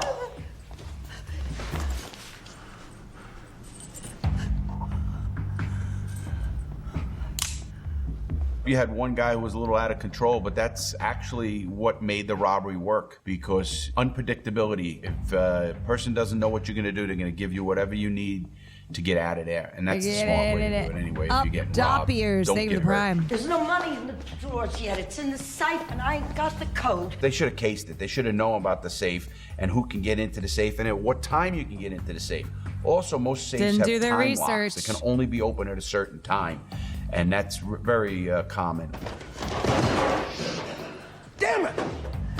Y'all are new at this, I'm guessing. Obviously, there's a couple of things banks do, from die packs to GPSs in the money, and they'll give a certain pack of money that has a die pack, and once it leaves the store, it blows, and all that money is done. People in banks are trained to do exactly what they're told and give away the money because it's all insured. Also in banks, if you ever notice, when you go into your next bank, look at the door. There's actually a height marker in every bank right at the door. So when you walk out, you'll see it, and they can tell you how tall you are. Most people who rob banks don't rob one bank. They do a lot more. Obviously, with the bank, it's the FBI, so... Wait, I never knew that. Also, gas stations, 7-Elevens, I had no idea. Okay, so change... Eventually get caught. Change I always height. say the best of the best, the FBI. Must wear stilettos. The FBI, they got all the money in the world and all the time in the world. You will get caught. The convenience store robbery in Fast Times at Ridgemont High. A great movie. You guys watch that movie? Yeah, it's a great movie. We've been following a lot of clips with professional criminals, people who plan it out, people who know what they're doing, casing a joint, so to speak. In this clip... I mean, I don't know. These days, the FBI is going after, like, teachers who are... teachers who are, like, reposting Charlie Kirk's own words, or people who are posting memes about, like, healthcare CEOs getting blasted. So maybe now is the time? Maybe now's the best time. Like, I'm not saying to do it, but if you're going to do it, you know, with this FBI. You see the exact opposite of a professional. What are you doing? It's safe! Behind the donuts! I'm watching this place. I know what I'm doing. The manager or that store clerk would never have access to a safe. And the safe wouldn't be there right behind the hostesses on the counter as well. It would be a drop safe. All convenience stores, 7-Elevens, Wawas. Have you watched they The all Order? Have what they call Yeah. a drop safe. Really good. Which has a opening on the top that can handle an envelope and cash. And every $100 usually in a cash register, after they have $100, they drop that. And you can't get into that drop safe. They'll have a lock that's only opened usually by the owner or a manager who comes Would you in be in a later. heist movie? to empty Hell that, yeah. check the receipts. That's what they do. He walks in. He sprays paint over the camera like the camera didn't see him already. In today's world, we have cameras that have off-site monitoring and they're straight live feeds to another area. Back in the 80s, when this movie was made, they didn't have that. And they would have had a tape machine in the back office. And in the back office, you can actually go in there as a criminal and take the tape out, and they wouldn't have any kind of feed of you. It You used see to be the manager simpler. grab coffee, throw it in the face of the criminal. Obviously, he's defending himself, and he's allowed to do that, of course. And he is encouraged not to do that, though. Most police don't want you to get involved. They want you to give the money away as quick as you can and get rid of him and observe as much as you can because you don't want to get killed. Nobody wants to get hurt. It's not worth it. It's not worth it, okay? First action of everybody Don't be a involved should be hero. safety. And that goes to safety of your customers. If this guy's armed and you did something and he shot you and then Spicoli walked out of the bathroom and then got shot as well, you're talking about a very dangerous Miss situation that Nicole. could have been. You also saw the getaway driver take off. Believe it or not, with drug addicts, that'd probably be pretty common. And the one who got caught would be telling on the one who didn't get caught. That would be pretty common too, especially Snitching. with drug dealers, drug addicts. All right, hounds. The clips you just saw, I don't ever want people to believe that I'm endorsing crime in any way. People don't think one last criminals disclaimer. should be smarter, but most of them aren't. That's why they go to prison. And in my case, the FBI was very good. I love this guy. Oh my God. I'm obsessed with him. I am so obsessed. I love that he goes, most criminals are idiots. I wasn't an idiot. The cops, the FBI was just really good. Okay. Let's see. He gained notoriety for committing a string of jewelry store robberies along the Atlantic seaboard prior to his arrest in 1996. He spent 12 years in prison. I can't believe they got him. And once released, began a career as a motivational speaker, life coach, and author. In 2007, he started the Reality Check program to help educate at-risk youth on the consequences of breaking the law. He has acted as a spokesman for prisoners and prison issues, been a vocal advocate for prison reform, and made appearances in the media as an expert on robberies. This guy rules. He executed his first robbery when he was 28, an inside job to collect insurance money. He then began robbing jewelry stores along the Atlantic coast, using his contacts within the Gambino crime family to fence the stolen merch.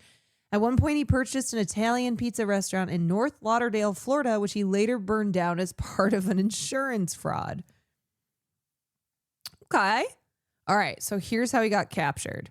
In May of 1994, 3 males robbed a jewelry store in Daytona Beach, Florida, netting $500,000. That would be over $1 million today, worth of gold and diamonds.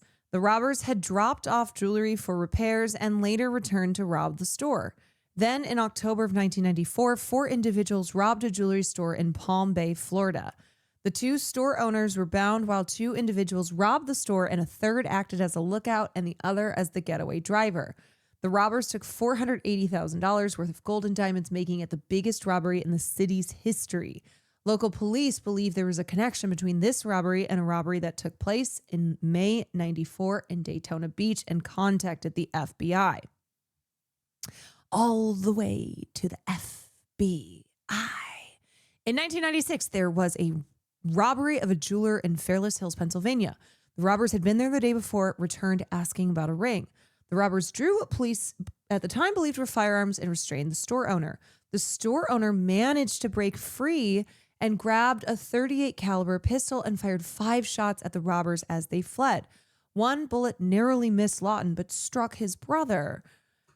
Lawton later said that he used a BB gun during the robbery. Afterwards, another jewelry store in Lower Bucks County became suspicious of a person they believed was casing the place for a future robbery.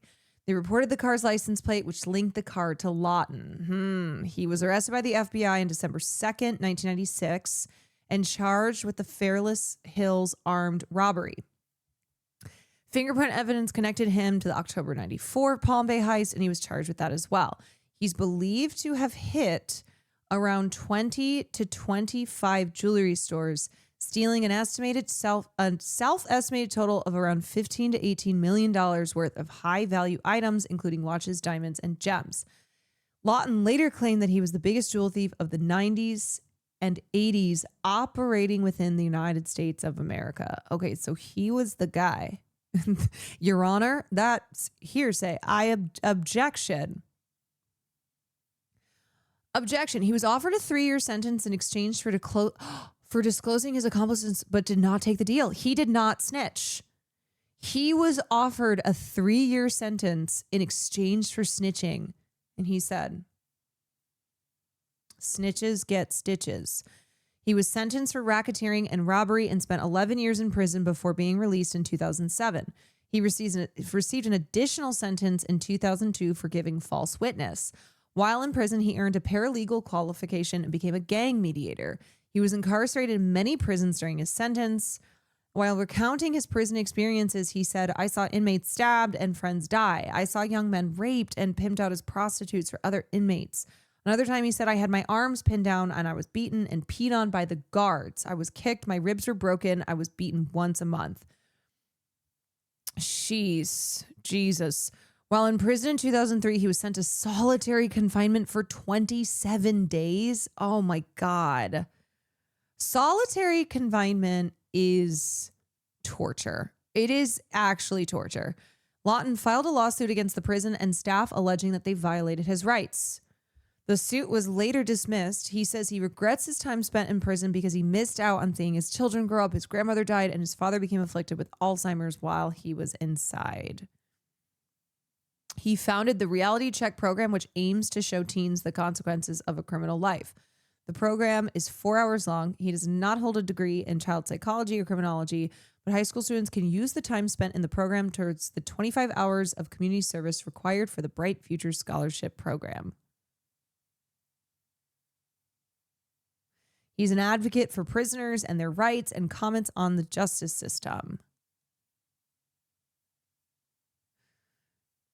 This guy's so cool.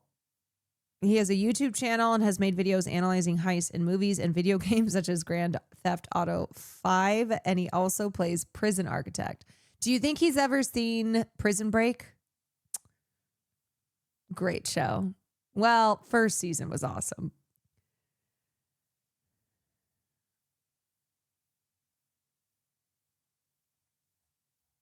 He was abused. Yeah, it looks like he was abused by a Catholic priest. Ugh. And that is what he has linked his negativity regarding religion. That makes sense. Yep. Yeah, Prison Break was great. Prison Break season 2 and onwards, meh. Season 1 of Prison Break, so good. I think I've watched just the first season like 3 times. Whatever happened to Wentworth Miller? What happened to him? I was so in love with him.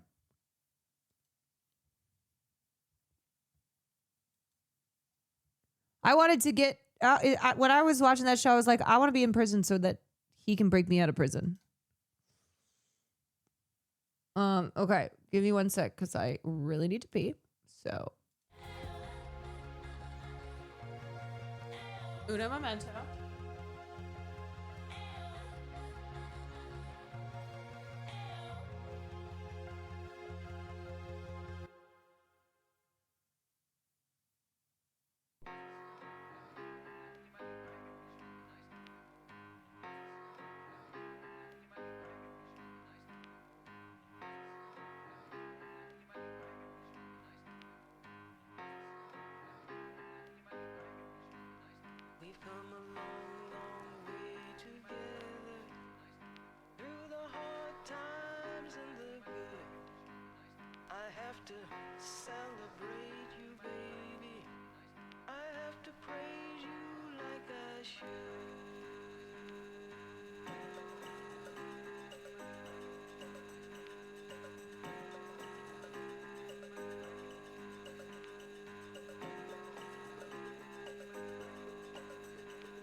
Important.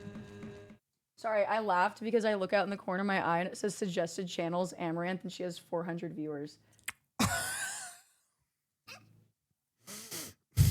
Aw. Aw.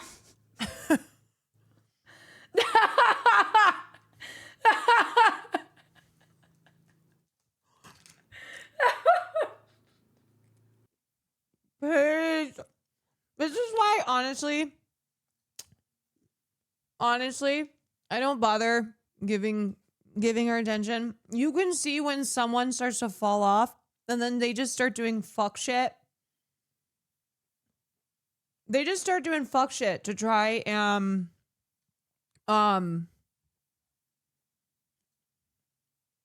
get attention, get views. So don't give it to them, you know? I love how petty she is. I know, she's so petty. In the funniest way. So good. Okay. All right. Sorry, I'm so hungry.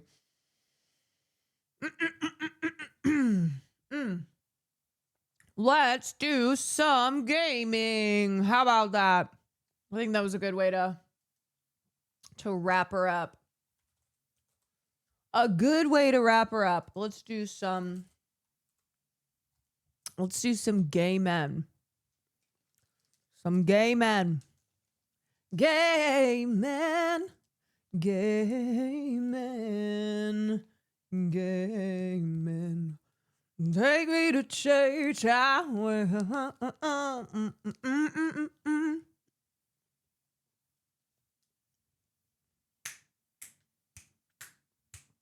Gay men. Okay, so it is October. We are continuing with scary gaming. Have you tried the jalapeno chopsticks? I haven't, but that sounds fire. We are continuing with our scary gaming. There's a cool article for you I found. Gene Park for my Silent Hill F review. I interviewed a therapist. Oh, cool. Swear to Sosa. Thank you for the 11 months. Shook. Thank you for the 26 months. October is the best month. It is. So I am going to start SOMA. Woo woo. We're going to do some SOMA. October. Scary gaming. Continues. Gene's awesome. He's so good. He is. I appreciate his work. Okay. All right. That's not what I wanted. Okay. Whoa!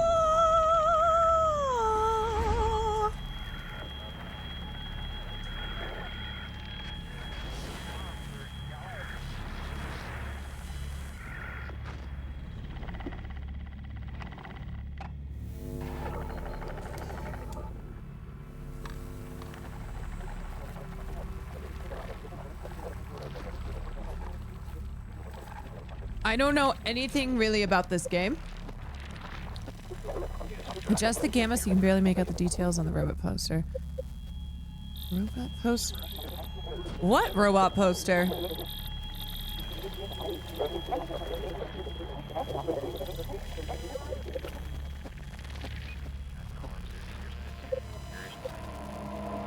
Oh, the feed is frozen. Ah, hold on a second. Hold on. There we go. Okay, options. Video. Is VSync is this the thing that makes people feel nauseous? Wait, why is it freezing?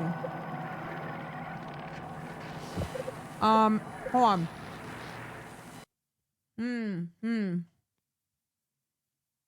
Maybe I need to go to here. Wait. Can you do... Let me try this. I'll go here. Should I go game capture, maybe? Game capture? Okay, but now I need my camera. What's this under? Video capture device. Video capture device. Okay. So pop that.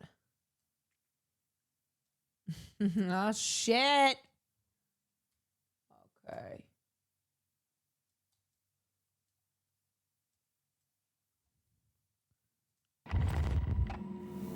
All right, hopefully that works. Yeah.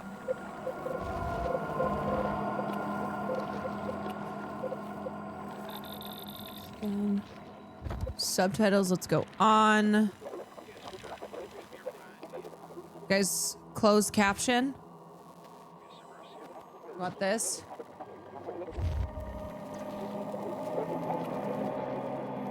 What?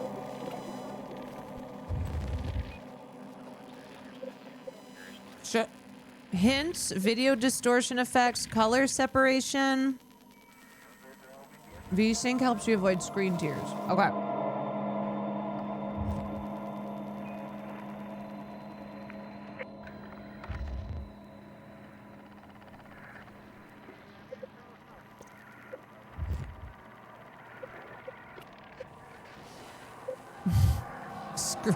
Tears! Screen tears! Okay, we have normal, safe. Let's do normal. Yeah? Alright. I don't know anything about this, so let's see what we've got ourselves into. Epiphany Promise, thank you for the prime.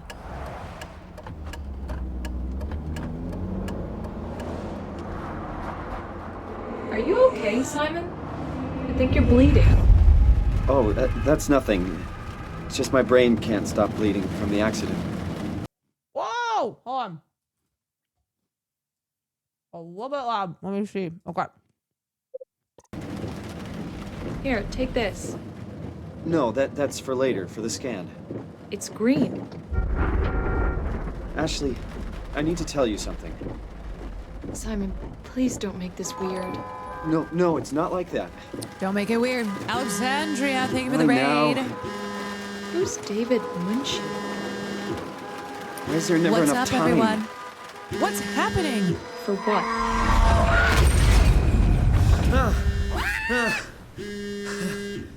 Oh my. Oh. Yeah, I'm hello? Hi, Simon Jarrett? Yeah, that's me. My name is David Munchie. We spoke earlier. The brain scan. I remember. Are you all right? Yeah, just a bad dream. Are we still on for today? Yeah, that's why I'm calling. I wanted to remind you to drink the tracer fluid I sent you. It'll help me capture a better image of the damages. Don't worry, I got it somewhere. Okay, great. Well, I'll see you in a couple of hours then. Okay, see you soon. What happened to the car accident? No, wait a second. Okay, so to move around, we use this. Hey Simon, it's Jesse. Oh my God. This weekend or what? A voicemail? Something you were doing. A message this box? Weekend or next. Anywho, just shoot me a mail or something. Love you, miss you, mean it. End of messages. I swear, that guy has the memory of a goldfish. I even sent an email to remind him, didn't I? I don't know. Did I? Press this to throw it. Oh! Okay. Put the tracer fluid. Maybe a little vacuuming? Oh, okay. Okay. Yeah, why was I asleep in jeans? Jeans and shoes. You can use this to move it closer or further. Okay. All right. Come on, radioactive tracer fluid. Where are you? That's good. From David Munchie. Thank you again for participating in our research. The scan will be performed at the Pace Laboratories in Toronto, but since we guess our access is a bit unpredictable, I will try to schedule a scan session for Saturday. Wait, why am I getting scanned? What's happening with my brain? Happy to hear your headaches have become less frequent. Your tests show your brain is slowly recovering, but it's still too early. Oh, I have the brain rot. To tell how well it will adjust to the damage. The bleeding will continue over the coming months at least, and you will need to come to the hospital a few times to drain the cavity to prevent the blood from building up pressure. Okay, so I'm medicated. Because I got the CTE drafts. Hi, Jesse. Since you probably forgot, here's me reminding you. Send. Oh. Oops, that's my bad. I guess I'll send it now. Better late than never. So true.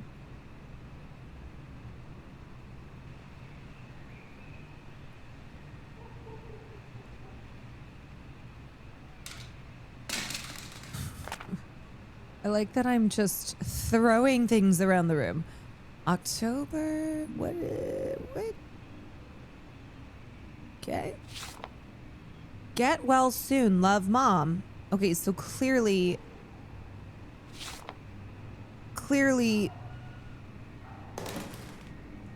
something happened to me. What am I looking for? I'm looking for tracer fluid. Okay, is it in here? What is this? Deodorant? Okay, there's laundry.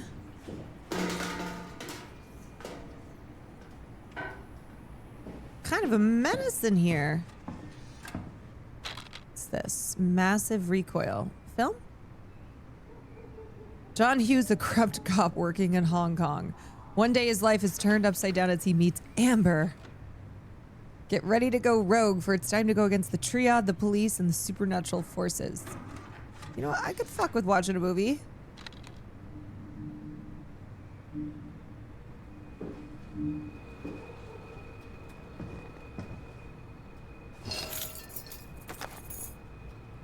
To Simon Jarrett. Okay, where the... Nothing but fast food. Oh! Should buy something healthier on my way home. Is this what I need? Or is this ranch? I should buy something healthier. What's wrong with pizza? What's wrong with the pizza?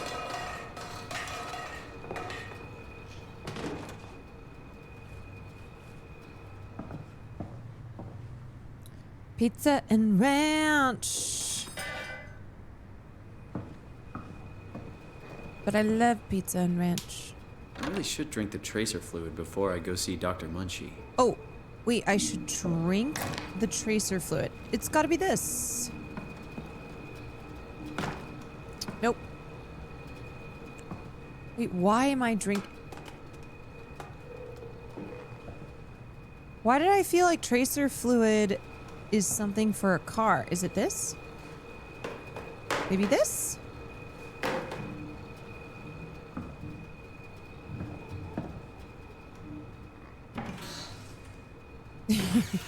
You're making a mess. I know. Y'all, I always lose to the tutorials.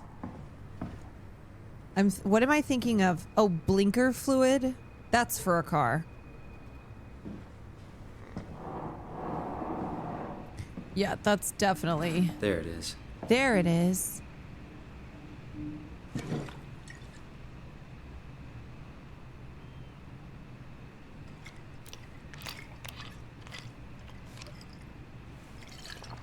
Mmm. It feels like milk, but the taste, it's like sucking on a penny. Yum. Oh, lore. Downtown accident kills young woman. Yesterday, a driver distracted by her children ran a red light, causing her to blindside a car in the intersection of Bloor Street and Spadina Road. The mother and her children traveling in a robust SUV were left bruised but largely unharmed. The other party was less lucky as the car crashed into the passenger side. Ashley Hall, 23, sustained devastating damages and suffocated from blood trapped in her lungs before the ambulance arrived. Her friend and driver, Simon Jarrett, survived, but with complicated results believed to leave him with permanent brain damage. They must have been out of blinker fluid. They must have. Wait, so this woman is the reason...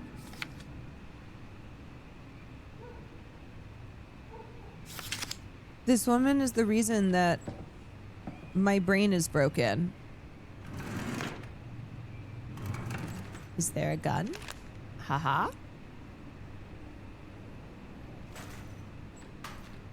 Okay, now we go. Spadina. No, in this case, absolutely blaming women drivers. Nothing works. Absolutely. Spagina. Hey, spagina.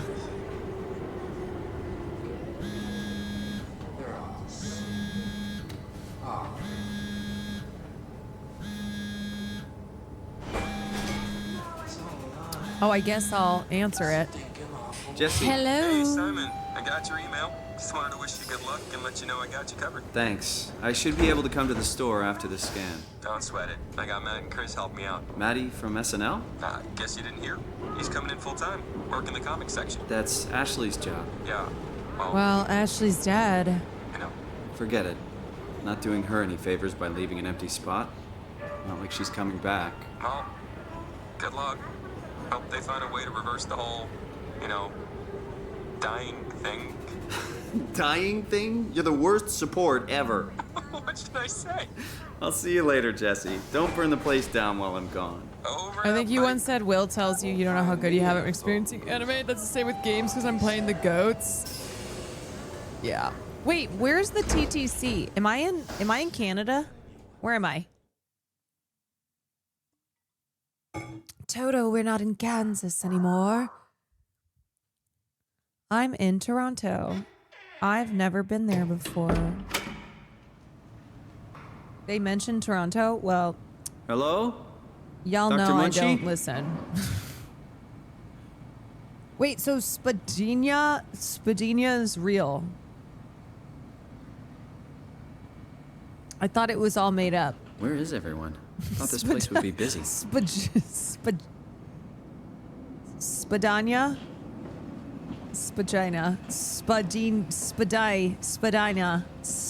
Spadina. Canada's not a real place. Canada's not real. Okay, what's going on? Paul, where are yas? You've got a few hours. I got hold of Simon Jarrett. Let's do this. I saw your laptop in the reception. Oh, Spadina.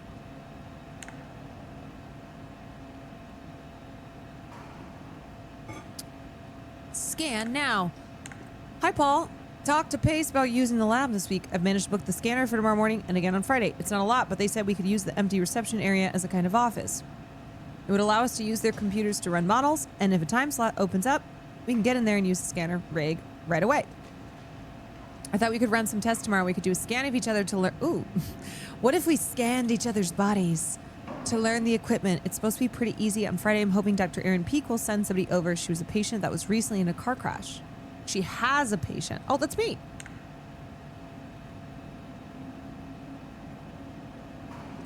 We're locked out. Okay. All right.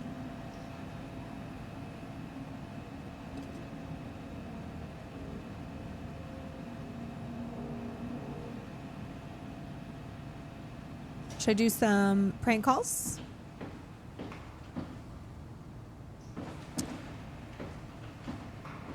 Now, where would the note be? 2501. I bet that's the code.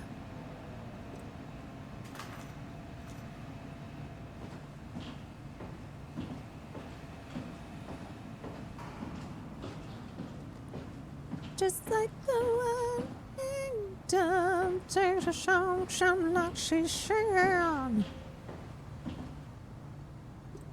2501.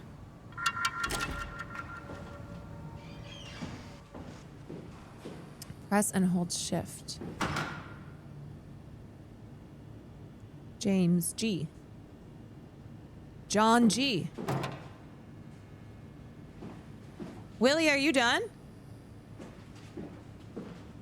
Are you getting some food?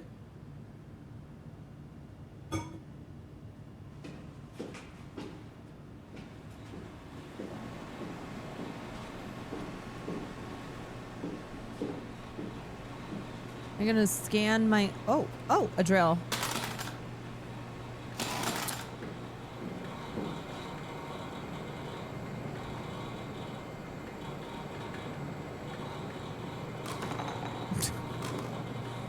They'll know if I was here because there will just be shit everywhere. Am I supposed to like drill baby drill?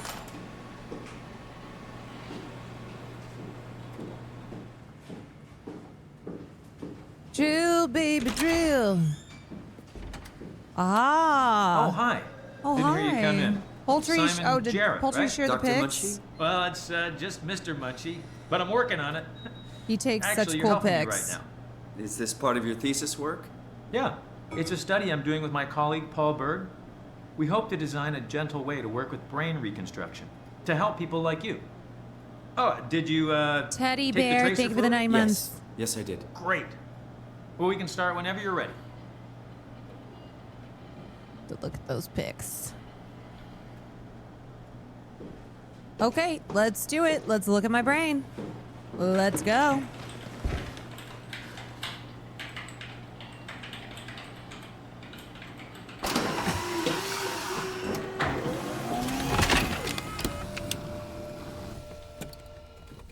I wish someone would wanted to scan me.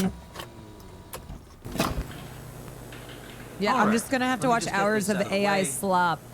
You are Simon Jarrett, correct? Right. Toronto, Canada. Munchie.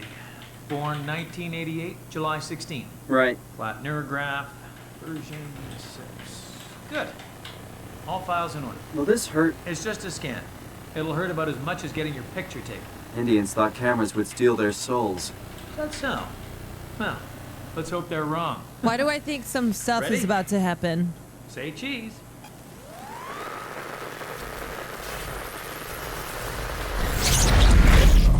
Like that. See, this is what Cutie's nightmare is. When she's like, I'm gonna go in, I'm gonna get scanned. And then shit's gonna go down.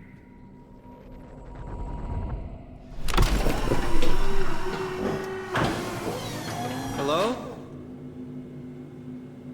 Mr. Munchie? Hello? Munchie. Did something go wrong?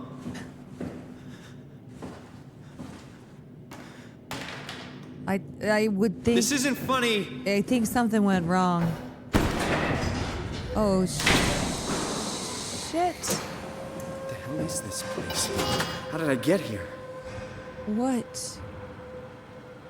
Service console. Insert Omni tool to access.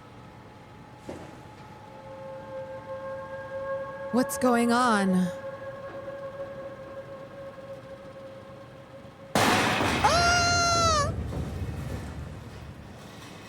Should I put one of these suits on?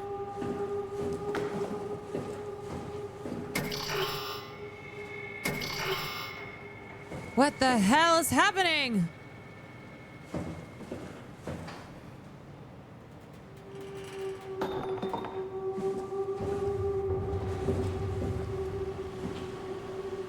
Unlock terminal from service console. I have to hack into the... mainframe?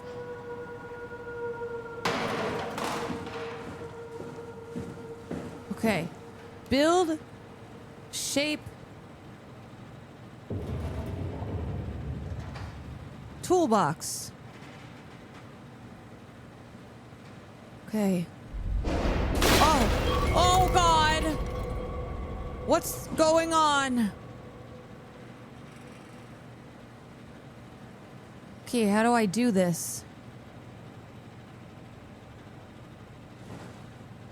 Insert Omni. What the hell's an Omni tool? It's this thing. But I have to insert it here. Okay. Let's see. Nope. I need an Omni tool. Is my insurance covering this? Hey, I just want to make sure I'm not going to get charged for whatever's going on.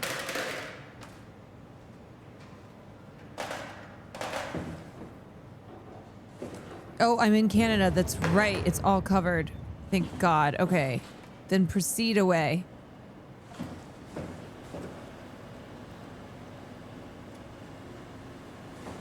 But the long wait times. Okay, so I need something. I gotta insert something.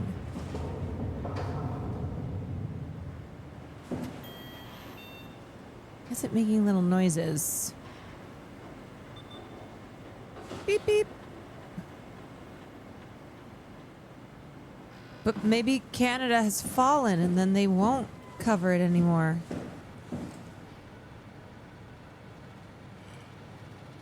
No, okay. What am I...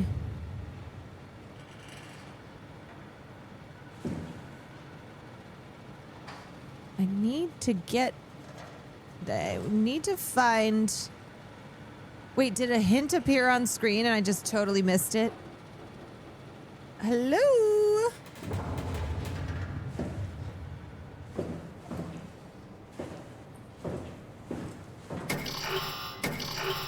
Oh! Yes. There was a hint on screen. Okay. This game is not handholdy. All right, so what you're saying is I need to lock the fuck in. Okay, so I need a thing that I put into the thing.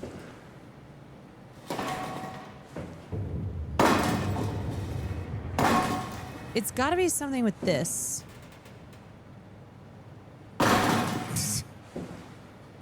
Okay. Maybe?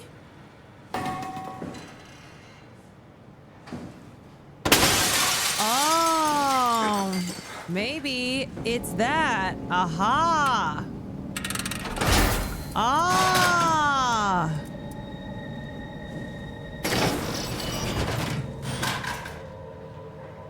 Okay, now I'm back where I started. Guys, I got a bad feeling about this.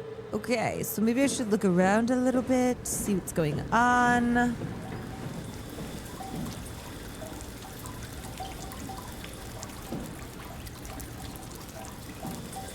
Shit looks pretty fucked.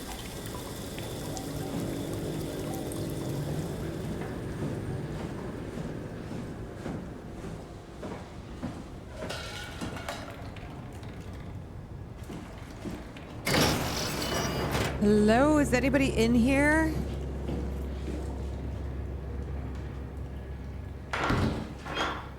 Oh, a toilet. Okay, gross. My God, is this up to regulation?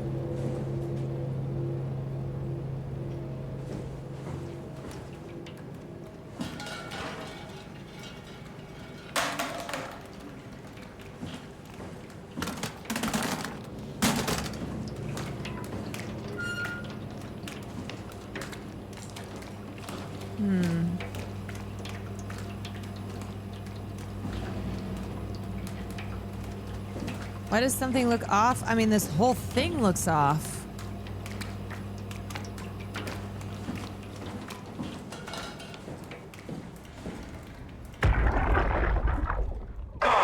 It's working better than expected. They're having a really hard time getting the doors open. I'll permaseal as many as you can. Carl? Rather not take any chances. Roger. Did you cut off the factory floor? All done? Should keep most of them out. I'm on my way to lock out the comm center. Just make sure to leave a way out of here. Trust me, I'll get you the data safe and sound. We just need to make sure we're leaving our power running so we don't have to return. I hear that. See you back at camp. How did I do that?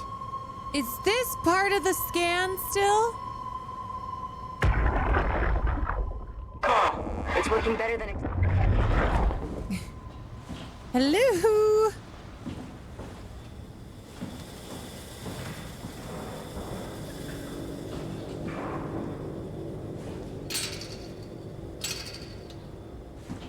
What? How did I do that? I don't know.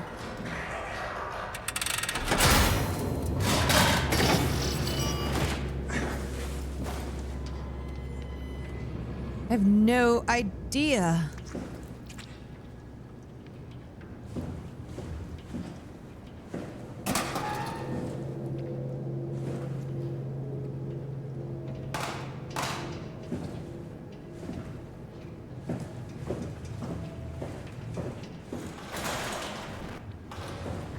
What's going on over here?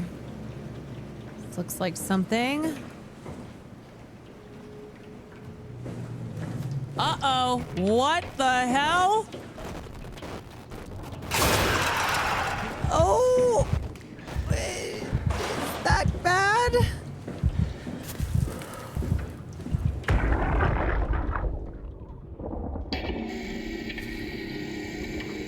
Why are there robots? Can you talk? Can you talk like the others? Are you talking to me? Why are you like this? I don't know. My mom says I've always been this way. Yeah, you do. So weird.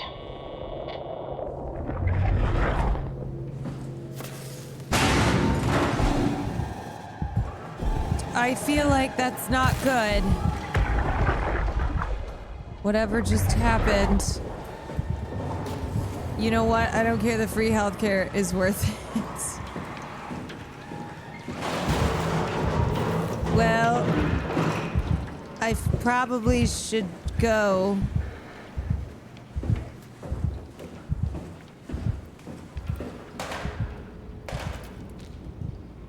This is what will happen if we get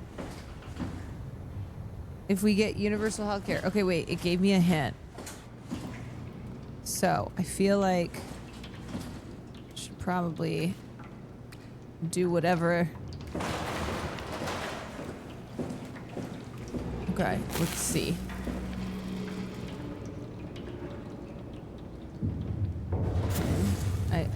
Okay.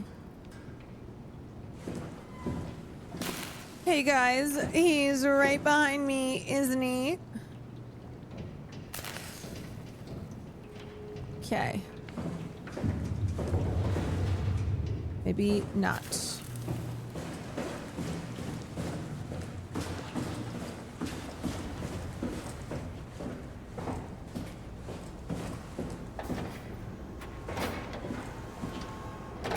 Zoinks.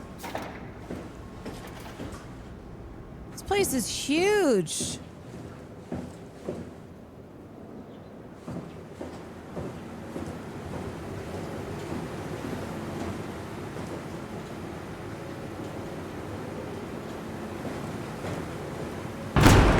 Oh! Move while crouching. Okay.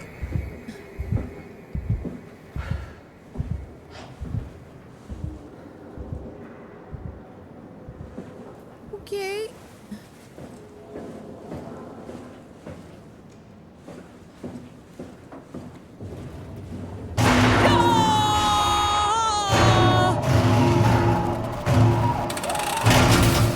What the hell is that? Ah!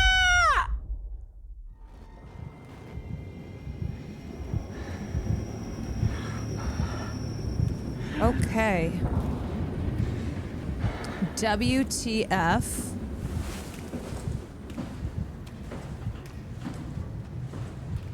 What was that thing?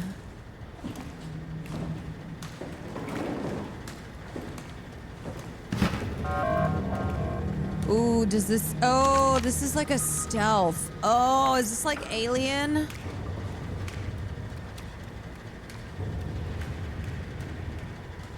Oh, I have an Omni tool. Wait a sec, this is what I needed.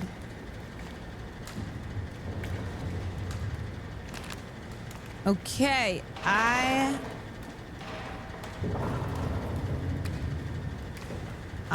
needed this.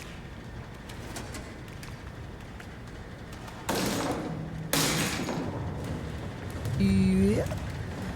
I feel like I'm kind of fucked up.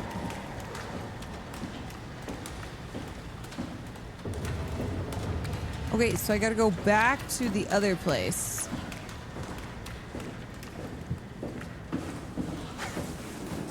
Okay, let's go. Was that door always open? If you don't read, I did read. It said I'm supposed to like stick it in a thing.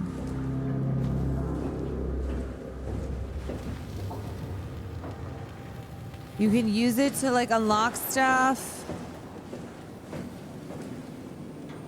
Pipes under pressure. Me, when everyone's like, sing. I'm like, don't make me sing.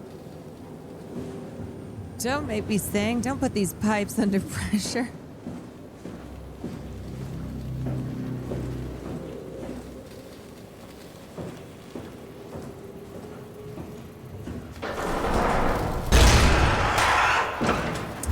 Oh, shit. Oh, fuck. Gotta go. Got to go. Swipe it. Access denied. Shit. Okay. All right. Okay, fine.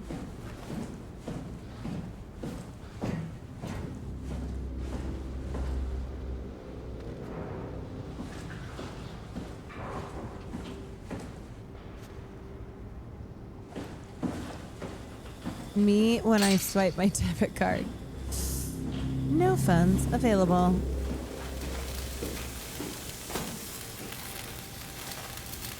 Ah! Oh, shit! Shit!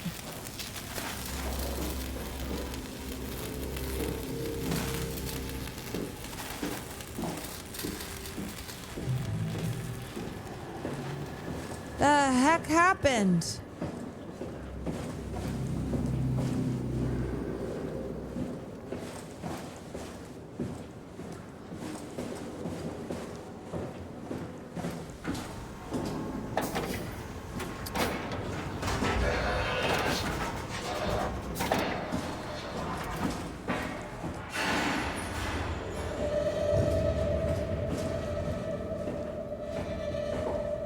Why is this game so...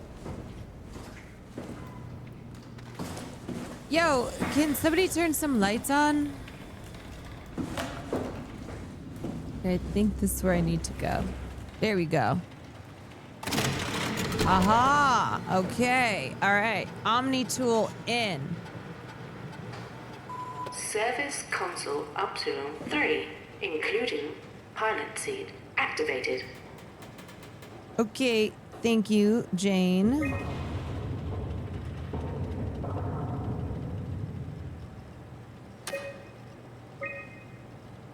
David Munchie. Where is David Munchie?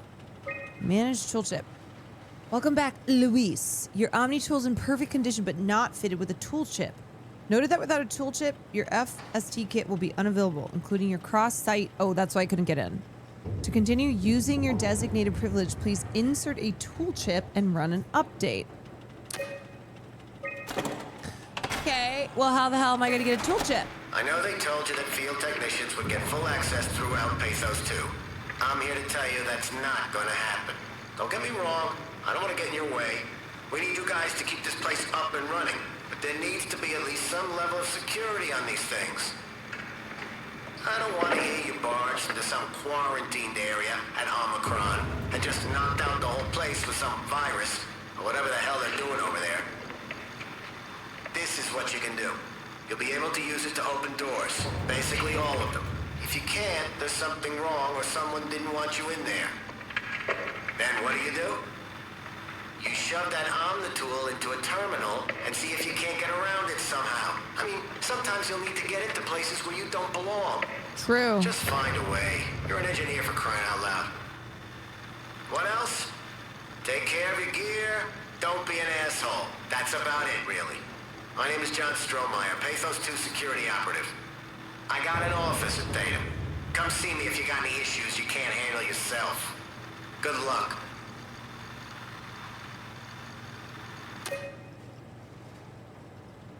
Okay. All right. Yeah, y'all remember we drank a radioactive Capri Sun so someone could fix our brain? Is that what's happening? Is this all in my head?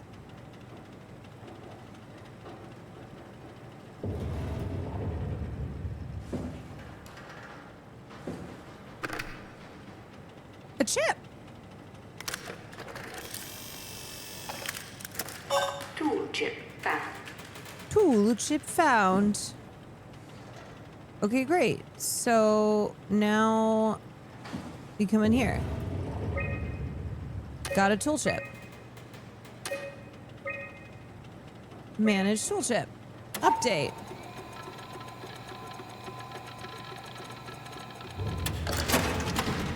Tool chip security cipher. Updated. Thank you. Thank you, Jane. Wait, should I get one of these suits? Or maybe that comes later. Those suits are probably kind of busted. What would you do if Dr. Doom took over Twitch? Is that the guy from Watchmen?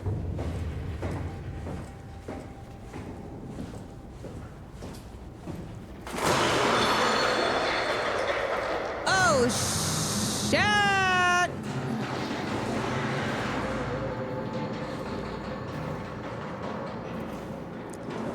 Close enough. Oh wait, no, that's the Robert Downey Jr. guy, right?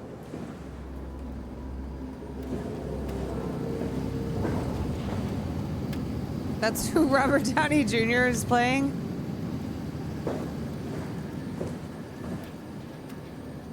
No, didn't he just get... wasn't that the whole thing where, like, Robert Downey Jr. is coming back and he's playing Dr. Doom?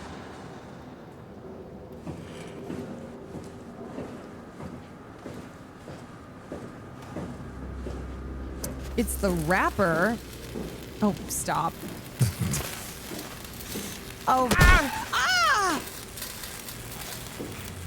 Shit, I keep doing that.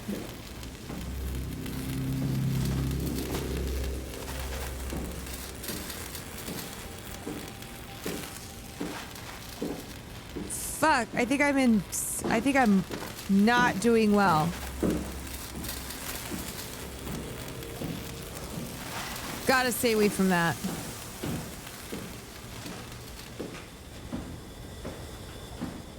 Here we go. I need to go this way. 'Cause I am all levels of fucked up.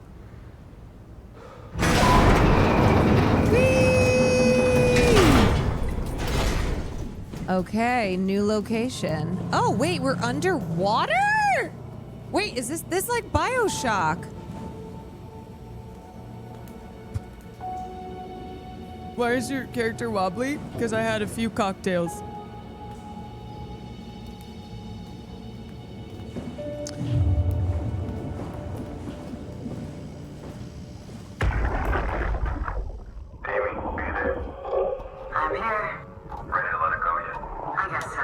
Wait, I can't believe I'm underwater. Is this like Deep Blue Sea? I'm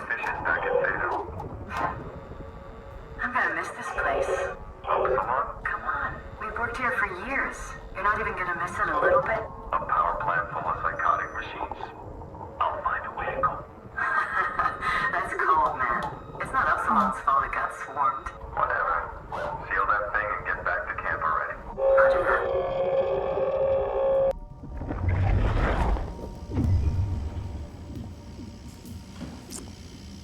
Okay, I'm getting some lore.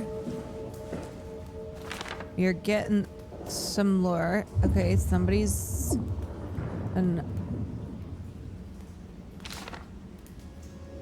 Oh, sharks. Like nothing happened, everything still looks the same. Is it? You know what? It's freaking AI. It's freaking AI.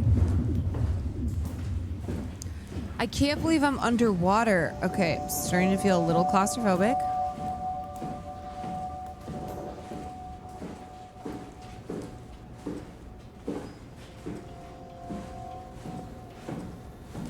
I thought I was just getting a brain scan, and now I'm under the ocean?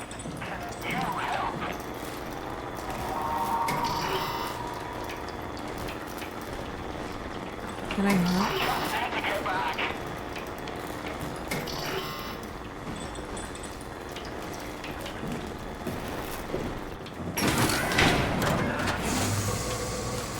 What the freak is happening? Ah! What was that? Wait! I'm better! Hold on a sec, that healed me. It doesn't hurt anymore. It doesn't hurt anymore. Why did this, like, Lovecraftian looking thing just heal me?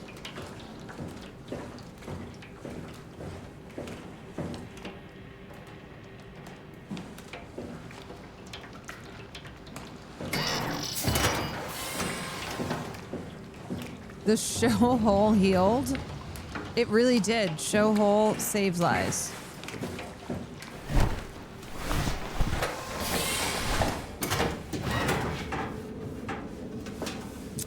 Robot assembly. Am I a robot?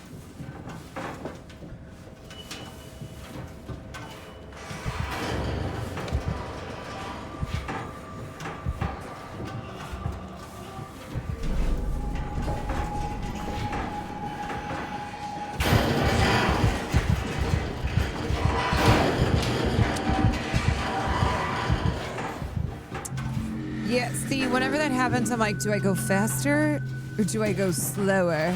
I don't know. See a strange hole and put your hand in it. Okay, can't go that way. Yeah, this is really like claustrophobia on claustrophobia.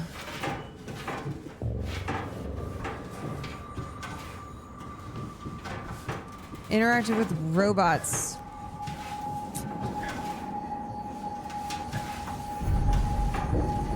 What is this?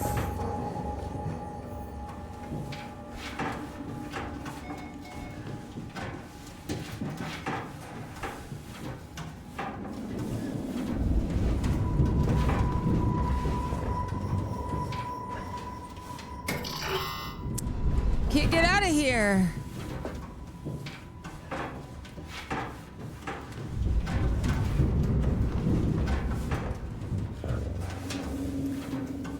Station control. Okay, it's got to be this way.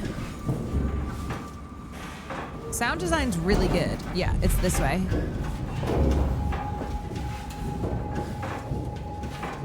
I don't know. Am I in a vent or a hallway?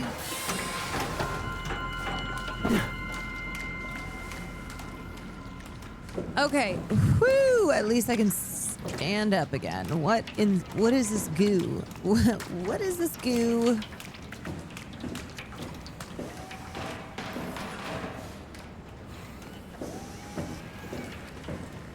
Oh! Can I put my hand in this?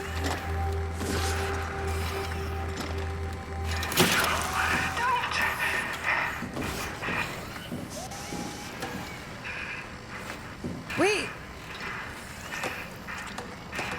Hello? Wait, I just want to put my hand. I need it. Why? I was okay.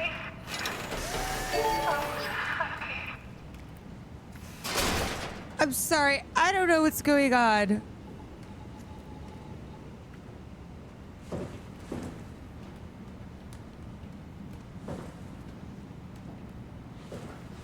I was just trying to put my hand in a hole.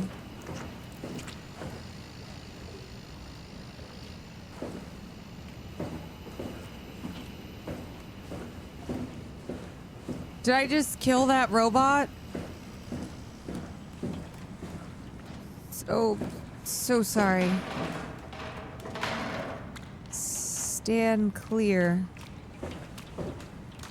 Terminal locked. Well,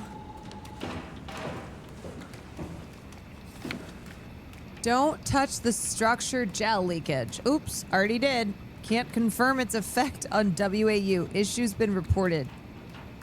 Well, I already have touched the goo, so... Well, I don't know. I'm sorry to this robot. I'll put it back. Can I put it back?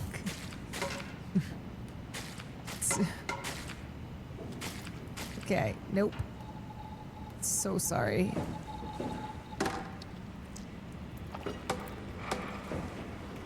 Put the candle back.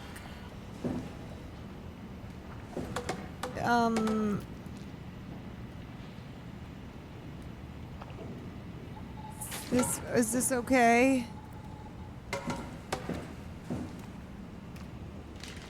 Is that good?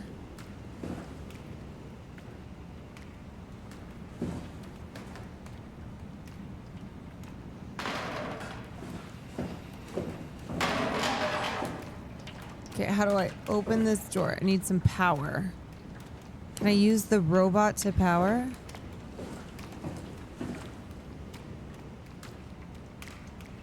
Ew, I really don't like that slapping sound.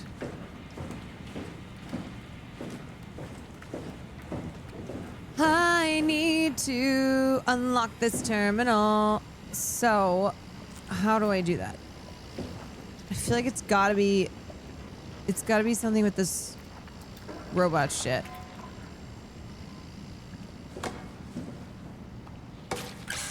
Oh.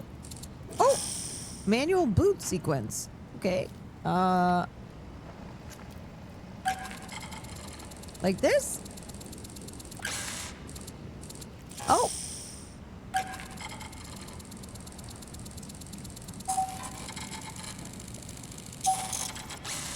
Is that... Nope. Okay.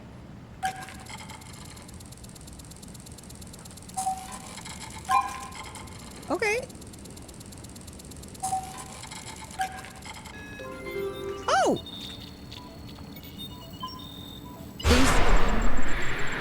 Okay, things are happening. Things are happening every day.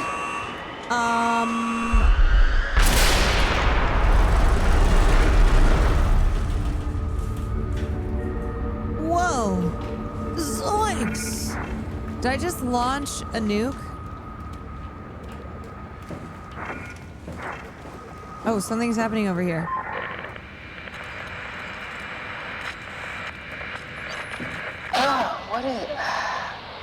What's happening? Hello? Is there anyone there? Yes! Hey, can you hear me?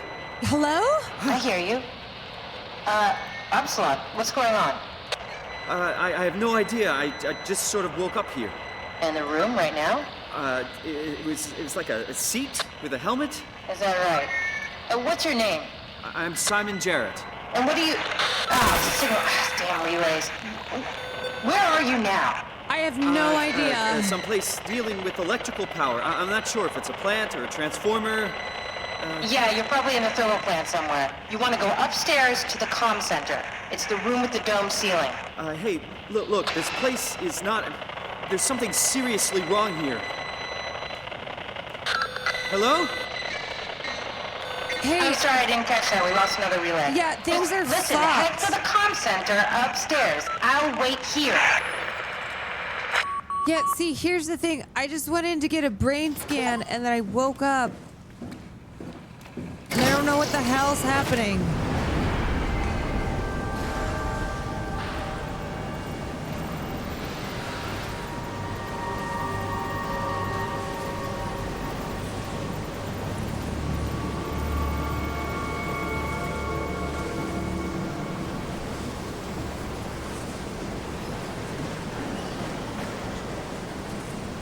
more like brain scam, am I right?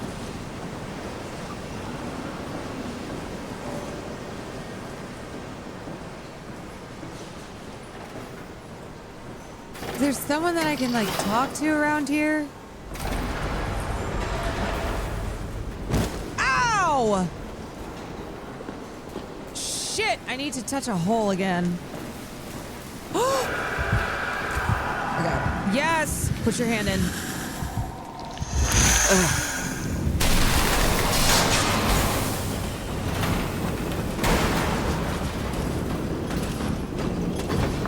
Yeah, when the health is low, you need the hole.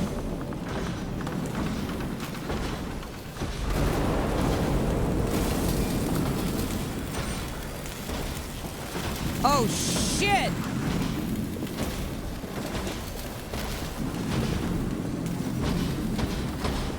Uh-oh, is it coming towards me? Yeah, no, it... does it see me?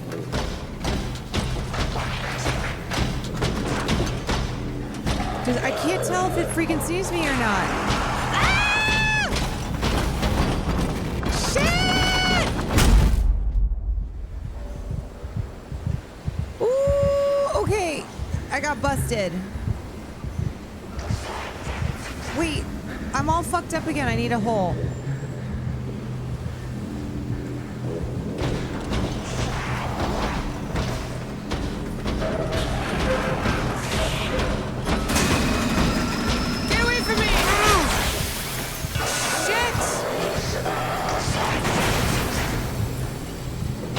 Do I need that? I don't know. I can't see anything. Shoot. Wait. Oh, I forgot to lean. Shit. How do I get away from this thing? Ah!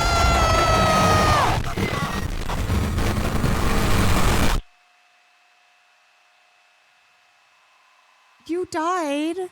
Oh, I died. We needed to find a hole now, and we didn't find it. Okay, so I'm dead.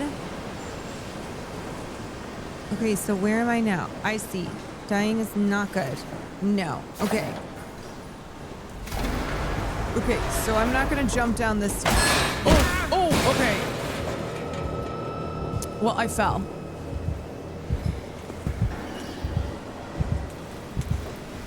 Oh, thank God. Okay.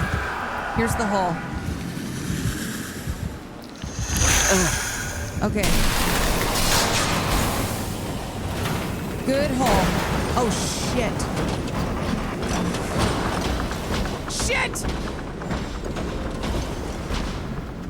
Does it see me?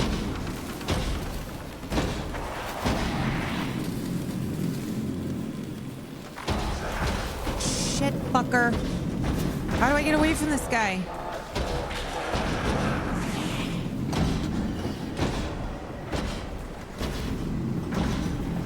Ooh, maybe a distraction? Okay, watch this.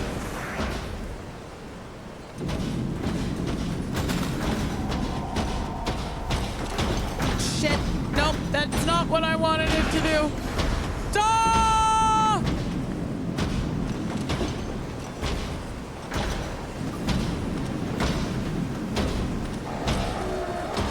Freaking hack! Okay, I'm stressed out. This is so stressful.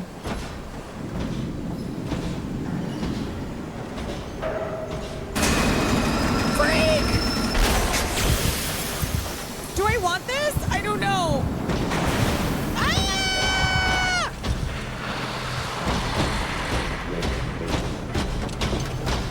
I don't know. Do I hold this?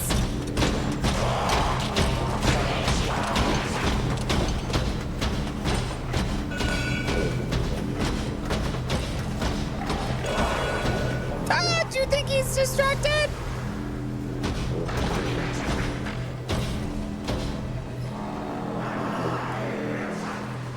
Ah!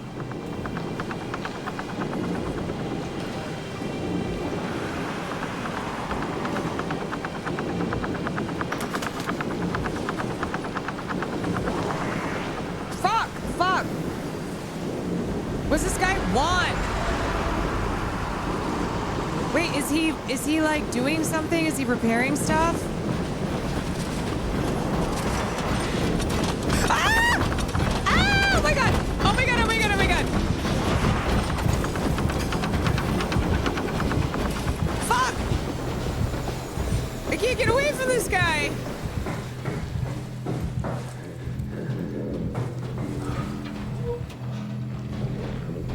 There's not enough holes.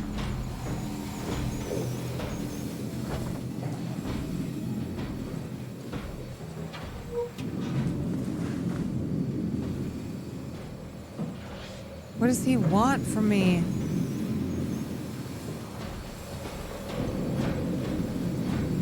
I gotta go upstairs. Okay, I think he got pissed. I think he got pissed that I took his wheel.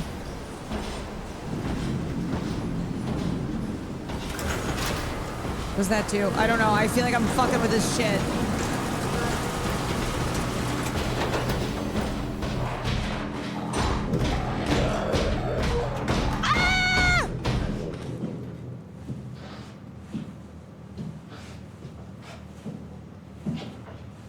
Oh Lord, please don't let me be misunderstood.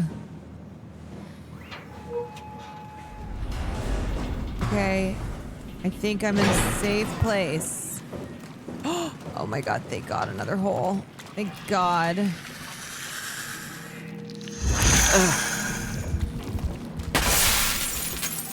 Wait, what's happening? Amy, hello?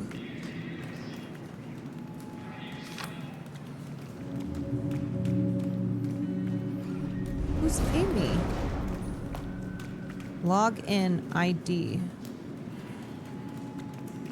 Check terminal for details.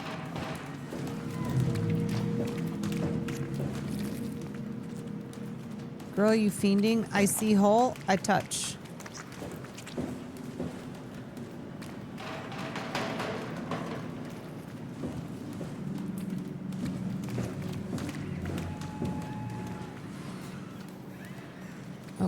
Okay.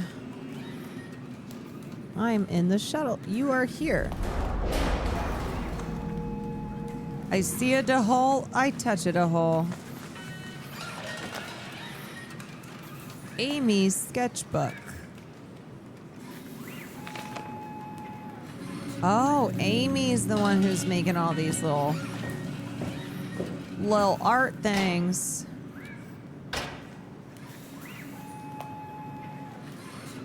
Access to comm center via stairs. Okay, but how do I get to...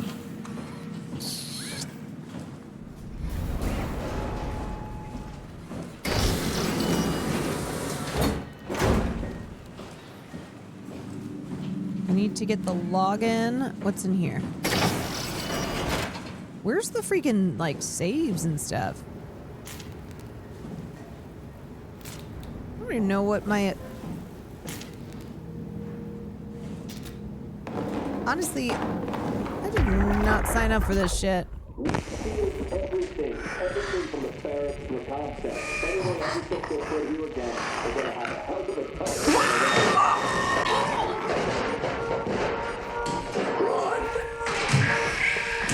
Run! Get the fuck away from me!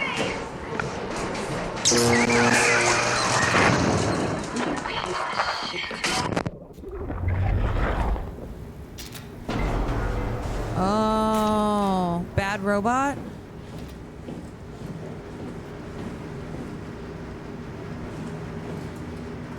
Are some robots good and some robots not good?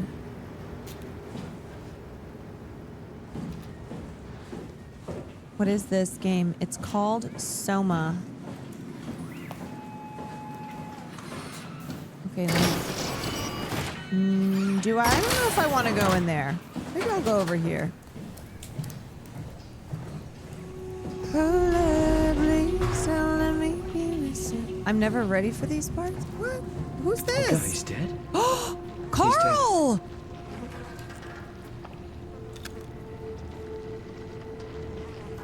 Carl, no! dead. Carl! Not like this. Not like this.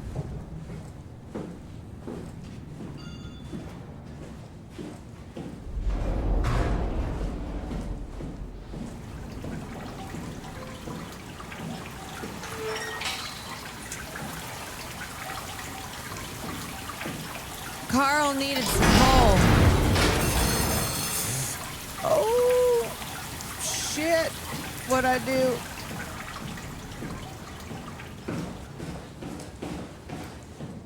Carl needed whole, and Carl didn't get whole.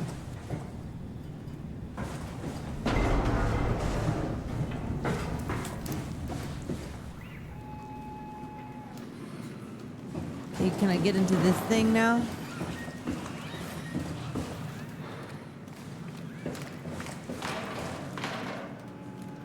ID number. Wait, what's Carl's badge again?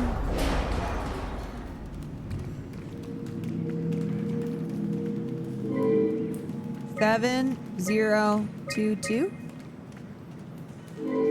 No.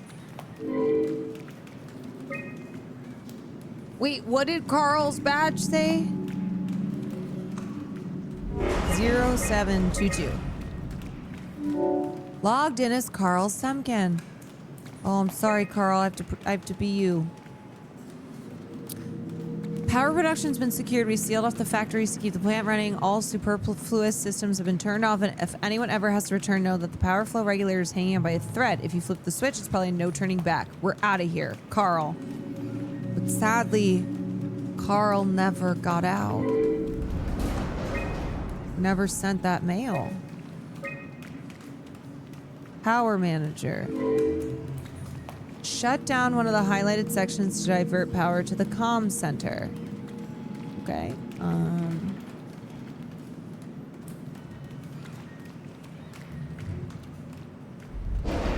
Oops. I guess storage? No. Off. Oh, I gotta go in there. Wait.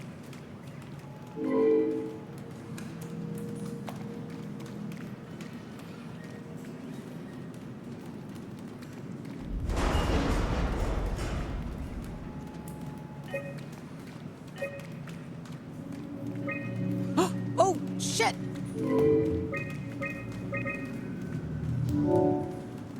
Staff. Carl. Okay, so some of these names that I've heard. Okay, so we need to shut off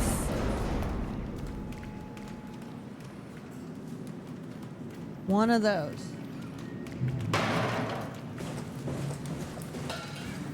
So here's comms. You are here, so I gotta go over there. I gotta shut power off. Fucking maps? I know, that's what I'm saying.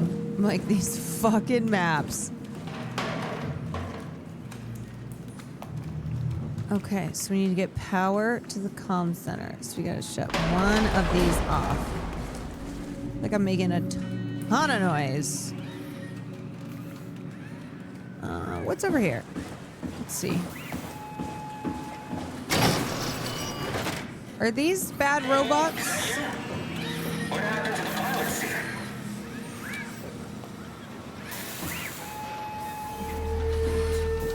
These robots that kill? It's me, Carl.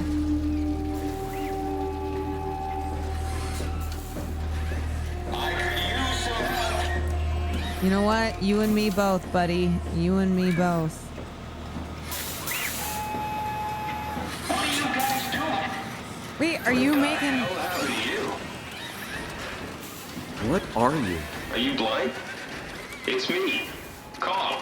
What? Carl Semken. Wrangler? Any of this sound familiar to you? But if you're Carl, then Well, who am thanks for I? being so helpful. It's not like I'm knocked out on the floor or anything. Hello? Can you hear me? It's me, Carl, calling from the floor. Like, right next to you. But how could you be Carl? Are you human? Shit, did my body give it away? I try hard staying a mystery. Yeah, I'm human. Are you? My name is Simon. Do you know anything about this place? Oh, you knew. That makes this slightly less weird. Look, I'm obviously hurt. If you see anyone else around, just tell them where I am. Carl, So, where are you exactly? Are you for real? I'm right here. See me waiting? Look at my hands. Okay, I feel like Carl's gaslighting me. Okay. I'm just gonna be. I'm not seeing it. I see a machine, a robot talking. What the hell are you looking at? I'm here. See? Okay, Carl, one of us is wrong, and I don't think it's me. You're really hung up on appearances, you know that? Carl. How did you hurt yourself? Not sure. Blacked out pretty bad. Can't remember how I got here. What do you remember then? I was in the pilot seat, remoting a UH. UH? A universal helper. You know, a robot like these things, but livelier. Robot racism. Anyway, I was just dealing with some heat shields, and that's my last clear memory. Am I engaging in robot You racism? were remote controlling a robot. We do it all the time. Robots are too on a way to deal with some stuff. Intuition doesn't grow on motherboards, you know? Did you maybe get trapped in the robot somehow? Your mind is pretty tightly wired to the helper, but nah, pretty far-fetched. Okay, but Carl, you are a robot. Listen, I don't want to alarm you, but I think you might be trapped in a robot. I'm telling you, get your eyes checked. I'm right here. I see both my hands, both my feet. Listen, when you're buddy. remote, all you see is like a video feed from the helper unit. Your own body is entirely out of the picture. Listen, buddy, I see a robot, I say robot. If you see any others, just let them know where I am. Find someone who can help. Okay, I'll call the cops. If you see any others, just let them know where I am. Okay, Carl, not a robot.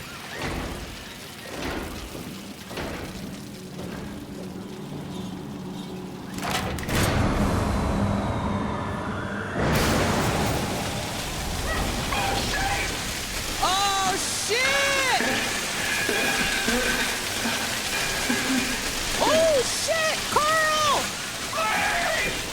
Oh, shit! Okay, do you believe... Please. Do you believe me that you're a robot now? That was an accident, but do you believe me that you're a robot? I'm sorry, I think I pulled the wrong lever. Oh, Don't sweat. Just get me a doctor. Okay, my bad. My B.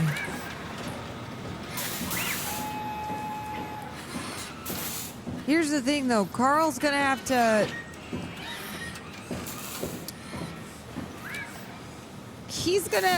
He's in for a rude awakening. I really didn't mean to do that, but... I really need help. Yeah, I know. Pull the lever, Croc. Wrong lever. Okay, do I pull this? Dude, I don't know. Access the comm center via stairs. I don't know.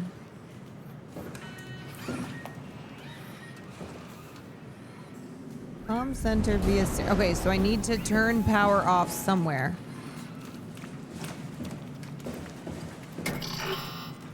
Slap it, slap it, slap it, slap it, slap it, slap it. All right, hold on, Carl. I'm coming. Coming to help you, Carl.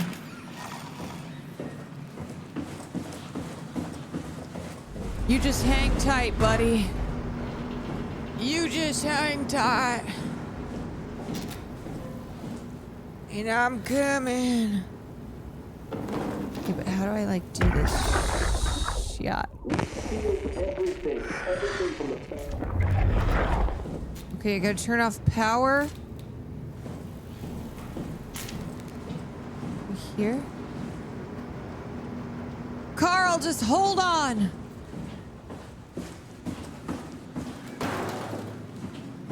Carl is fucked up because that is also Carl right here. See? This Carl Did you get the final backup turbos going? Everything is wired evenly. We've hedged our bets as much as we possibly can. So that's it? Oh, shit. My bad. Carl, please. Did you get the final backup turbos going? Everything is wired evenly. We've hedged our bets as much as we possibly can. So that's it? Enough power to run Pathos 2 until the next apocalypse. We're ready to go. I really hope we didn't mess anything up. I don't want to have to come back here again. Relax, it's over. We're going to Theta. Maybe we should seal more blocks. I don't trust the helpers to let this place run in peace. We've sealed everything. Everything from the barracks to the comm center. If anyone ever sets their foot here again, they're gonna have a hell of a time getting around.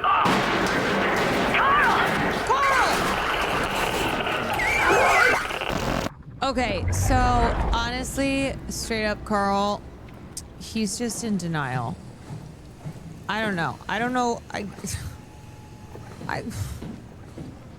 hate to be the one to have to break it to him, but he's kind of fucked up, you know? On that computer, there's a button called flow control. Well, I'm trying to turn off power somewhere.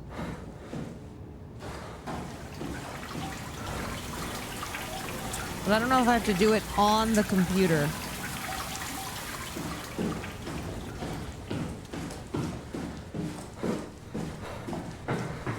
We go back.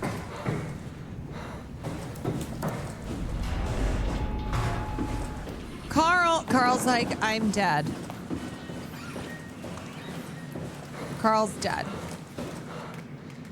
Okay. Flow control? Oh. We turn it on? Oh. Insufficient power. Oh, something just opened. Wait. Something.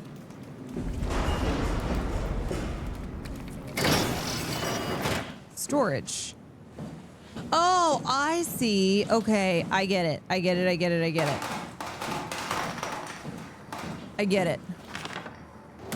The black box is a precision instrument designed to observe your overall condition. It measures a wide range of data from body temp to brainwave activity.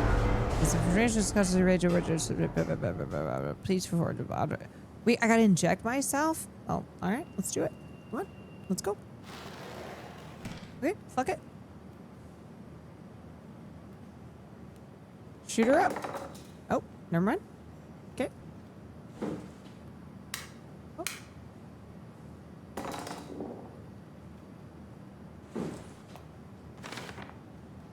Please follow instructions carefully. Well, I would if I could. I supposed to take that.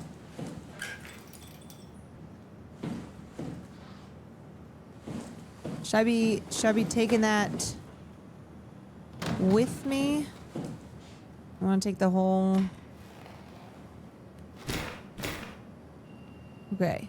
Now, what do I do? Shove it in? Okay, so like this.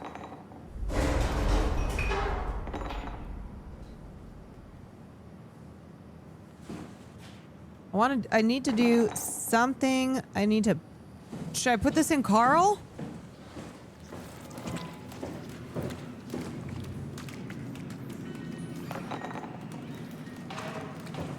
Okay, we're gonna turn storage off. Okay,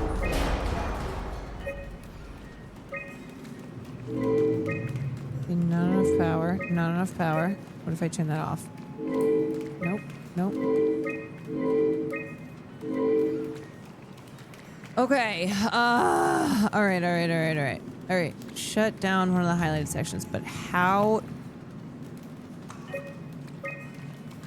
There's got to be something in flow control. Where is flow control? Let me look at the map. Ah! Okay. You are here. So, go through and get to flow control.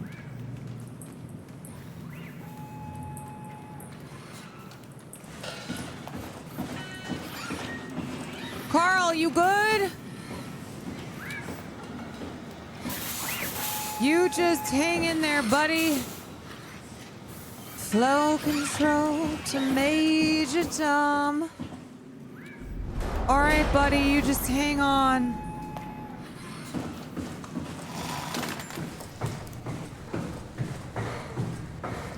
This one. Here we go. Yes, a hole! I'm sorry, Carl. I'm taking this hole.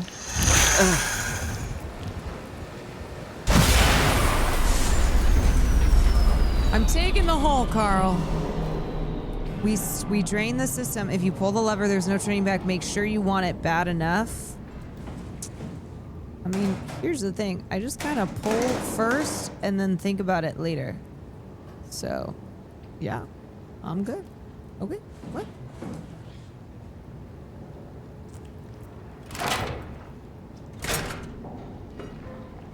Oh. Stop. Wait. Oops.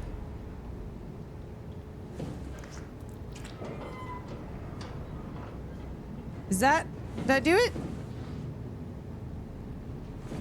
Did I? Oh, yeah, because you can't do it. You can't reverse it. Pull the lever. Okay, I did it. And then now... What? Carl, is that you? Oh, shit, that's not Carl!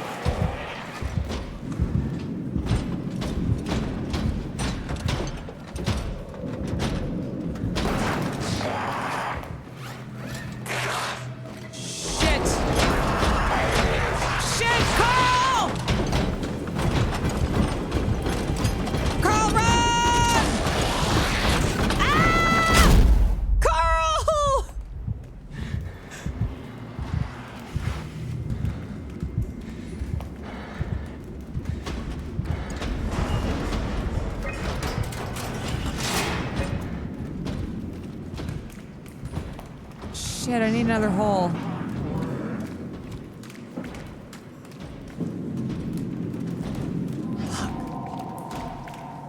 Yo, how'd this mofo get up in here?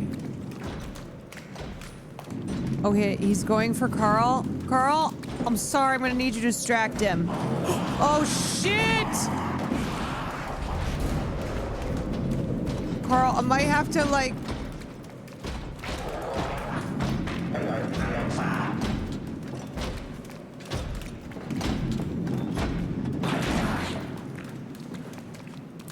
Carl, I might have to, like, pour that stuff on you again. Do you think he sees me?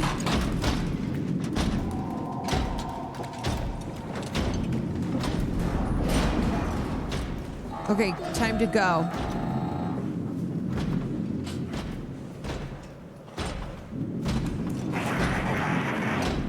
Oh, shit. Oh, fuck.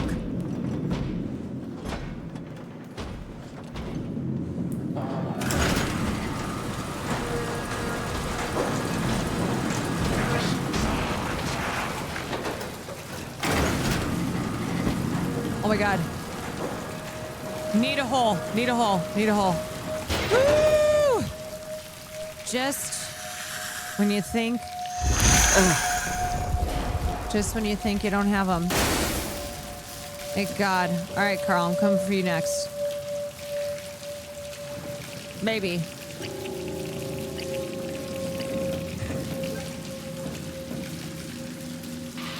Jonesy, how's the evac coming along? We got everything we need to move, but we can't leave the plant without supervision. Adams decided to leave Amy, Asaro, and Kalsamka to execute the automatization process. And I bet they're thrilled about it. I just wanted to let you know we're on schedule, and I'll talk to you tomorrow. All right, I'll pass it on the whole check. Jonesy, lovely morning for an evac, am I right? It will do. I wanted to introduce you to Amy and Cal. Carl. They'll be doing the talking as soon as I leave for Theta. Say hello. Hey, Theta. Hello. Hey, guys, I'm Peter Strask, dispatcher at Theta. Just let me know if there's anything I can do to help. I suppose that's it. I'll see you real soon, when we arrive. All right, Jonesy, have a safe trip. Hey, hello? Theta? Upsilon. What's up? We could really use some direct contact with Heather. Site service engineer Wolchek. Direct links are almost Too many impossible to names. establish. The Lumar relays are basically junk at this point. You can send messages via the comm center. If you want, I'm pretty much always here, ready to relay anything by hand. I know it's a shitty system, but it's all that works right now. All right, we just have to make do. Catch you later. Hello? Peter, was it? Yeah, I'm here. What's up? We're getting out. I just want to tell you that I'm going to seal the comm center now, so this is definitely the last you'll hear from us. If we don't show up in the next couple of hours, send in the cavalry. Hang on, what's happening? It's still the same plan, right? Yep. We'll head for the shuttle and ride it directly to Theta. Okay, good. I'll rally the troops for a welcome party. What I like to hear. This is like when you are at a party and you meet a group of people and they all tell you their names and then you're like, I don't remember a single person's name. Cool. Okay. Great. I thought these were nunchucks.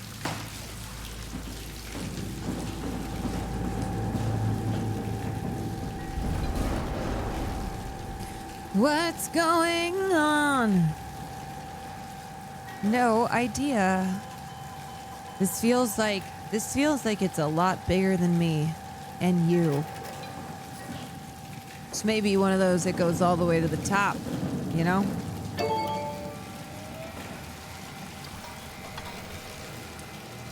Sites. Unable to call. Oh. Hello?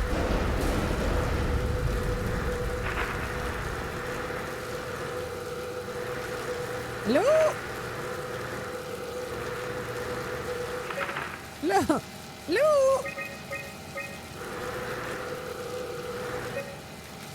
Okay. Don't know what the hell that is. Is this a puzzle? I don't know. Maybe. Maybe it has something to do with this map?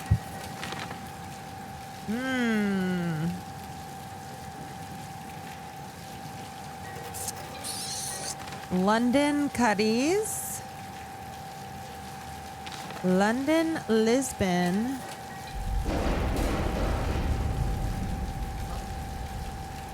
Hey!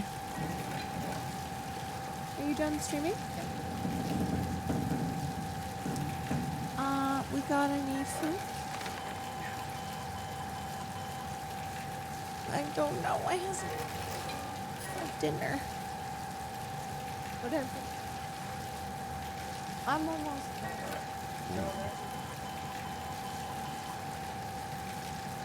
The office. I had a beef stick.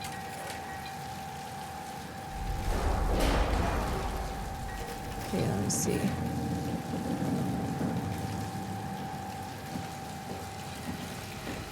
Yeah.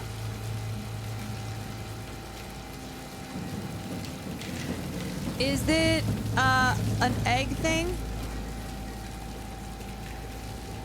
Oh, okay. Okay, this must be a puzzle. Lumar link broken, manual input required. So this is definitely a puzzle, but I don't know what.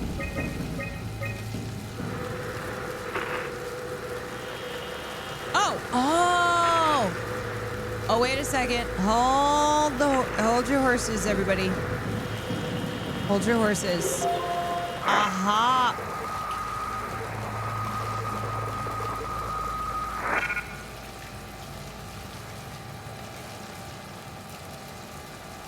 Link error. Offline. Okay, so. Let's try it again. Unable to call. Okay.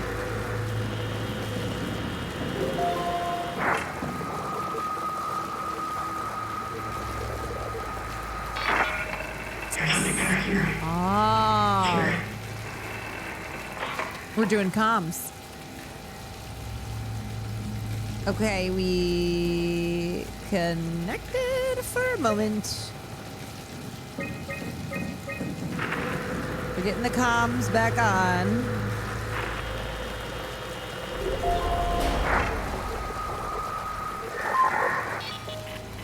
Hey, are you there? I found the dome ceiling. It's me. Oh, that's better. Simon, was it? Oh, I totally forgot Jared, I was Simon, like coming with her. Hi, Simon. I'm Catherine. Have you figured out what's going on yet? Coming. Me? I was hoping you'd have some answers. I probably have some. What do you want to know? Where to even begin? I mean, what is this I'm place? Simon. How did I get here? And why do the robots talk like they're people? Well, you're at Upsilon, clearly. Have you never been there before? Where did you work? The Grimoire in Toronto. Is that really important? No, I mean, where did you work at Pathos 2?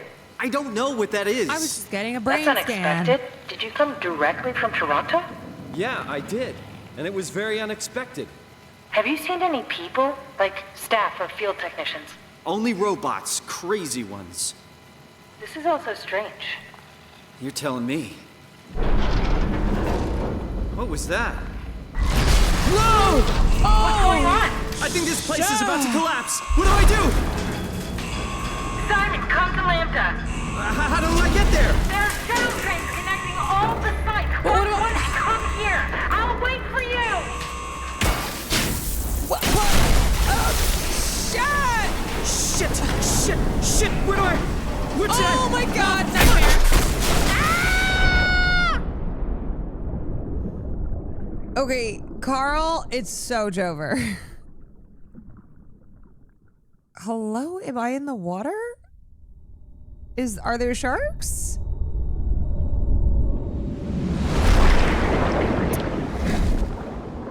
Ah! What the hell? How is this possible? Wait. This is insane! I can breathe underwater? No way. Am I a robot? Oh, we got a hole. Ah! Do the holes still work underwater? No! God. Oh, I already used that one. Okay. I was like, just kill me now.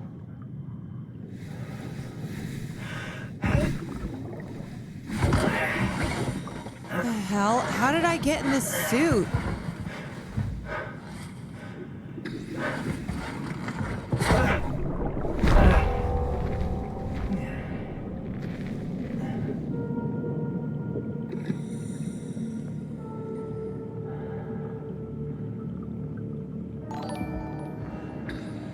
Villainous, thank you for the raid.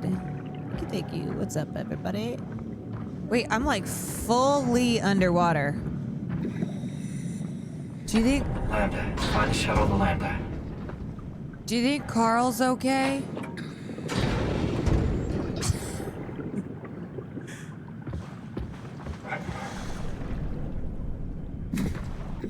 Okay, so I came out that way.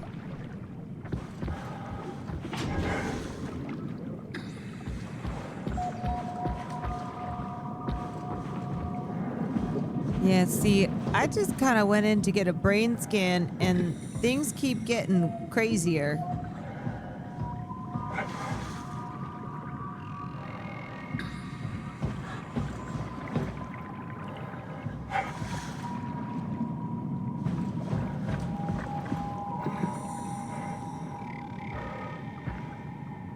Carl? I know, and now I'm underwater. It's very weird.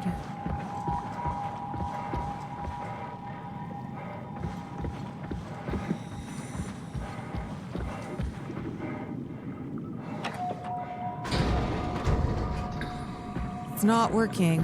Okay. So I went this way.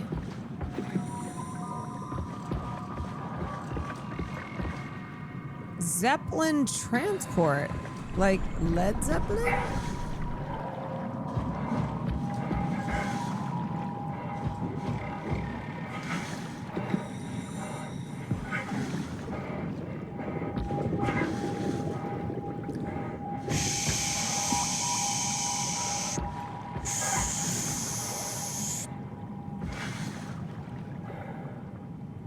I'm just gonna see Carl float by. He's gonna be like, thanks for the help, bitch. Like, Carl, I'm sorry. Oh wait, I already came from here. Hold on. Okay, I need to get my bearings. I'm so confused. So then I came this way. And then I go here. This way. And then I touch this button. Yay! And nothing happens. And I just keep going this way. And I go, is there a hole? I don't know. But this looks like something I can touch. Is this game scary? No. I actually thought it was going to be more of a horror game. It's really great. But no, I don't think it's scary.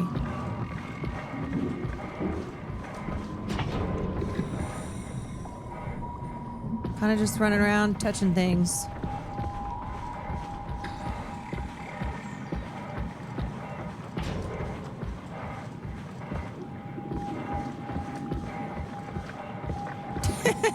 Doesn't feel much of a horror game besides the fact you went in for a brain scan. It's like, oh. Come in, Theta. You better answer me, Strasky.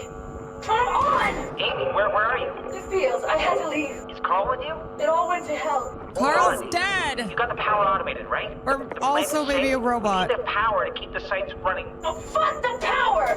Fuck you, Strasky! The machines killed Carl. Oh, Gee, shit. Carl's All right, dead. Calm down. It'll be okay. Can you get back to Theta? Yeah. I think so. I'll head for the shuttle, the Aux. Good luck, Amy. Rooting for you.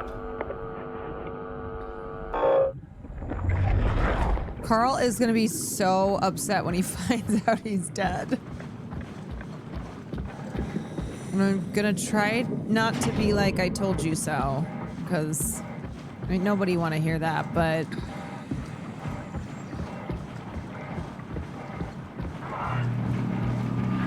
Oh, hell no! You're telling me I gotta avoid these robots underwater?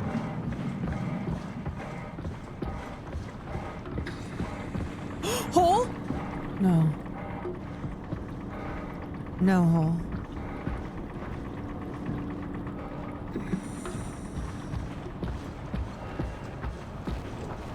It's so empty. Wait, who the hell is... You're there. I can hear you. Wait! Should I run from you? I don't know, are you bad?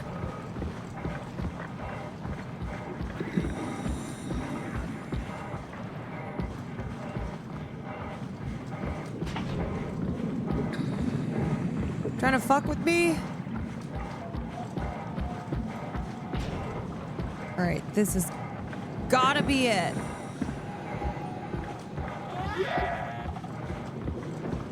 Fucking hell.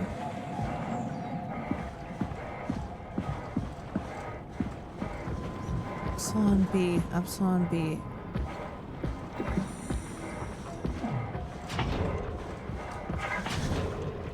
Oh, where the HE double hockey sticks am I?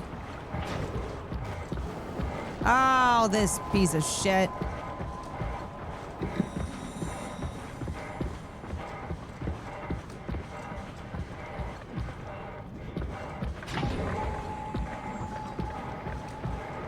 Man, this is extensive.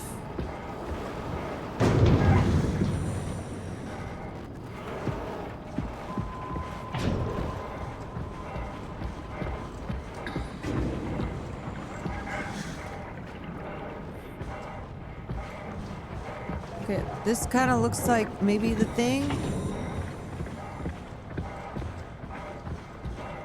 See? I don't know. This looks like something.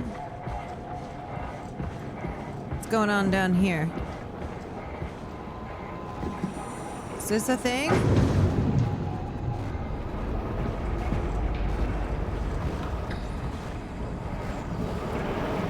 Carl? Carl?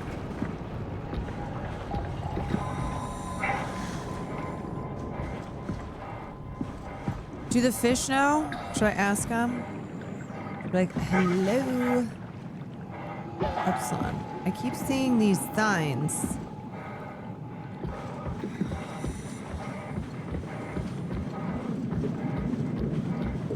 This.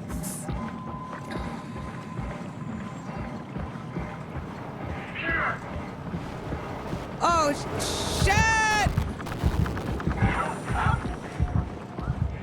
Yeah, usually when someone says you don't have to be afraid, you should be very afraid. Yo, I'm just running. I don't even know where I am. I don't remember if you have a map. I'm just running. Okay, this is something. Come in, Theta. You better answer me, Strasky. Did I just run all the way? Amy, where are you? The fields. I had to leave. Is Carl with you? It all went to hell. Wait, did I just... You got the power automated, right? Turn around? The plant is safe. We need the power to keep the sites running. Oh, fuck the power! Did I just go in a loop? Okay, wait. Hold on. Fuck the power. You know what? Based. Okay, so somehow I missed something. I did a loop. I think I went that way last time. Just let me run past. I know you're trying to get on the transport system, but like, it's so. I got to get up there. The kind of blurry thing up there. But question is how?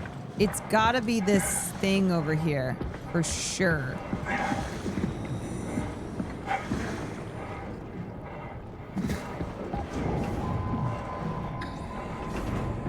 What is this? See? Can I fly? Oh. Do you think this robot can give me a lift? Like, I gotta get up there.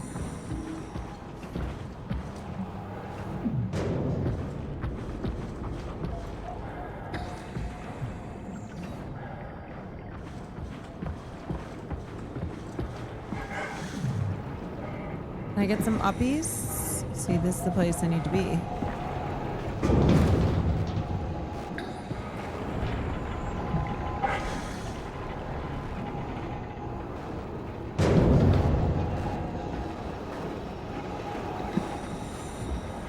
Sir? What is he doing?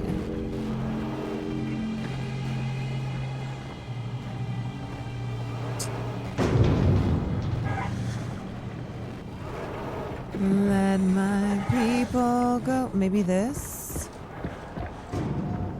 See, there's things that look like they should be something.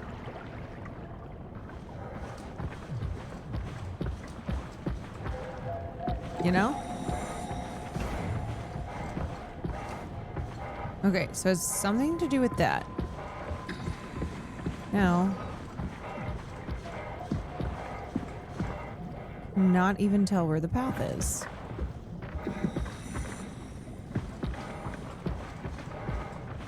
You know, things to touch. A lot of these look like things to touch. But then no touchy.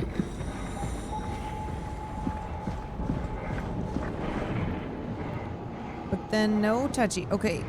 Is this somebody who's played this? Is this the right thinking here? I gotta touch stuff around here.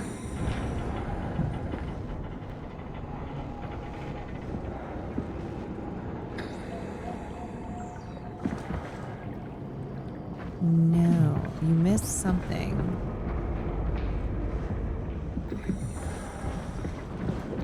There's something on the path. Okay, okay.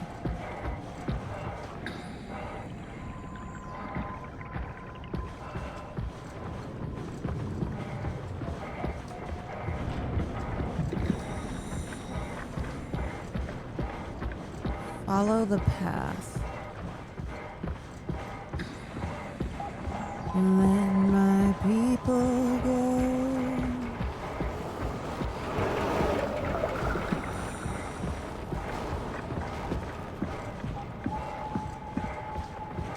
You went right past it earlier. Right here. Nope.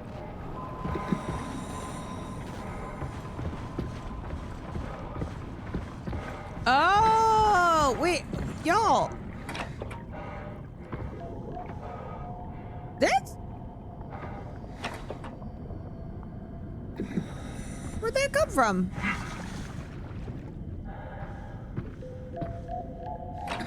That was not... I don't think that was there before.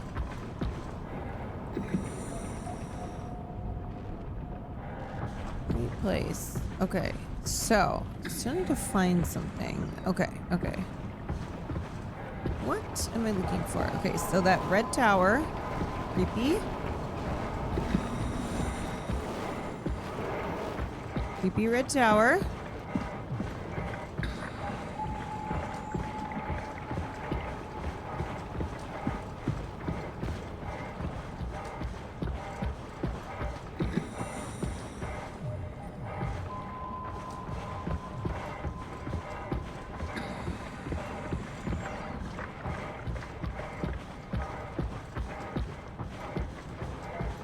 No. Looking for something.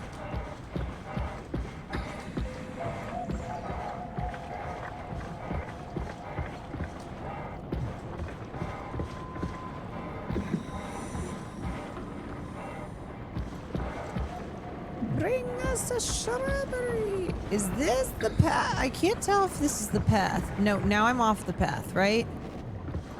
Now I'm off.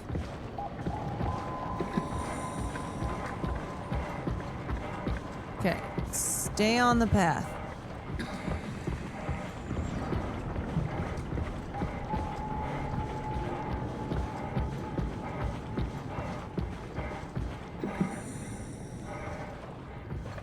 Can't tell because everything kind of looks like the path.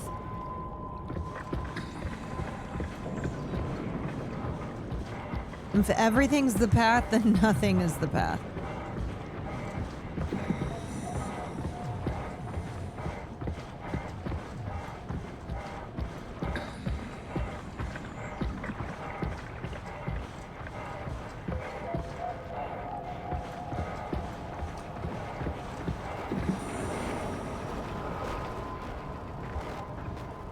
You can go your own way.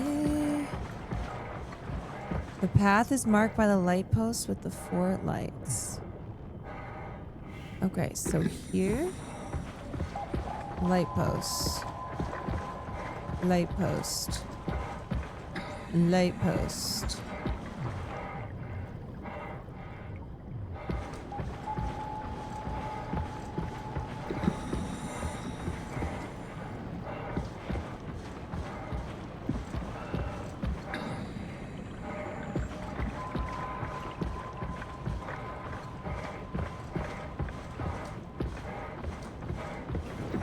Under the sea. Is this something?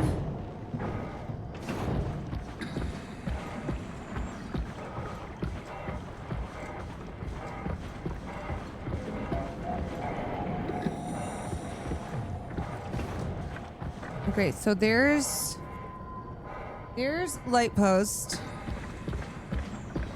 Here's the light post.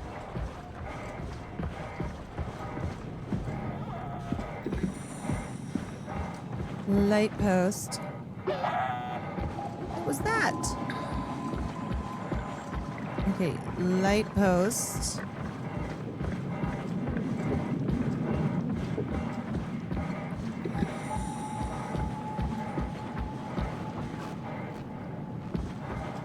Wait, was that little robot guy? Because I already touched him before.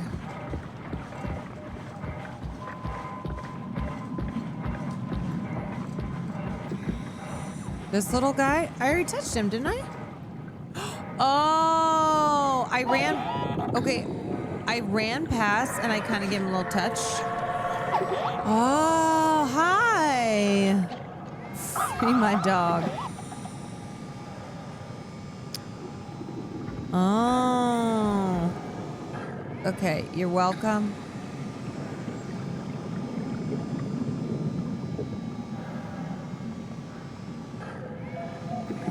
He's so happy. All right, now get to work.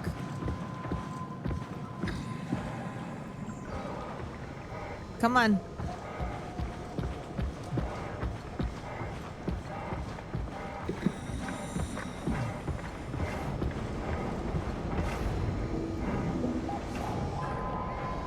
Come on. Come on, little buddy. Little Farley bot.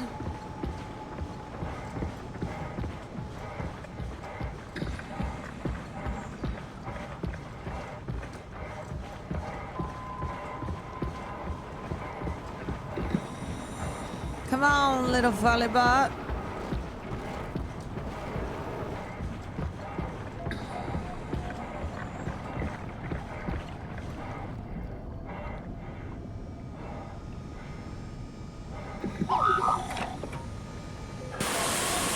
There you go.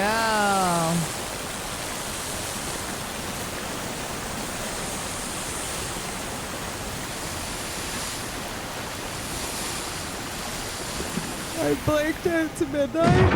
I know. Well, thanks, little guy.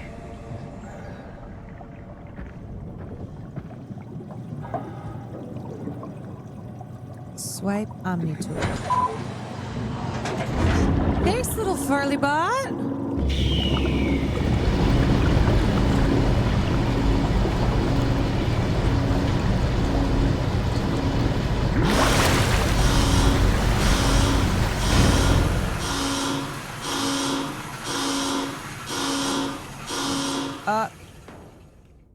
That doesn't sound good. Let's hope the shuttle still works.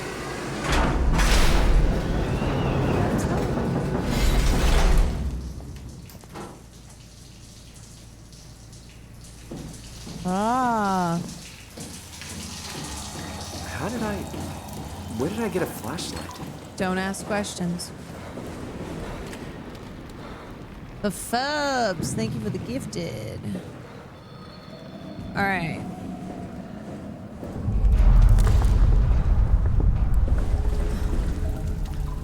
How does this game... Jackie, come in, Theta. What? I can't. Where are you now? Strasky! I'm at the shuttle, but it's not looking good. The lights flicker like mad. I think the power regulator is broken. I have to fix it. I don't want to get stranded halfway to Theta. What was that? I can't hear you. Don't worry, I'll fix it. Somehow.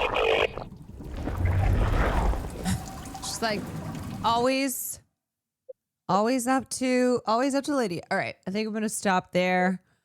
Tomorrow I think I'm doing Among Us with the big group of people at like 12. I think is when Among Us is. So I might I kind of forgot about that until now. Is Soma good? It's so good. Are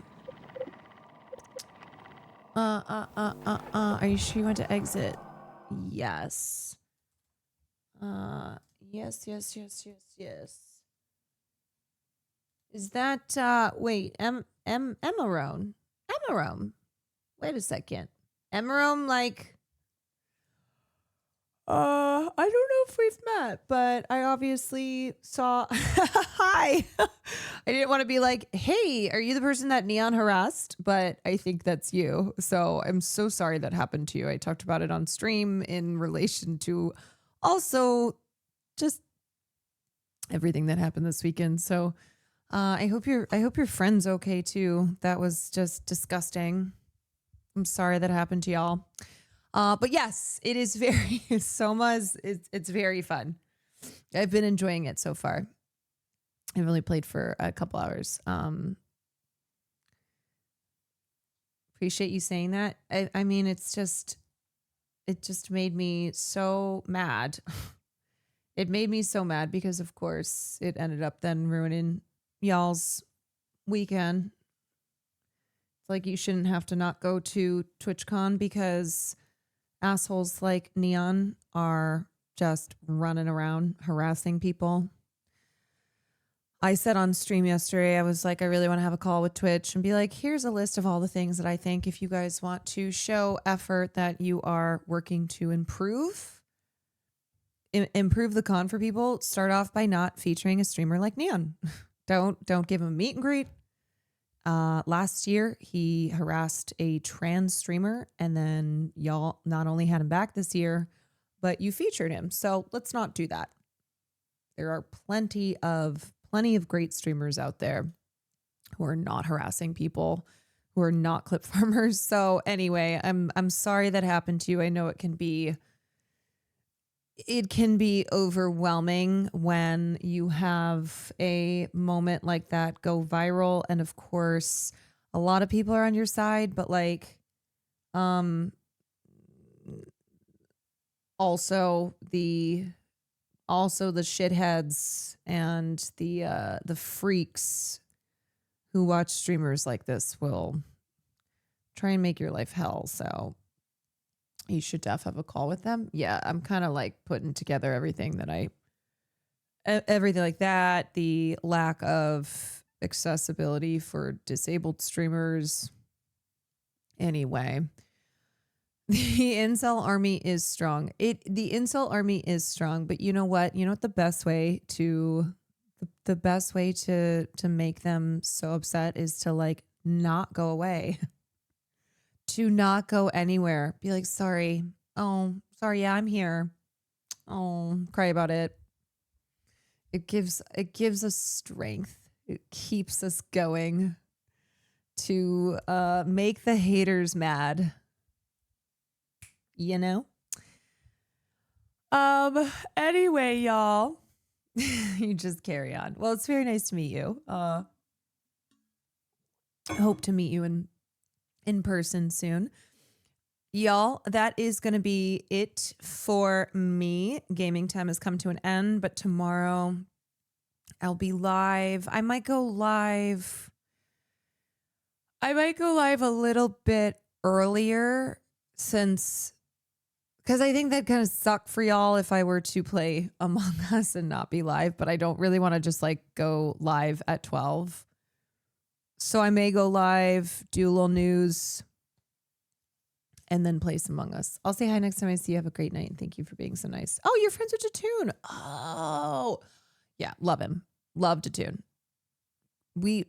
That's a good connection. That's a good connection between the two of us. Okay, so yes, I think tomorrow. I'll try and go live. I haven't done a morning stream in a minute, so that will be fun. That will be fun.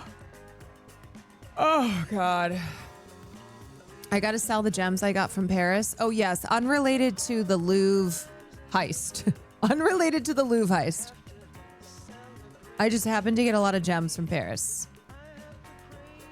Nothing to do, though, with what happened with the Louvre. All right, y'all. I'm going to send you to Jay Dilla. Jake Dilla. I think he's playing Battlefield 6 with Will Neff. Heard of that guy? Thank you for joining me. I will see you all tomorrow. And take care.